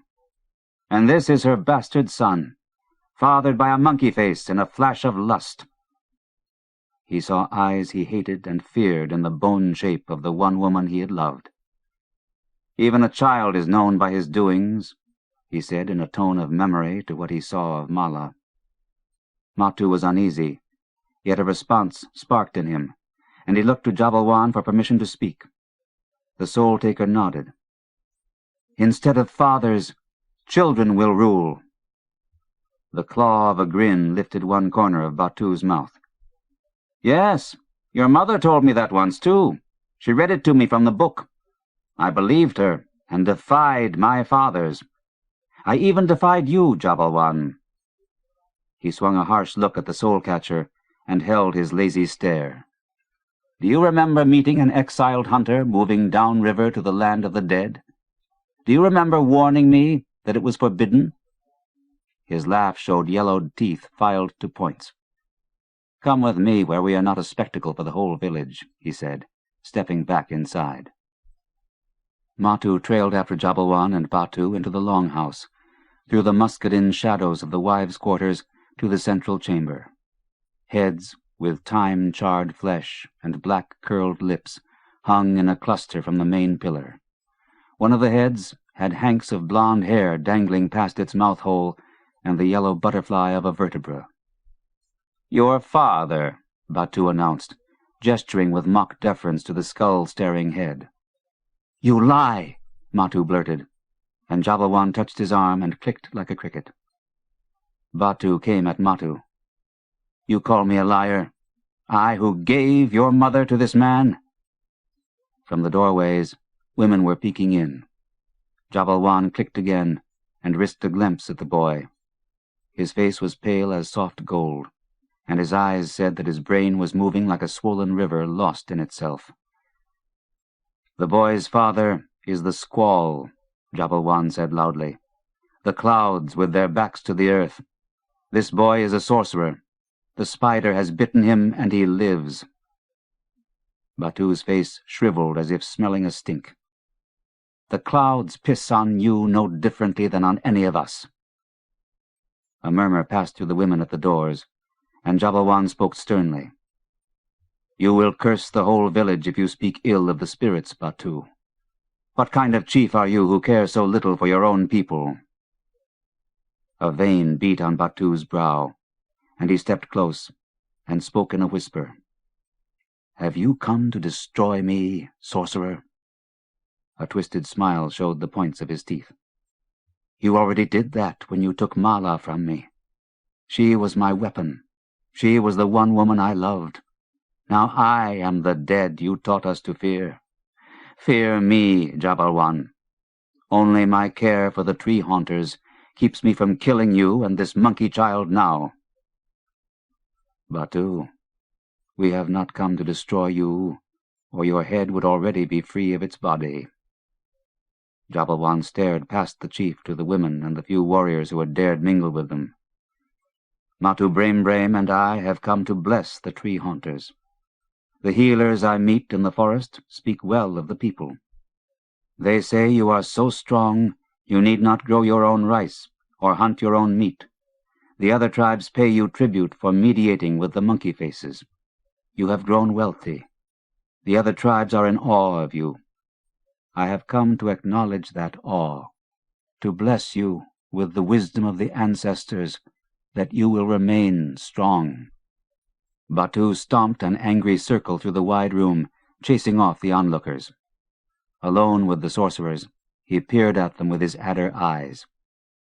"You are cunning, Jabalwan. You will use my own people against me.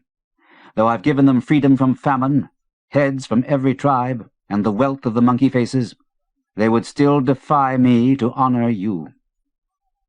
I am the man-snake. They are my children. Batu shook his head. "What do you want from me, man-snake?" "You will never again kill rain-wanderers," Jabalwan said, with the timbre of thunder. "You will immediately withdraw all your warriors and hunters from the lands west of here. You will never encroach there again." Batu's jaw muscles throbbed. "You say this loud enough for everyone to hear. You are not talking to one of your foolish children. I am Batu, the chief of tribes. I am Batu, beloved of the devil gods. I am not afraid of your deceptions, man-snake. Why should I obey you? If you do not heed me, the tree haunters will lose everything you have given them. Their children and their children's grandchildren will be slaves to the tribes you now dominate." Batu shouted something in a foreign tongue, and 4 men in turbans with beard-hackled faces lunged into the longhouse, scimitars drawn. "The forest people are too afraid to free themselves from your ancient slavery. But the Lanoon will happily take your heads." "Lanoon?" Jabalwan said in surprise. "So, you trade not only with the monkey faces, but with their enemy. Do you sell them to each other?" "The monkey faces will not trade their fire spears with the forest tribes," Batu answered. "To get guns to rule the other tribes, I tell the Lanoon what they need to know to find the monkey faces' fat trade ships." Batu grinned proudly. "Now, for knowing this, and for enslaving the people with your sorcery, I kill you." He signaled the Lanoon, and the furious men pounced. Jabalwan had drawn his dog-bone needle from his hair, and he pointed it at the closest Lanoon and stamped toward him. The pirate screeched with pain, his sword wrenching free of his hand. He hopped blindly and collapsed before the sorcerer. Jabalwan moved his dog-bone in an arc, and another Lanoon bounced from the longhouse. Batu's face was stupid with what he had seen. "By betraying me," Jabalwan said, "you betray your people and their ancestors. Your father and the fathers before him will not recognize you in the long house of souls, unless—" He put the bone back in his headdress and signed for Matu to step for the door. "You will do no further harm to the rain-wanderers. Each new moon you will go personally to the fork in the river west of here and leave a raft with a full sack of salt, 20 sacks of rice, and a rack of fresh meat. This you will do for 2 years. After that, the ancestors will be content if you leave the rain-wanderers alone." Jabalwan walked to the cooking pot and threw it over in a clatter of metal knives and spoons. "In this house, the spirits themselves were assaulted and forced to kill a man." He snatched a stalk of bamboo and thrust it into the smoldering embers of the night fire. "This house cannot stand." He passed his hand over the embers, dropping a cube of coal tar, and flames hopped like rats. "Get out. Have your warriors cut the pilings. Quickly, before the other houses catch the cleansing fire." Batu shambled toward Jabalwan, but the sorcerer lifted the flaming bamboo lance and shook it at him. The chief faltered, sweat sparking from his face. "I will kill you, snake man!" Jabalwan thrust the burning staff into the thatched ceiling, and the dry grass ruffled with fire. "If you kill me, I will come back from the dead and kill you." The flames flew across the roof, and the sorcerer screamed the snake's greasy cry, a coiling eeriness that shook the flesh on his skull and split Batu's rage to gaping fear. The chief grabbed his ceremonial sword from the pillar, where fire was already licking the hung trophies, glimpsed a tongue of fire laughing in Von Note's head, and bolted. Matu hopped aside to let Batu pass. The chief leaped from the veranda and tumbled into the dust, his sword spinning from him. All the women had already fled. The pigs under the house were unpenned, and the pilings were being hatcheted. Jabalwan seized Matu's hand and ran with him the length of the veranda, ducking through coils of smoke. Together they leaped off the end of the platform as a wall collapsed to a flaming nest behind them. The tree haunters cut through the pilings, and the burning longhouse sagged to a mound of churning smoke and fiery gushes. Matu squeezed his hand urgently. "Is that my father's head that hung as a war trophy?" "Your father is a thunderhead. You are his flash." Jabalwan guided Matu away from the flames. "How can you think otherwise after feeding your blood to the spider?" The people stood back from the sorcerers as they walked away from the destroyed building. Matu stopped and caught Jabalwan's gaze. "Is that the head of my seed, father?" "The edge of death is not a gamble," the sorcerer replied. "Fate is ancestral energy. You know that." "My mother lied to me," Matu said coldly. Jabalwan shook his head with morose disappointment. "Jan van Noot is your seed, father." "Why did Mala lie to me?" Matu asked in a pang of hurt. "Did she lie?" Jabalwan's flesh knotted between his eyes. "Who is Peter Gefjon, then?" "Your spirit, father," Jabalwan answered sharply. "He is the one who watches you from the medicine cloud. Mala is with him now, while Van Noot crawls with the animals. Wake up to your mother's sincerity, Matu Braimbraim. Did you suffer the spider blindly?" He walked away, and Matu faced the pyre alone. The possibility that Mala had lied to him unfurled like nausea. Who was that blond man? How had Batu taken his head? He looked for the soul-catcher, and saw him striding toward a knot of warriors. Jabalwan beckoned to a warrior with a fire spear, and the man ran to him and bowed his head. "Give me your gun," the man-snake ordered. "You will show me how to use it." The warrior obeyed. Batu glowered from among his nervous guard, the Lanoon keeping safely behind him. The acre of smoke between him and the soul-catcher were the bounds of the earth they had trespassed together. Time was shredded among the flying vapors, and Batu understood, mired in his anger and humiliation, that he was fighting not only the backward rain-wanderers and Jabalwan, but the dead hordes, the ghost tribes of the ancestors.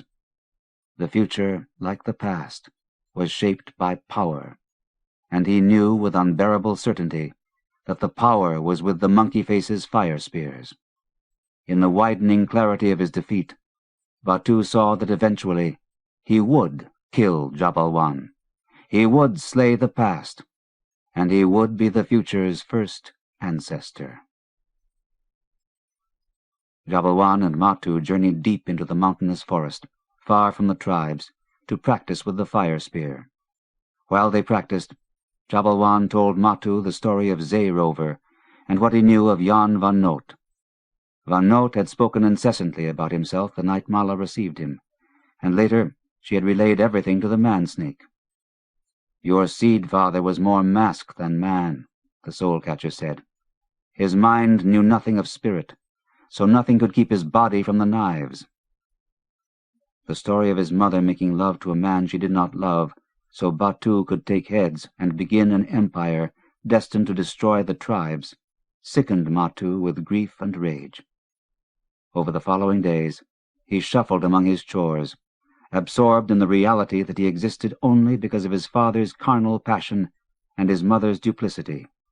He was himself one of the first casualties in the destruction of the tribes. Jabalwan sensed Matu's torment, but he was helpless to do more than keep the youth busy and prevent him from sinking into complete torpor. The sorcerer wanted to explore the secrets of his new weapon, and they spent weeks in the Yellow Hills, mixing the powders of his flash dust until it was as potent as the gunpowder that had come with the musket.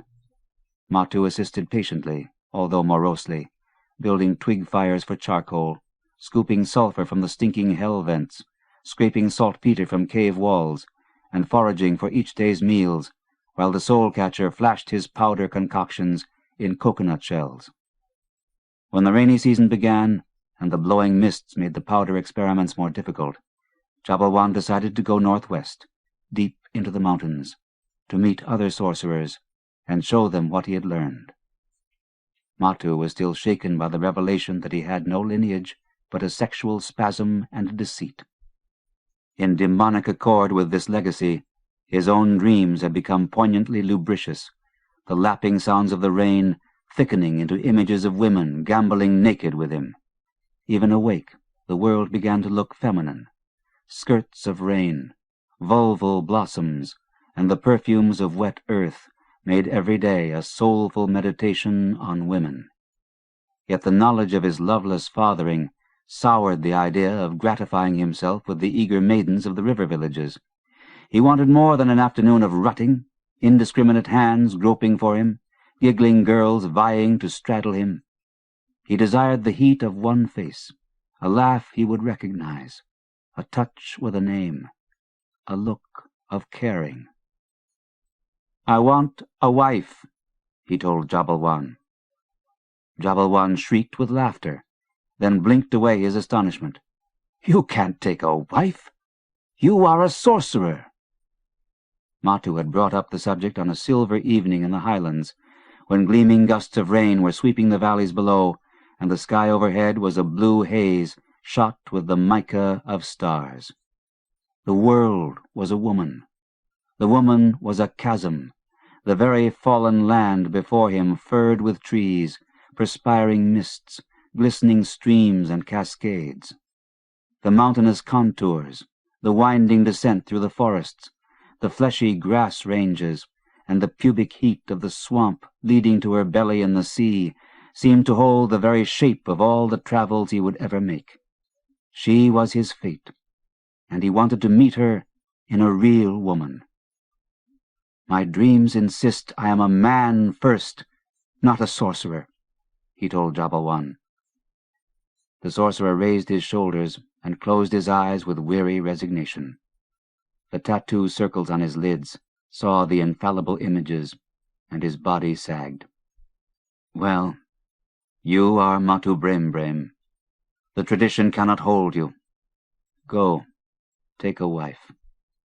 I must trek higher into the mountains to find this year's convocation of sorcerers.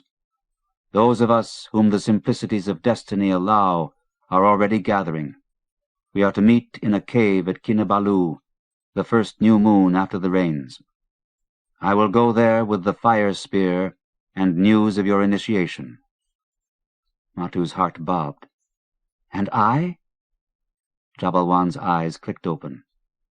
"You will find the rain wanderers and give the headman this." He took from his medicine bag a pink snail shell with a brown-banded lip and handed it to the youth. "What does it look like?" "A flower bud? A fresh-laid swiftlet egg? A sun-burned turtle head?" "It's your cock after the bamboo knife whacks off your foreskin." Jabalwan choked with amusement.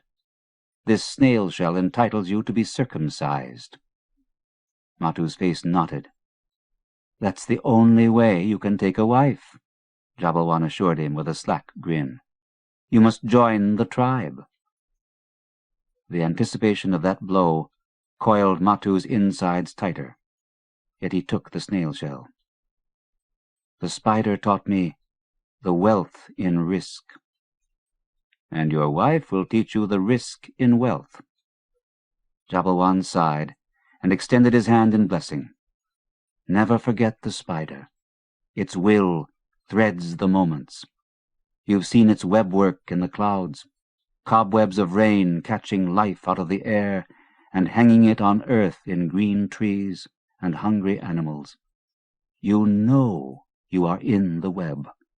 To forget that now is the worst crime. All evil comes from such forgetfulness."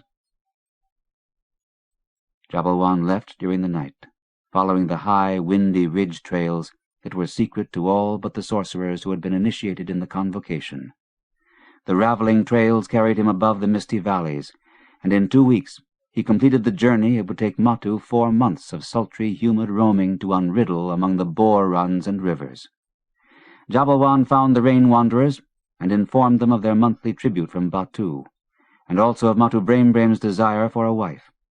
He imposed no strictures on the tribe in their behavior toward the devil's child, and left again for the mountains that same day, believing that only the powers of the world could liberate Matu from a tedious tribal life and return him to the verge of mystery.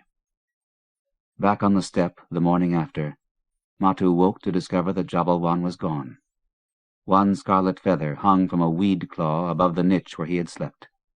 In the leaf-stuffed fissure of the soul-catcher's bed, his blowgun and its darts lay beside the book. Matu peered through the hanging gardens of mist above the valleys and saw shooting stars over the distant sea, green splinters in the sun's silver corona. No sign of Jabalwan's direction was apparent, so he bowed to the world's four corners, in every direction, holy of holies, and called to Wawa. The silver-colored gibbon swung from the bamboo grove in the rocks overhead, and the young sorcerer selected a vine-matted trail that led westward and down the green cliff face toward the dark, rain-smoky forests of the heartland. Matu wandered the valleys for several moons, visiting sites of power recommended by local villagers. He went because he was lonely for Jabalwan. He went because he was angry at himself for following his penis instead of his teacher. That was his seed father's way. It was leading him west to his tribe and his wife. Among the power sites, man-sized anthills carved by the rains to resemble witches, or stone tigers among ancient ruins, he was with Jabalwan. He spent days perfecting the practical skills of watching and stalking that his teacher respected. He began his own medicine bag. He killed a crocodile with the soul-catcher's blowgun and took the white scales of the belly for his sack. Once the skin was cured, he cut pockets and stitched flaps of varying skins and furs to them so he could tell each pouch by touch alone. Then he began collecting the plant parts, minerals, and animal pieces his teacher used for healing. Each village was a lesson in suffering. The injured and ill showed him the inconsolable limits of flesh, and in their damage he faced the greedy mouthparts of the spider, so keen to devour what its web had snared. Sometimes he remembered enough to find the plant or crushed stone that repelled the avid spider jaws and left bodies alive around their scars. Sometimes the jaws tore life apart, and he was left chanting the dirge poems Jabalwan had taught him. The work took days at each village, and early in his quest for the rain wanderers, he saw the truth in Jabalwan's maxim that there are no obstructions, only instructions. The healers of the villages responded to his sincerity and helped him, adding to all that Jabalwan had taught him, and though his physical appearance was appalling to the natives, who usually shrank from him at first, he saved lives and won the trust of the people. He accepted the swift, illusory pleasures of the maidens whenever they would have him. He lived in the villages as he imagined Jabalwan would, working by day, cavorting in late afternoon, and returning to the forest at night. The drum songs called him the Sun-Stare Warrior. He told each village he was not a warrior, that he had no blade, took no heads, fought in no battles, and used his blowgun for game only. Yet the song went ahead of him anyway. To the people he looked minatory. His thin snake lips, raptor nose, deathly pale flesh, and clear eyes imparted a lethal mien to his tall stature. To ease villagers when he first arrived, he would pluck gold whiskers from his chin and hand them to the most timid. In the late afternoons, he would entertain the tribe by reading stories from the book. The people were enthralled by the strange and violent tales, and his reputation as a prophet of war and of supernatural intervention was added to his drum song. As villages became more rare, the profuse valleys opened into solitary weeks of foraging and walking. Spirits walked with him. The dreams of the one-eyed monkey face had stopped, and the world, both seen and invisible, seemed his friend. Wawa brought Matu berries and accounts of animals at neighboring sites each day, and once they met up with Papan at the juncture of a river and a waterfall, where the fish under the echo-loud cliffs were bends of rainbow and big as forearms. Sometimes at twilight, Mala watched him from among the trees, smiling in a shaft of rose sunlight, or gazing through the pummeling fog. Jabalwan visited frequently while he slept, suggesting routes through the jungle, commenting on the secret faces of the animals the boy had seen that day, and laughing at his daytime fantasies of Riri. She was the one he imagined as his wife among the rain wanderers. She was the only living woman he dreamed about, and the fear that she might already be given away spurred him on his journey. She had been marriageable 6 months earlier, when she had come down to the river to meet him. The cumin of her complexion, the mischief in her imp-slanted eyes, her hot laugh, her gums pink as dusk, haunted his waking. He fouled shots with his blowgun that could have been meals, and lingered asleep to remain in her bewitchment. He could not stop fondling her in his mind. Pondering was not enough. He had to go to her, to be mocked or loved. And always there was the possibility that when he found her, she would belong to someone else. One muggy afternoon, Matu glimpsed in the shade of a vine-woven bough the frayed tail feather of an arrow. He picked it out of the branch, then began to search the area, soon discovering footprints that led toward the back of the valley. Under a root arch, he found the bent grass sign of a healer from the rain wanderers. Matu followed the mud path and its prints to a buffalo path of another season. The jungle had already covered the ditch-like run with its pea vines and spangle-leafed creepers, yet Matu could discern the direction the healer had taken. Wawa chirruped from ahead, giving the signal for a waterfall. Mist breezed through the hanging vines and clung to the curtains of yellow bell-blossomed tendrils, shrouding the giant limbs of the primeval trees in haze. Colorful flowers glowed spectrally in the gloom, and the air was a swade of chilled moss scents. Under colossal cliffs, fuming with falling water, Matu wound his way carefully among steaming boulders and churning pits of foam. Wawa shouted through the din, announcing people, and Matu pranced out of the wet smoke into the brilliant heat of broad river flats. Dazzling waterbirds strutted with stately aplomb in the sun-glinting shallows. Crocodiles sank to their eye-holes in the algal mud and copper grass of the banks. Just visible downriver, at the first wide bend where the current splashed among smooth stones, women were fishing in the rock pools. A high-peaked longhouse among bursts of fruit trees stood on the high bank, almost invisible in the face of the forest. At the sight of Matu, the women scattered up the embankment, and he sat down on one of the rocks and waited. Among the first warriors to hop down the bank and confront him was Ferang, animosity vibrant in his strapping body. "So, you have found us." Ferang smirked at his companions, who stood back in deference to the devil's child. "Jabalwan tells us you would be a man." His laugh was empty. From above on the scarp, a voice called out, "Young sorcerer, welcome to your home." Matu looked up past Ferang's quivering face to see the chief and his family gathered on the slope. The chief was beckoning him. Sunlight winced among his white feathers, and his broad features were lifted in a smile. His wives and children gawked down at the tall painted figure with sun-spun hair. Riri was among them, and the sight of her made Matu's heart jump. She had sauntered closest to the edge and smiled widely at him.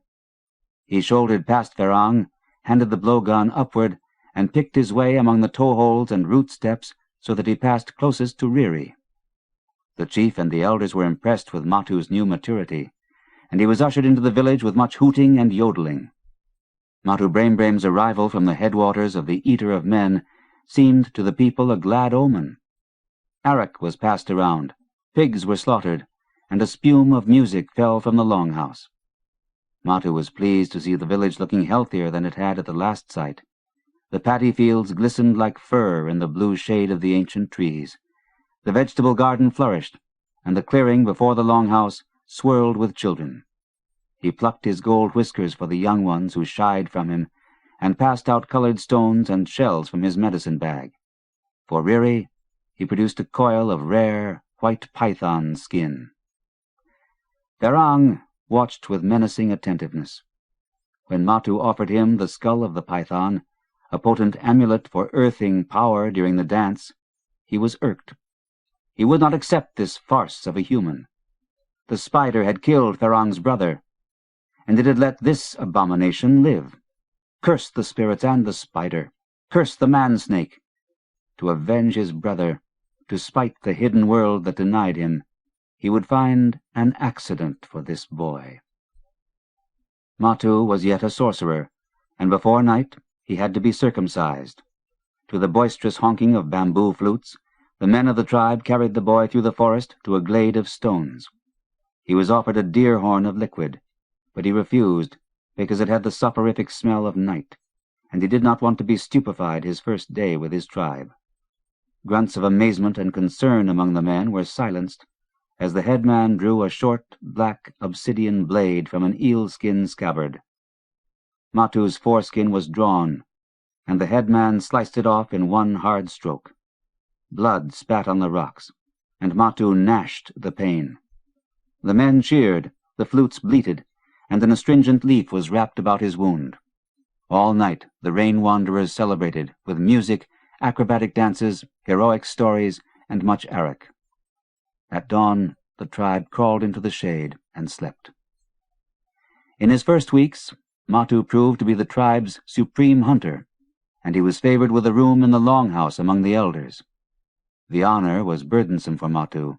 He had slept in the forest since Jabalwan took him from his mother, and he was stifled by the pall of cooking odors, body scents, and the noisome pigs.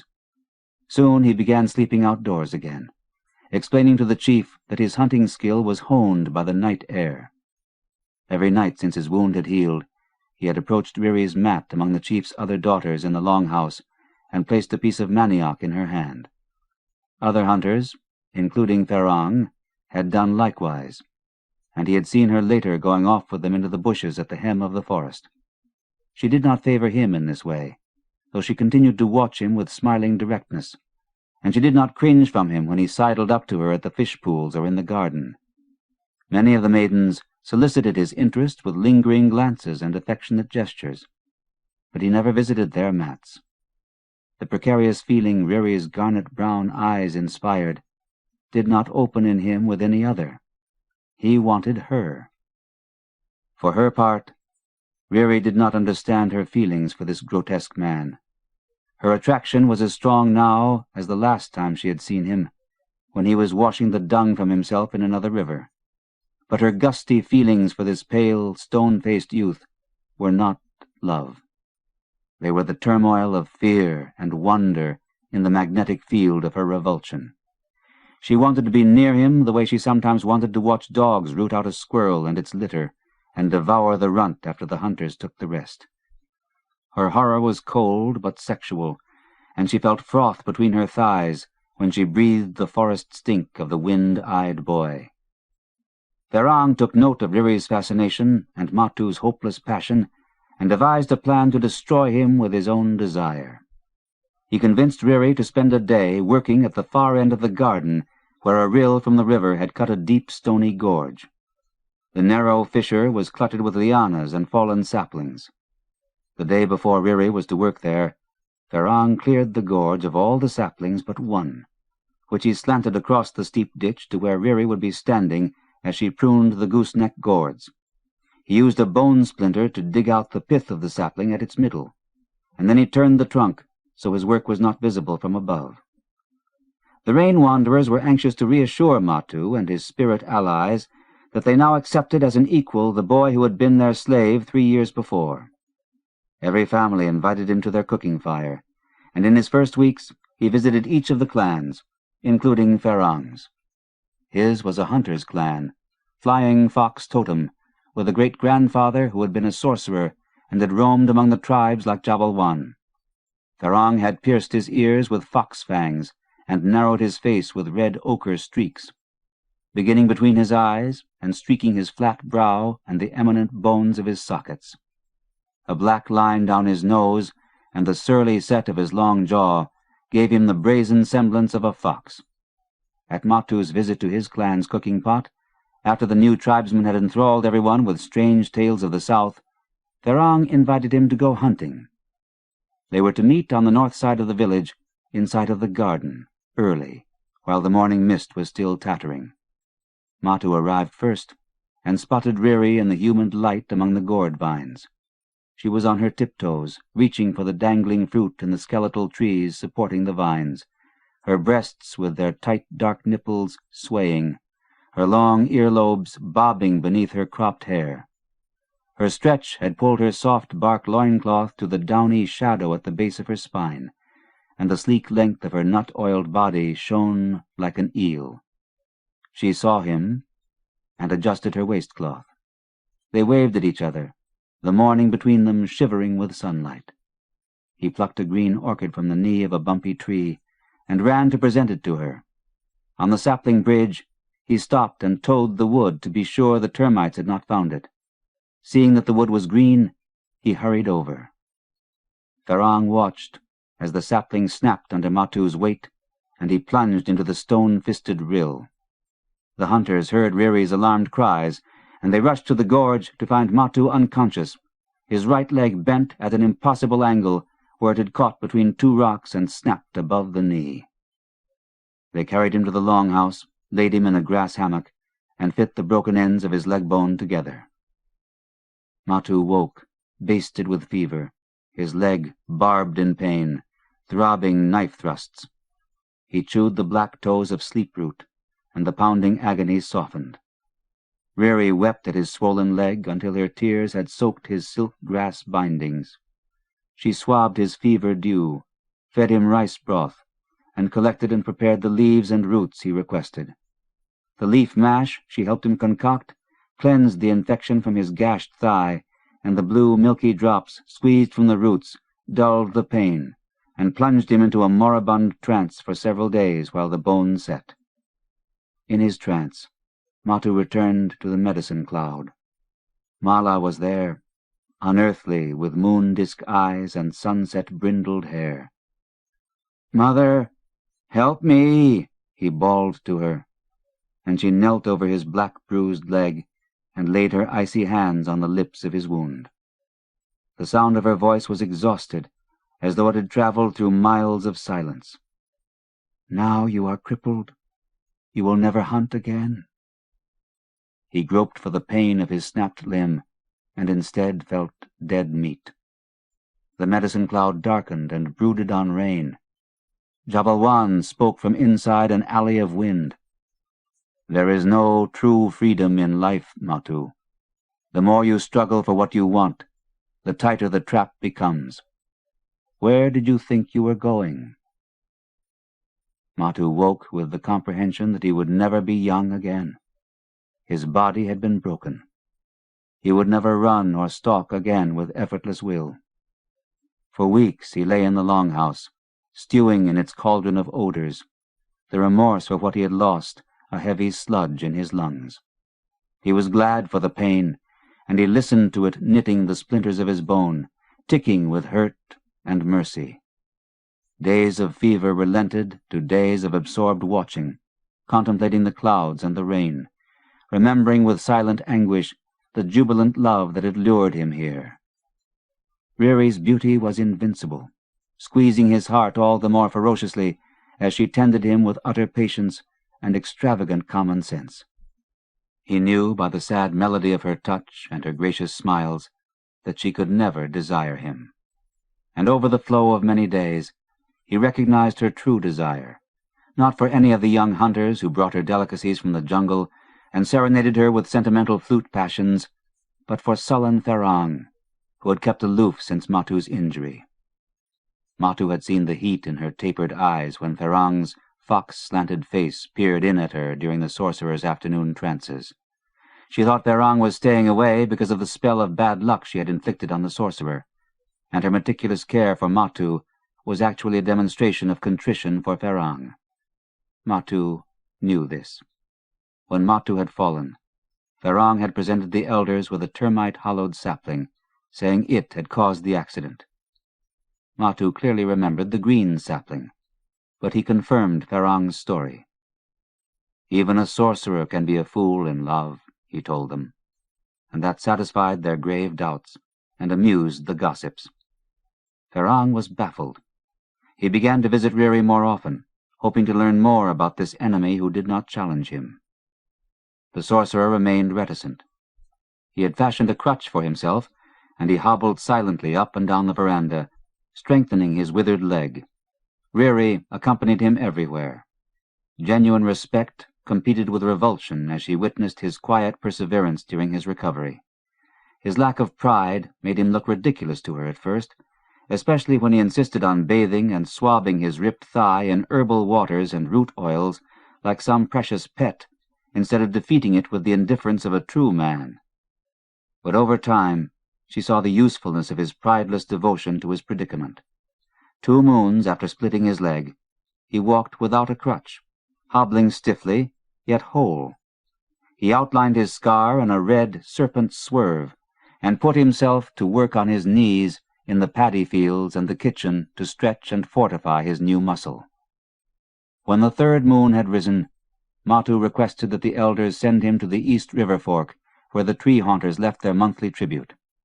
The headman was reluctant to send the sorcerer on such a venture, because the last 2 tributes had been smaller, the salt dirty, and the rice mixed with pig dung. The tree haunter's belligerence was rekindling, and a gimp-legged man just strong enough for women's work was not worthy of the danger. "It is because I am a gimped man that I am worthy of the danger," Matu pleaded before the chief's cooking pot. "I will never be all that I was before. Why risk strong men? If anyone is to die, let it be me." The elders were persuaded by his argument, and they agreed that he should guide the tribute raft to the tributary, whose currents would carry it to the village. They offered him 1 escort, and he selected Ferang. Convinced that Matu meant to kill him in the forest in revenge for his injury, Ferang painted his body for battle. He stenciled amulets on the big bone behind his neck and over his heart to ward off evil energy, and covered himself with white plaster. He strapped a bamboo blade to each thigh, freshened the poison on his darts, sharpened the wooden spearhead of his blowgun, and selected his most powerful sling gun and a pouch of knife-tip rocks. Matu shook his head when he saw him. "We are not fighting a war, Ferang. If we are attacked, we will hide." He insisted that Ferang paint over his battle white with snake-leaf green and yellow and brown nut paste. Ferang complied reluctantly, and followed Matu several wary paces behind when they entered the dark, narrow passages of the jungle. He considered spearing the sorcerer through his back and feeding his body parts to the crocodiles, but within moments, in the cool gloom of the forest, he sensed Matu's mastery.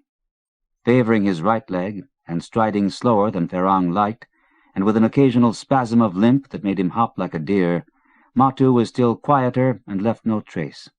His feet infallibly found the callus of a root, the moss pad, or even the liana rope on a tree trunk, where he could place his weight without pressing a print or molesting the random beauty of the leaf litter. He was the forest's precise center, ubiquitous with alertness. His signing of animals long before they came into sight, and his knowing stare when they faced each other over the evening's leaf fire, convinced Ferang he was in the presence of a spirit man. He purged himself of all thoughts of betrayal and concentrated on defending himself. Matu was gratified by Ferang's wariness. The spirits of the waking world were punishing him, just as the book assured. His weeks of pain had reminded him of the spider's cunning and his own impuissance. He was no different from everything else that was alive. The web of dying had fixed him when he dropped from Mala. The medicine cloud's reminder that there was no freedom except in limitation explained his wound. Loving Riri, loving any woman, Mala, the paddy girls, even the phantoms of his lewd dreams, was loving death. That was the fatefulness of women. They are drowning us with blood. He recalled the menstrual chants of the women when the ceremony of the wound greeted the sickle moon. Everyone knew this. It was common knowledge. The surrender of life to death, of men to women, and women to the bearing of the tribe, was human destiny from the beginning of time. Except for those few men God made mad or too grotesque to love women. God had selected him from this, and he had yearned instead for a woman's love because it was denied. He had loved death.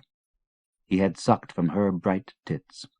He had spurned God's will when he sought a wife, and his wound was God's brand, the sign of the covenant broken between them. He had loved death even after he had been shown the life. He was eating his own death each day that he stayed with the rain wanderers, but with a broken leg he could not leave. He knew then that he had to endure like a frail tree and reach deeper into the dirt of necessity, into the dark earth where he found himself, and he submitted to Riri's care and the uxorial chores his wound allowed. Only now that he was free to leave did he demand of himself one more withholdance. He had decided that the first challenge to his wound would benefit the rain wanderers or kill him. Deep in the afternoon, 2 days later, they arrived at the river fork where the tribute raft waited. Squirrels and red-winged mannikins flicked over the rent sacks of rice, and the hung meat had already been carried off by beasts, testifying that the raft had sat undisturbed for a long time. Matu stopped Ferang as he moved to approach the offering. "Wait. We must find the trail the tree-haunters left by." Ferang wagged his head with annoyance. "Any child can see that we are the only people here." "Wait." Matu circled along the far bank of the fork where the raft was tied to trees by the river. He was listening for all his might for Wawa's call, but the gibbon had been distracted by a female in heat. "We will wait," Matu announced, when his end of the circle met up with Ferang's. The rain wanderer scowled. "The afternoon is already tired. How long can we wait?" "Till morning, if necessary." "For what are we waiting?" Ferang threw a fist at the raft. "There is the tribute. Let us take it. We can float it to the river bend and the homeward stream before nightfall, if we act now." Matu stared into Ferang's face and said nothing. The warrior's eyes were too bright. His defiance was impenetrable. Matu called for Wawa, and his shrill whistle mimed a barbet so exactly it stiffened the hairs behind Ferang's ears. No answering call came. Ferang shed his look of disgust for a mask of compressed determination. He stalked away, sliding through the underbrush along the bank that led directly to the spit in the fork where the raft was tied. "Wait!" Matu ordered, and the warrior's amulet-painted back stared at him sternly before vanishing in the shrubs. Matu blew the dread out of his chest and went after him. They descended through a break of stunted bamboo where a mudslide had smothered an old grove, and had just entered the clearing before the bank when Wawa's sing-song rang from directly behind, warning of men. Before Matu could pull Ferang to cover, 3 tree-haunter warriors in battle regalia crashed into the clearing from the surrounding brush. Ferang's spear flew, impaling the nearest. Matu spun, and the long dart blinked over his shoulder.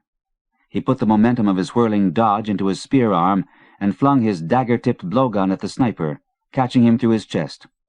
Wawa screamed again, and Matu swung his attention across the wall of the jungle.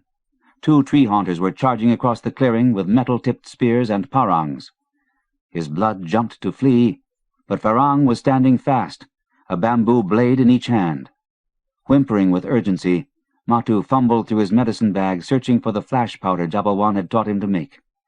A spear wobbled in the sunlight toward him. He threw himself aside, and it gouged past. Ferang stabbed his knives into the ground, seized the thrown spear, and turned it on the assailants. He threw and missed, and the 2 tree-haunters closed on them. Matu found the gritty soil, but there was no time to light it. A warrior with raised parang hacked at him, and he cast the black powder in his face and hopped away. Ferang had locked spears with his opponent, and Matu had to face the other tree-haunter alone. He drew his bamboo knife and retreated as the man came at him with his swaying parang. His bad leg cramped with the effort, and he collapsed backward under the warrior's assault. Wawa shrieked and flared out of the leafy grove, arms overhead gripping a stick, fangs bared. The gibbon clubbed the warrior over Matu, giving him time to slash with his bamboo sliver. The knife daggered the man's left shoulder, and Wawa's stick snapped against his hip. Berserk with pain, the tree-haunter grabbed Matu's knife arm and would have severed the sorcerer's throat if Wawa had not snagged his wrist. Ferang was still pitting his strength against his enemy. He saw the chance for a feint, sagged suddenly, and exploded forward, breaking the spear lock and knocking the tree-haunter aside. Ferrang's spear snaked after him, goring him between his ribs. Matu had rolled to his feet and was trying to avoid the warrior's parang and break his grip. Ferrang's spear snapped the warrior's back, dropping him with a gargled scream. Matu reeled away, splattered with blood. Ferrang laughed in relief at the sight of him, and Matu grabbed Wawa's tough hand in gratitude. But their smiles froze as a blowgun poked from the bamboo behind Ferrang. Matu shouted in warning. The hunter wheeled about. A dart flashed and dug deep in the globe of Ferrang's shoulder. Matu yanked the spear from the spine of the man who had almost killed him and threw it vehemently into the grove, finding a scream. He rushed into the bamboo and saw the warrior pinned through his bowels to the earth. The man bared his throat and cried to be killed. Matu slashed with a hunter's precision, then jumped away and ran from the grove. The rain wanderer had curled up in the mud, the dart in his hand, the puncture wound in his shoulder threading blood. Matu drew a finger razor of volcanic glass from his medicine bag and sliced open the tiny hole with 2 deep cuts. He put a rubbery fish bladder to his lips, sucked it to a wrinkled vacuum, and attached its opening to the puncture. It drew spurts of blood. "Leave me, sorcerer," Ferrang mumbled. "I feel the poison on my heart. It is cold. I am dead." Matu pinched the corners of Ferrang's eyes until he squinted alert. "Listen, Ferrang. You will not die. I have drawn the poison out." "It is in my heart. I feel it." His eyes fluttered. "Cold." "You will not die," Matu asserted. "My soul is leaving." His voice slurred. "Tell my family I sent 3 ahead of me." "You will not die, Ferrang." Matu pulled a grey tuft of heart-tripping leaves from his bag. "I will catch your soul. Stay awake." Matu squeezed open the hunter's mouth and pressed the broken bits into his saliva. The warrior shuddered mightily. His legs jerked straight out, and he stopped breathing. Fecal stench clouded up from him with his soul. Matu beat Ferrang's chest like a great drum, summoning the soul back in as he had seen Jabalwan do. Then he straddled the warrior's thighs and pressed against his chest, forcing air out of his body. The air sagged back in as he released, and he pressed again. Matu continued the rite as the day wilted, and the stink of the bodies lured bear-cats and foxes. In the dark, Matu could no longer see the glister of life in the young man's eyes, and he had to judge the tenacity of Ferrang's soul by the limberness of his rib cage as it surrendered to his push and returned with his release. Matu's arms were erased by fatigue, and he lifted his face to the bone chips of stars and rode the ritual of the stolen breath with mindless concentration. Somewhere in the middle of the night, long after rain clouds had masked the stars and a hot drizzle had driven off the mosquitoes and fireflies, Ferrang coughed to life. "Why did you do this, soul-catcher?" Ferrang wanted to know when his alertness had fit his voice back in place. The humid night air stank of death, and his chest ached with bruised ribs. Yet he was a wallow of joy. "Do you not know that it is I who tricked you into breaking your leg?" "I may be a clumsy warrior, but I am not stupid." "Then why?" "Because, Ferrang, you are right to hate me." Matu served him an invigorating infusion of bark chips that steadied his shivering heart. "I don't understand. The rain wanderers love you. Even Riri was coming to love you. You could have her for your wife." "Perhaps, for I love the rain wanderers in return. If not for you, I would have remained trapped among them. You set me free. You broke my illusions with my leg, Ferrang. I owed you a life." "Then we are equal again." Ferrang's brutal face relaxed. Matu helped Ferrang to the raft and guided it to the stream that flowed home. Ferrang lay spraddled among the rice, the salt a pillow under his head. His heart was still outlined in cold, and the air shimmied with invisible moth wings around Matu's sun-furred head. "Where will you go?" "To the roof of the world," Matu replied. "I will dance your triumph over the tree-haunters in the sight of heaven." He waved as the current accepted the raft. Ferrang waved back and held the sight of the lanky sorcerer, his arms raised over his head, his long white hair burning in the early sun, until the river swerved and the jungle closed on him. The memory of Matu's first kill lingered, and for years no day passed without images of the two tree-haunters he had skewered to the earth with spears. The thought that he might have been killed himself that afternoon did not dim his memory of the despair in the warrior's face whose throat he had cut. The lucidity in the man's plea to be killed had chilled Matu. Death is not a secret. He would finally comprehend this several years later, when the killing was about to begin again. Life is secret. Even before killing the warriors, Matu had realized that leaving Jabalwan and searching for a wife was the act that had awakened the dark future. Life's urge had led to death, and with the deaths of the tree-haunters, he returned to the life, forsaking his hope for a wife and a family tribe. He had known uncounted paddy girls and was not satisfied. He had loved one woman openly and maimed himself. He had killed to defend himself and been troubled. He was through with the unrelieved loneliness of his needs, and he set his heart on the mountains. Clouds calved from the black peaks, and waterfalls glinted among forests dark as sleep. Jabalwan was there, and the life that he hoped would help him forget the taste of death. He was ready now for the borderland between rock and dream. He was 13 years old. The rains swept in silent waves over the valleys, beating against the doors of the forest. Rivers swelled over their banks and emptied among the trees, carrying snakes up from the sliding water. Matu collected enough snakeskin to make himself a rain hat with a brim that sloped over his back. He also trimmed his medicine bag with fangs and made a broad strap of white hide from drowned cave vipers. Now he understood why the convocation of sorcerers took place on the highest mountain at the end of the rainy season. The paths up the slopes were gushing rivulets, and flash floods boomed unexpectedly, sweeping away boulders and trees.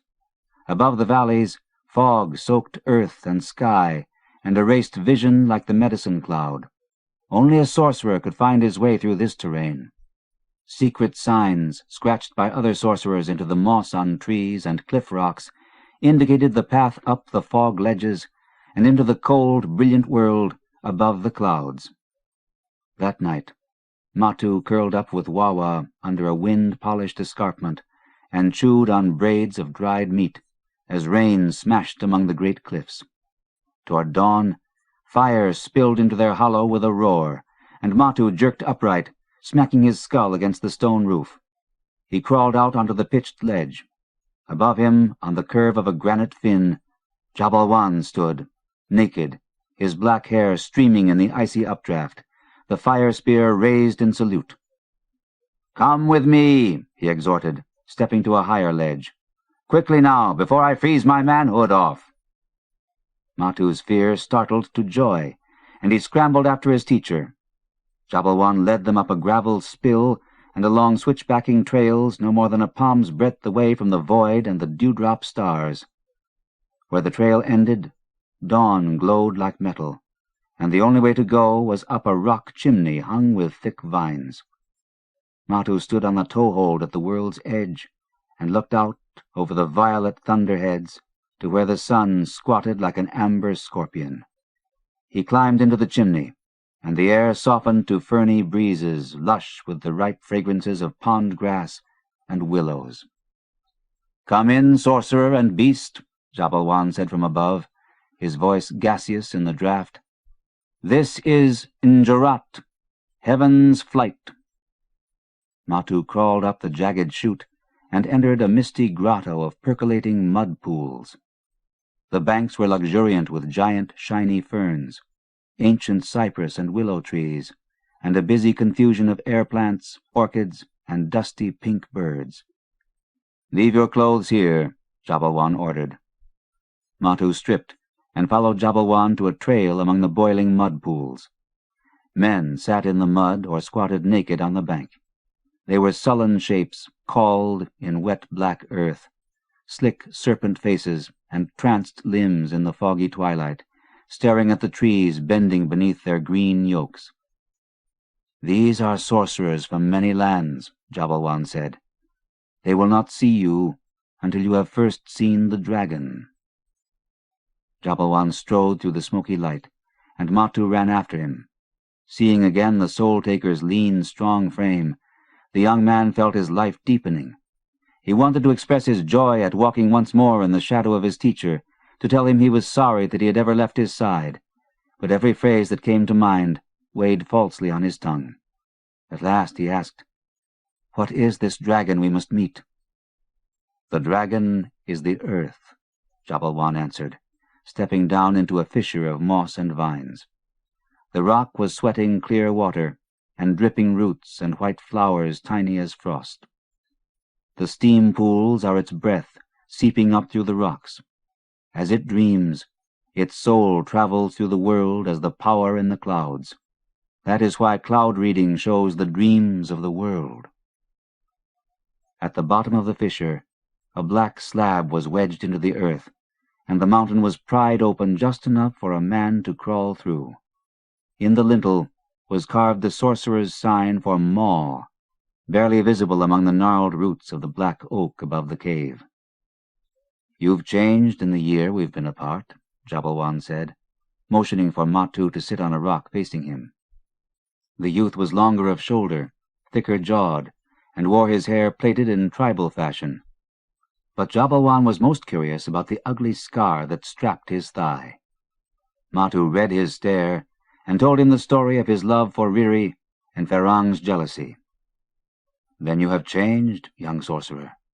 When last we met, the whole world was a woman to you. Now you have looked deep enough to know that for a man, woman is death. It is terrible you had to be injured to know this." "Only pain could have freed me, teacher. Pain is the only answer to love." "Now you must meet the dragon and join the sorcerers. Are you ready? Eat this." Jabalwan reached into a leaf pouch that lay at his side and held up a flat circle of bread no bigger than his palm. Matu recognized in the mushroom shavings and blue-tinged dough the curls of a fungus called strong eye. Jabalwan often gave it to people as they were dying, but Matu did not want to eat it.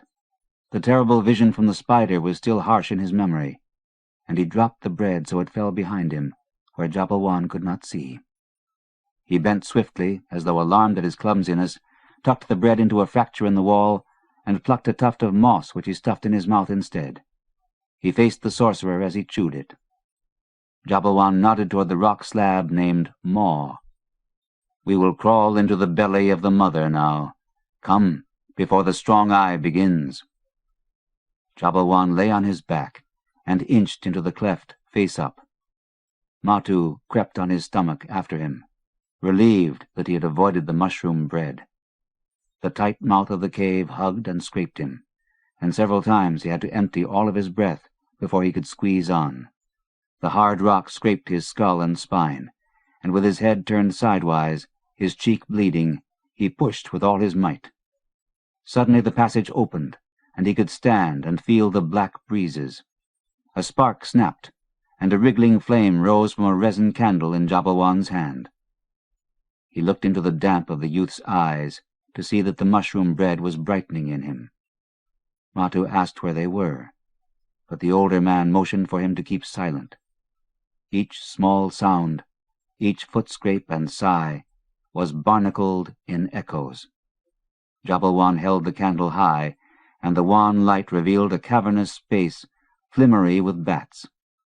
They walked down an incline of giant, mushroom-shaped outcroppings, striated and glossy as meat, leading into dense heat that smelled of prophecy, incense, and torch smoke.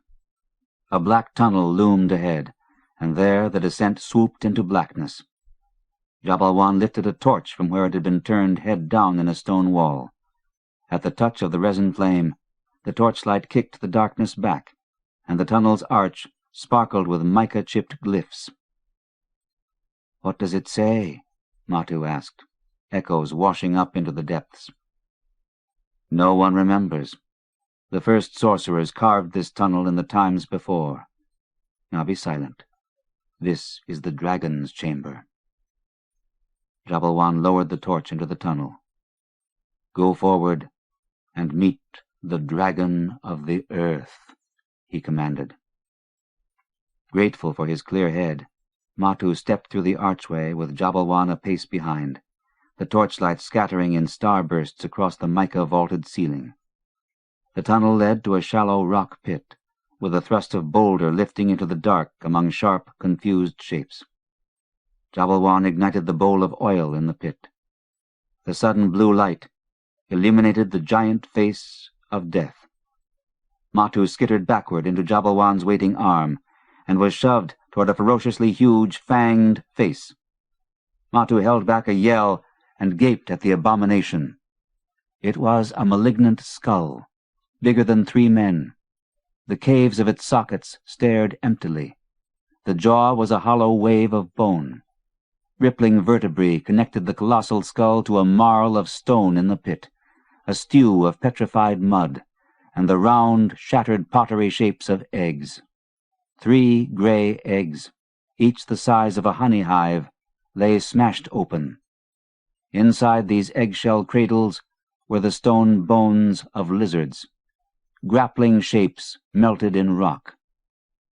Matu unclenched and approached the dragon's nest. At first, Matu thought the monster Kresh was a remarkable idol carved by the first sorcerers, but on closer scrutiny, he perceived that the skeletons were too predatory to have been carved by human hands. "What is it?" "The dragon of the earth, the mother of life. This is her true head, discovered here by the first sorcerers. These are her brood, hatched at the moment of death. You are at the center of the world." Matu moaned, overwhelmed, and Jabalwan helped him to sit down in the pit next to the eggs and the huddled skeletons. Above him, the enormous mother reared, her monster grin suspended over her calves, ready to protect or devour them. Jabalwan left him then, and soon a fathomless music began as the sorcerers piped hidden flutes and horns. If he had eaten the mushroom bread, Matu thought, this would have been the furious portal to the medicine cloud. Instead, the great bones before him seemed simply locked in their fate, their passion held in the flame-lit rock. Looking about, he spotted a path beyond the pit. He decided to explore. Matu lit a torch at the pit, and then clambered into the shaft in the far wall.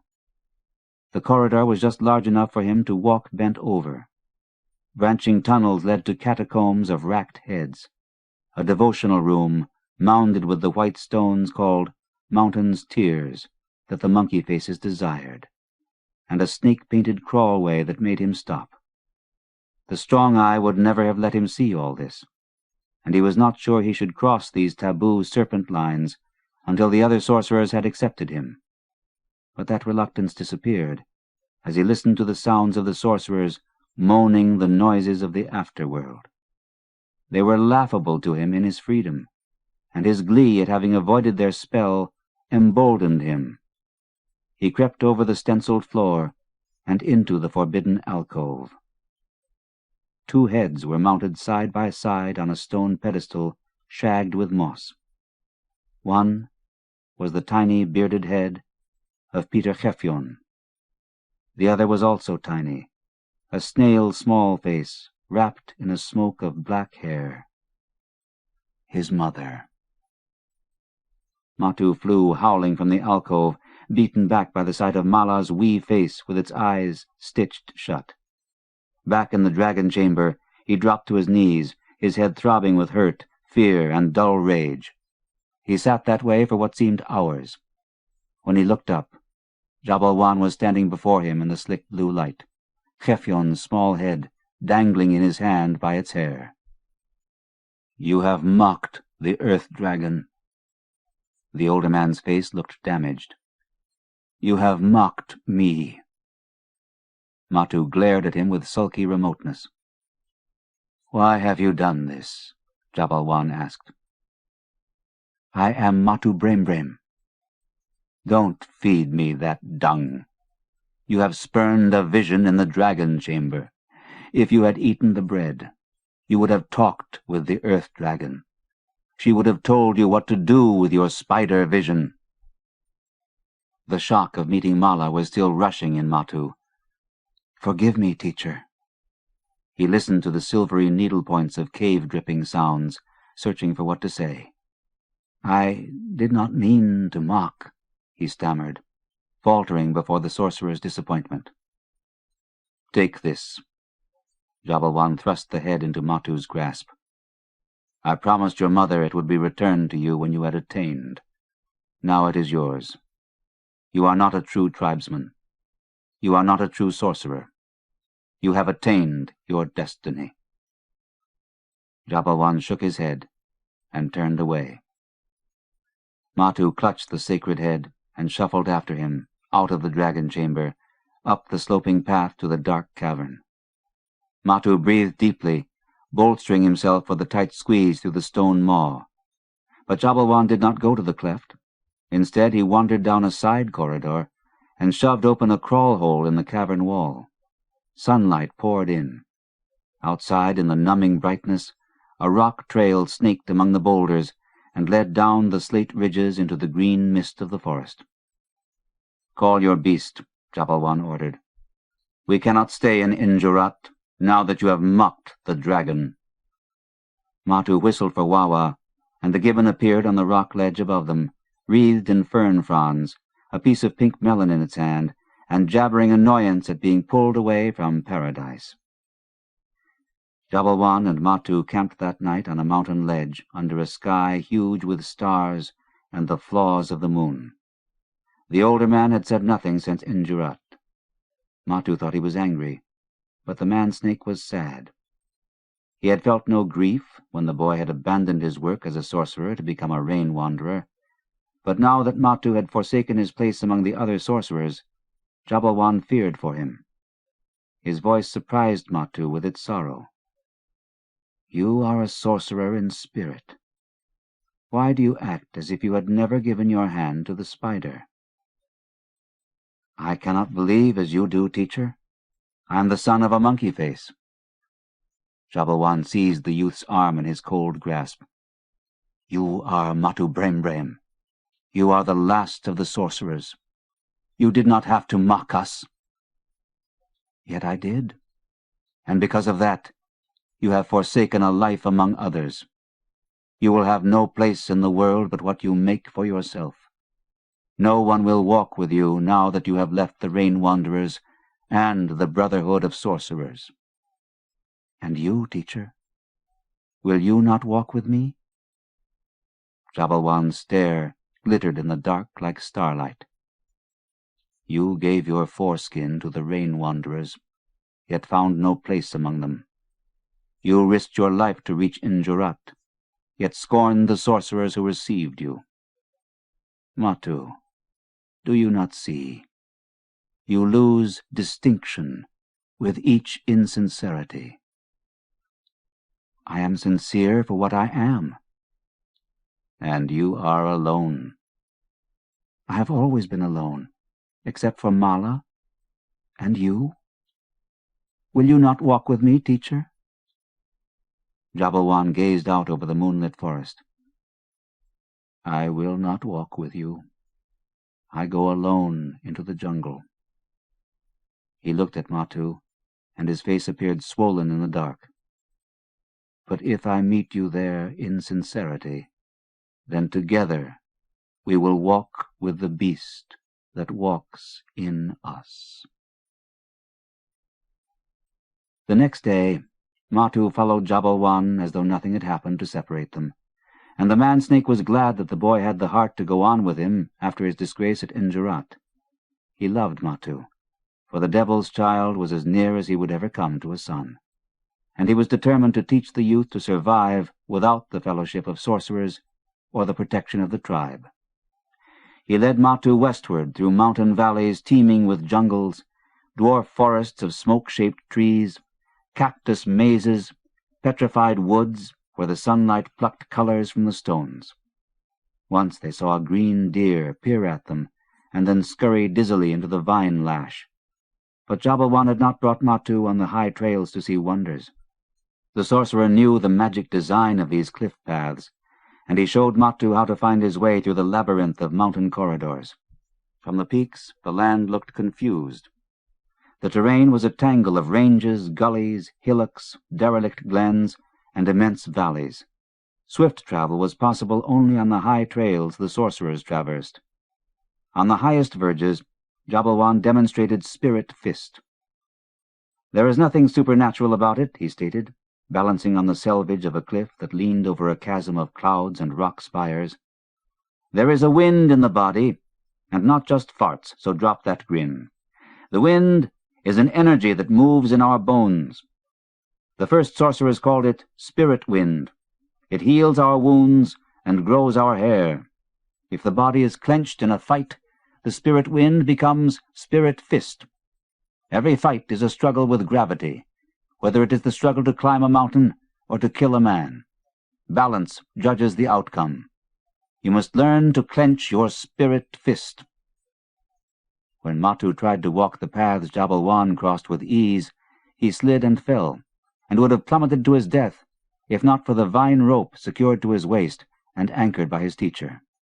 Sometimes Jabalwan left Matu hanging for a day, twisting in the wind, contemplating the mysteries of spirit fist. Jabalwan had great hopes for his student, for Matu's reflexes were astonishingly swift. He had witnessed that with the spider and in the hunt. He was glad that the youth had surrendered his fascination with God and the stories of God's heroes, because now they could concentrate on skill, which was a sorcerer's only true power. "Knowledge is worthless as a ghost," he instructed Matu, "unless it finds its way into the muscles and becomes skill." The journey of memory and learning took 3 years, and would have continued if the drum songs had not become sinister with news of the tree haunters' bloodiest war raids ever. The tribes neighboring the deep valleys of the rain wanderers had withheld their tribute, and Batu had destroyed their longhouses. Jabalwan was convinced the tree haunters would assault the rain wanderers next. He and Matu hurried along the high trails to the cliffs above the valley where the rain wanderers were camped.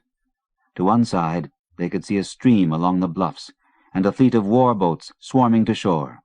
On the other was the rain wanderers' vale. They had built their longhouse in the glade where Mala's hut had once stood.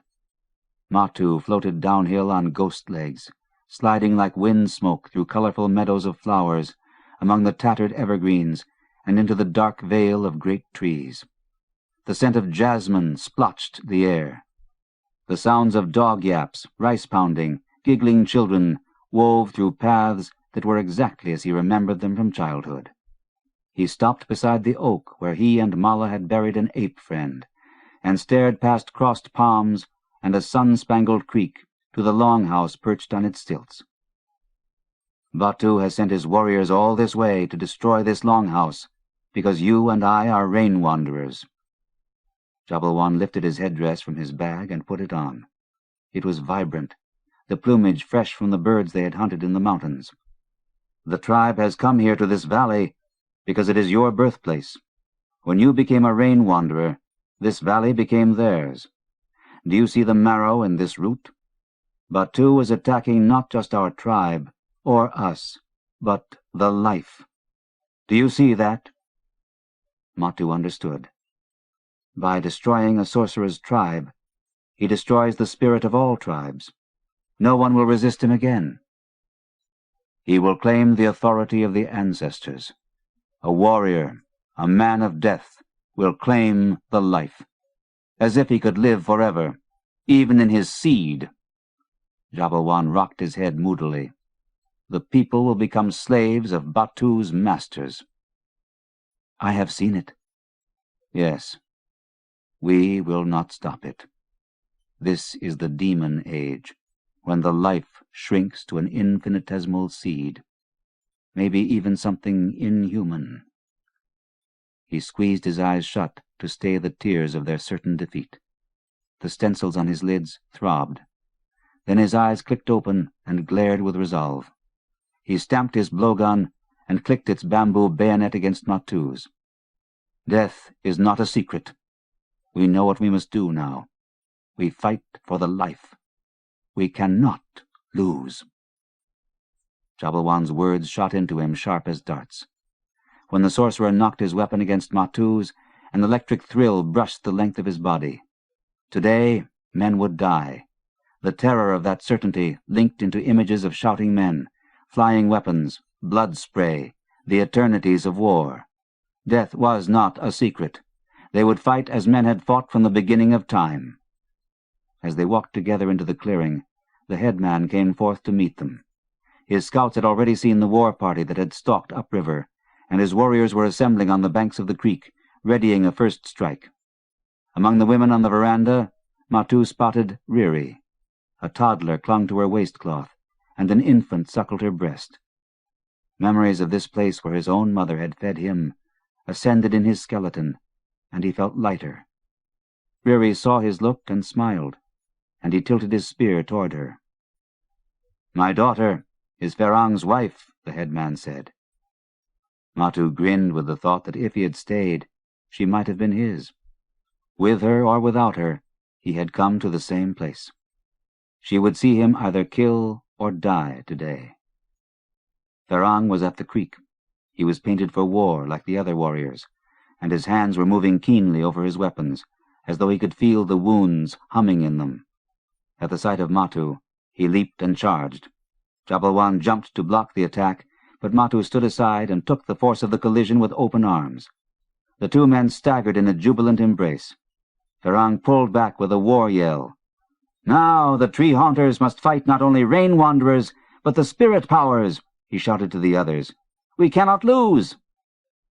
The sound of the same phrase that Jabalwan had used, but with different emphasis, was ominous in Matu's ears. "We must not lose," he thought, and shared a knowing glance with Jabalwan. "You have grown stronger," Ferang said, squeezing Matu's shoulders, thickened from 3 years of mountain climbing. "And you have grown more respectable," Matu said. "I have seen Riri and your children." "Yes, I no longer set bone-breaking traps for my own people. We cannot afford it. The rain wanderers need all our warriors now. There is no place left for us to run." "In 3 days," the headman said, "the enemy will have marched through all the spring traps and spike pits we have laid in their way, and they will cross the mountain's skirt. We must go and meet them. They must never see our valley." Jabalwan offered his strategy. Using the high trails, they would cross the Cordillera in hours and descend on the enemy that very afternoon when they least expected it. The plan was unanimously approved, and the war party marched up the valley, following Jabalwan and Matu. The ground soon became sheer rock. The wind bragged of death with its cold, and the warriors huddled and clicked their weapons with hollow bravura. At the summit, they gazed down on the enemy. The tree haunters were colorful ants in their war paint as they filed along the stone bed of a creek toward the cliffs that walled the high valley. Jabalwan pointed out the clearing of a withered pond. "In a short while, the enemy will reach that field. We will be waiting in the trees, in 2 groups. One will hold the cliff side of the clearing, and the other will cut off any retreat." The war party descended on the twisted trails that dropped almost straight down through talons of rock. Once down among the trees again, the warriors moved swiftly, relieved to be under the familiar tangles of vine and bird noise. A roar crashed through the bramble, and the warriors quailed and fell into a defensive circle, spears jabbing at the shadows. Jabalwan laughed and called for Papan to show herself. The shrubs shoved apart, and the man-sized bear barged past the warriors and lay her black muzzle between the soul-catcher's feet for Jabalwan to scratch her ears. "I have been calling you for days," he chided the bear. "Where have you been?" "Papan is the beast of your destiny," Matu said. She knew where to meet you. The stones in the drying pond glowed pale as bones in the green shadows. Jabalwan sent Papan into the dense foliage downwind, and signaled Matu and Ferang to position their men in the trees at the back of the open ground. The headman and the soul-catcher took their men into the forest at the head of the creek. The band of tree-haunters hiked over the creek cobbles and into the glade with their spears and muskets on their shoulders. As the leaders were stepping toward a route path that led back into the forest, Papan bawled with rage, and the poisoned darts swarmed. The howls of the pierced men battered the air as the tree-haunters scattered into the brush, to be speared and hacked by the waiting rain-wanderers. Those who fled back down the creek met their deaths in a whirlwind of darts from Jabalwan's hidden warriors. The rain-wanderers leaped from their hiding-places and began killing the wounded and taking heads. In the confusion of victory cries, no one heard Wawa's frantic call that other men were running up the creek. Matu had pulled himself into the bough of a tree to look for Jabalwan, seeking new orders. Standing apart from the kill-frenzied warriors, Jabalwan ignored the headman's urgings to join in the taking of heads. He was looking for a way back up the mountain when he saw the other tree-haunters charging up the creek. The men they had killed, he realized at once, were an advance party sent ahead to flush out ambushes. The war party attacking now was many times larger, their bodies green with the jungle paint that had made them invisible from the high vantage of the Cordillera. Jabalwan shouted with alarm. Too late. The enemy's fire spears were loaded, their fuses lit, and the first rounds of deadly thunder dropped the headman and the warriors around him. A shot cracked a rock between Jabalwan's legs and sent him skittering backward.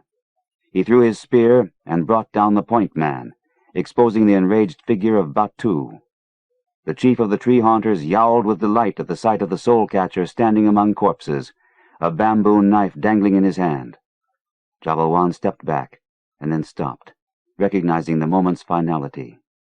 He held Batu's gaze, and with his free hand drew his dog-bone needle from his hair and jabbed its curse at him.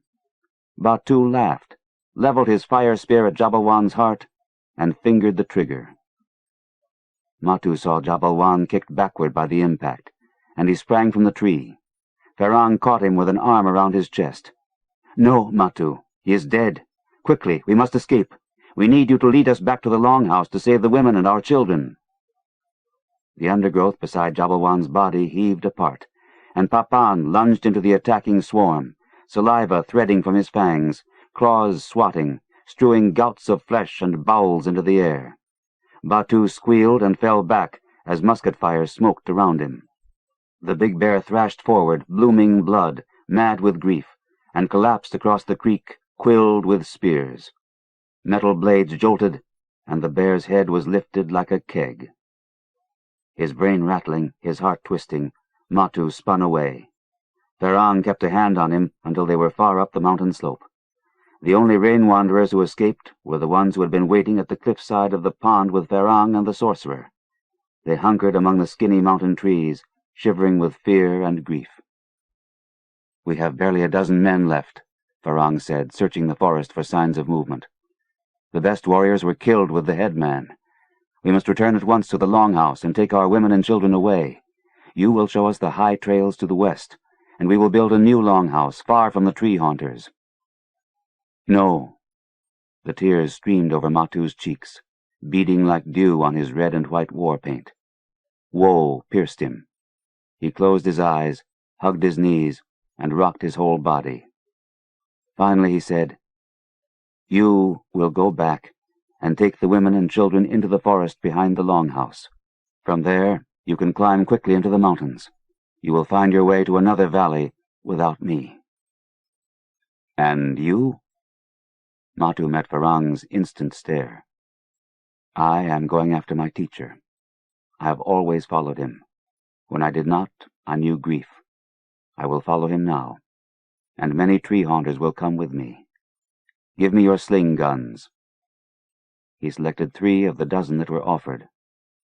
"Do not leave the valley unless you see the longhouse burned. If it burns, you will know I am dead." Ferrang did not try to stop him when he rose and walked downhill and back into the dark forest. The tree haunters camped for the night at the site of the day's battle. A fire hopped at the heart of the dry pond. Around it, the warriors had impaled rain-wanderer heads on their spears and planted them in a circle just inside the grasp of the light. Now they sat beneath the heads, chewing betel nut, singing songs, honing their metal blades. 2 crossed spears supported Papan's large head. Beneath it, Batu squatted, staring into the flames and seeing there the future rending itself from the darkness. His destiny was fulfilled. The one man he had feared was dead. No tribe would defy him now. He had become more than a chief. He was a spirit chief, a slayer of sorcerers. Jabalwan's corpse was laid before the fire. His chest caved in where the lead slug had smashed it. The blood had been drained from his body before it could clot, and all the warriors had drunk of it and become spirit warriors. In the morning, the corpse would be carried to the river and ferried to Long Apari, where it would be encased in salt and displayed on the battlefield at each village that raised arms against Batu. A weird yodel swooped from the trees, and Batu lifted his head to listen. The men around him rose to their heels apprehensively, and when the strange wail cut again, they looked about with twitching faces. The sound could not have been made by a human throat, and no animal cried with such explicit bane. Lightning drilled far off among the trees, and in the lag, the warriors waited for thunder that never came. The nearness of the next whistling howl swept everyone to his feet. Batu grabbed his Spanish sword and swung it ferociously over his head, swiping the bare head that was spiked behind him. Tilting crazily, the wrathful black face seemed to be staring at him, in collusion with the wailing spirit of the dead sorcerer. Seizing a loaded musket, Batu shouted to the darkness, "It is a rain-wanderer trick!" No one believed him, since no one, not even rain-wanderers, moved through the jungle at night. Batu recognized the challenge in the deflected glances of his men. He shoved warriors aside with his sword arm, and with a musket poised from his hip, he strutted to the creek. A scream from the afterworld lashed from the bank, and Batu fired into it, the flare from the gun exposing the dark arteries tunneling among the trees. Greased black from his hair to his toe-tips, Matu watched from a bough on the cliff-side of the camp. 2 of the 3 sling guns on the branch before him were packed with naphtha-soaked moss around stones of compacted flash powder. The 3rd had a pebble-weighted poisoned dart, meant for Batu if he missed with the first 2. In the aftermath of Batu's musket blast, he fired the first flash-powder stone at the fire and missed. The second stone disappeared in the darkness, and then popped back into sight as it fell directly into the flames, hissing in the blue licks of fire. The tree haunters whirled around at the sound of it and saw their campfire explode. A gust of silver-hot fire billowed, kicking tinder across the clearing, whipping sparks and clots of flame into the black canopy. When darkness swooped in, Matu came with it. The tree haunters had run from the blast and were huddled in the creek, poking their spears at the night as Wawa hopped among the sedges, shrieking the death music Jabalwan had taught him. Matu slung Jabalwan's body over his shoulders and disappeared into the forest. Matu was certain that none of the tree haunters would pursue when they saw the sorcerer's body gone. He slept that night with the dead man in his arms, wrung with sadness, entranced by the grisly satisfaction of having him even as he was lost. The next morning, reinforcements arrived at the tree haunters' camp with much fanfare. These enlistees from other tribes had come to follow Batu, hoping to win prestige and authority in their own villages. The story of the sorcerer's escape sounded wondrous in the light of day. Surrounded by so many heads, and a chief's among them, the new troops were even more eager to participate in the epic assault against the primitive and witchy rain-wanderers. Matu severed the head from Jabalwan's corpse and wrapped it in broad leaves with moss. He dragged the body to the river and floated it downstream, where he could burn it without alerting the enemy army. No death raft would carry his teacher to the afterworld, for Jabalwan had not died. The man-snake had only been changed, and the doorway of fire would be his exit from this world and his entrance into legend. No death chant rose from Matu's lungs, for he wanted to keep the soul-taker's soul with him. Silently he stacked logs and laid the headless body atop them. As the pyre accepted the flames from the dead wood, he turned to leave. On his way up the valleys, Matu collected the plants he needed to make the bone-softening broth he had learned about from his teacher. Then he fashioned a watertight container of bark and gutta-percha, brewed the broth, and immersed Jabalwan's head in it. With the slogging sack strapped to the blowgun across his back, Matu climbed to the cliff tops overlooking the valley of his childhood. For 3 days he paced those rocks, whistling down into the glens for the big beast Emang, and balancing on the boulders soaked in the purple glow of the sky, wanting to feel the deep drive of the power Jabalwan had called Spirit Fist. He felt the balmy wind honeycombed with fragrances, the mint of the jungle and the char of rain-wanderer cooking fires in the valley below. Far away as he was, he could sense the mourning of the tribe. He felt their grief, and he felt the stony earth laced in nettles. But the crux of all feeling, the current of strength his teacher had talked about, was not there. One night he dreamed of the medicine cloud, the whiteness invading his sleep, obscuring all images. Toward dawn, the medicine cloud folded back, and Jabalwan was before him, light playing over his body with watery sounds. Life is secret, Matu. Enormous space touches everything, and every move hurtles us through great distances. We can never stay where we are. Only death is known. Goodbye, sorcerer. He smiled then. Oh, yes.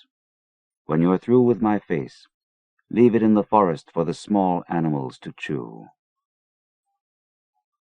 Wawa woke him, scampering onto the ledge with the news that Emang was in the valley below. As the gibbon jabbered on, Matu looked past him to the longhouse far below, where the warning gong had begun to sound. People fled the building, flitting across the clearing into the forest and the traces of night. Far off, just visible in the morning mist, the army glittered in the trees at the mouth of the valley. Matu slashed open the gutta-percha and lifted the sunken head. With deft knife strokes, he severed jaw muscles and skull fascia and peeled the flesh from the softened bone. Matu whistled for Wawa to lead him to Emang. He slung his medicine bag over his shoulder, attached the rubbery flesh to his blowgun to dry, and followed the gibbon to a boar run through the forest that led to a black tarn. Sipping at the still dark water was Emang. Matu scratched the fly-mizzled folds around the rhino's wet eyes, and then climbed onto Emang's hulled back. Wawa hopped on behind him, and the big beast lumbered away from the tarn, taking its lead from the sorcerer's knees on its thick neck. Matu pulled Jabalwan's face-flesh over his head. The skin fit snugly, smelling of rotted wood and the menthol of the bone-softening broth. He tied its cut neck flaps with twine, covered that and his shoulders with Jabalwan's long black hair, and urged the rhino faster. Emang barged through a tangle of hanging creepers and bean shrubs, and astonished the rain-wanderers cowering there, who shouted to see Jabalwan astride the rhino's back. Ferrang recognized Wawa and guessed what was happening. With a war cry, he raised his spear and mustered the warriors hiding in the brush. The longhouse showed among the trees in the distance, and Matu could see Batu before the notched log stairway exhorting the troops, his sword stabbing at heaven. Matu goaded the rhino into a full charge with a lung-emptying cry. Emang ran at a full sprint, and the trees to either side blurred as they cannoned into the clearing. The nearest men were trampled, swept under the hurtling hulk.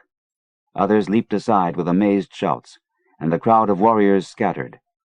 Jabalwan's name jumped through the throng, growing louder and wilder with horror. Muskets barked, and powder clouds smoked on all sides. The pellets stung Emang's hide and spurred it faster through the raging noise and confusion. Batu stood fast before the longhouse. He drove his sword into the earth and lifted his fire spear. The slug sucked past Matu's ear, and he raised his spear as the rhino approached the longhouse. Men leaped from the veranda, leaving Batu standing alone. Emang slowed to a trot, and Matu leaped off, his spear leveled before him. Batu shouted his disbelief. "You are a trick!" He dropped the musket and grabbed his sword. With a slash he cut through the thrusting spear-tip. Matu threw the blowgun aside and stood facing Batu's naked sword. "I see you in your mask, boy," Batu taunted. "Come," he waved Matu closer, "and you will join your teacher." A rush of wind carried Matu forward, surprising him with the danger of his move. Batu's sword swung, and Matu moved aside just as the blade gashed through the space where he had been standing. Exhilaration grabbed his heart with the awareness that the spirit wind was moving him. Time seemed to stop. Matu saw every twitch of emotion in his opponent's face as Batu turned the blade toward him again. "Go ahead, jump. I'm going to stick you with this even if you jump like a toad." He showed his pointy teeth. His nostrils widened, and his cunning face pushed forward. "This is your father's sword, Matu Braimbraim. He gave it to me when I became chief, and now it will kill his bastard." As Batu began his stabbing lunge, Matu again nudged aside just enough for the blade to cut past his shoulder, glazing his flesh with its wind. The moment was a pivot of imbalanced forces, a stressed instant already exploding into the next movement as Batu turned the blade to slash. Matu saw the weakness in Batu's extended sword arm. He reached out, grabbed the stout man by his neck and shoulder, and heaved him into the ground. Batu sprawled in the dirt, his sword twisting from his hand and spinning loose. Matu grabbed it and flicked the blade at Batu, who rolled away and rose to his knees, his face clawed with frustration. The sorcerer feinted with a jab that jerked the man's head back. Then he brought the sword around in a whistling arc that hacked into the side of Batu's neck. The chief collapsed, face down. Matu put a foot on his back, and with a double-handed blow, lopped off Batu's head. Anguished yells rose from the awed crowd as Matu lifted the still scowling face for all to see. Then the tree line rang with a war cry, and the rain wanderers came running into the clearing, waving their wood swords and spears. The tree haunters ran for the mouth of the valley, and Matu, holding Batu's head up with the sword, rode the rhino out of the glade with the fleeing army. Sunlight was emerald in the canopy and gold bronze in the shafts that lanced to earth. Matu steered Emang through a wall of flowering lianas where a tree had fallen, and light touched the earth. In the shadows on the far side, he removed Jabalwan's face, kissed its leathery mouth, and threw it into the leaf duff where small animals would devour it before dark. Batu's head he carried to Long Apari and posted on the wharf, where it remained until the birds had torn all the flesh from it. Emang carried Matu from Long Apari east along the great dawn-running river, his father's sword at his hip. Gefjon's shrunken head, angling from a twine looped about his neck. Rage and sorrow beat in the boy's blood. Why had he lived, and a true sorcerer died? Why must he endure each inch of pain on the pitiful road to death? For occasional scraps of orgasm? For the glutted satisfaction of an occasional full meal? For the weariness of old age? Why live at all? The life was secret. Only death was certain and easy to know. Matu studied his own face in a languid river. He was grotesque. His features were harsh as lightning-chewed rock. His nose jutted instead of spreading wide and flat. His chin thrust out and was dented in the middle, so unlike the smooth curve of the beautiful people. And his eyes, so pale, so void, lacking all earth color, as if hatched from the sky. Why should this face live? The hollows of his cheeks recalled his mother's image. Jabalwan had been right to bless her with an easy death. Now he wanted the same blessing for himself. But he knew he could not have it. He had given himself to the life, and death would have to find him as it had found Jabalwan. He would live as his teacher had taught him. but he determined never again to haunt himself or others with this need to understand. Life was appetite and observation, and there was no more to the dream. He soaked the book in a river pool until the pages came apart. He carried them to a flat boulder and used a razor flake of volcanic rock to cut out each word. The task took days, and when it was done, he had a grass sack full of words. Matu continued his journey into the rising sun. At each village he visited, he dispensed the words as charms against evil. He placed words on the tongues of the dying, pasted them with fever sweat to their foreheads, glued them with blood to their wounds. In plague villages, he enlisted the help of all the able and pasted hundreds of words to all the tools, utensils, weapons, even the garden plants. By the time he reached the sea, he had used up every word. All that remained of the book was its black leather cover, scrawled inside with the names of Gefjon and his family. Matu said goodbye to Emang on the beach where Van Noot and Gefjon had first traded with the tribes. He knew he would never return to the Rain Wanderers. Remote and primitive, they were safe now from the monkey faces who had spawned him and empowered Batu. Matu decided he would give his life to the southern tribes who were suffering the most from the scourge of the monkey-faced invaders. One moon later, on a white rock beach known as the Snake Hunter's Grave, Matu saw a Lanoon Jong ride into the bay, light as a petal. He stood in the shadow at the fringe of the jungle and watched the pirates slosh ashore. They were too far away to hit him with their muskets, and he was fascinated by them. They wore red rags around their heads, their faces splotched with whiskers, their breeches filthy.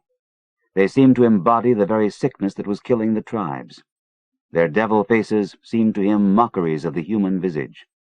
One of them spotted him, and immediately unslung his weapon and aimed it. Matu waited for someone to hand the gunman a fuse. He had never seen a flintlock before. The gun smoked. Blackness struck him between the eyes, and his body was flung into the lap of the jungle.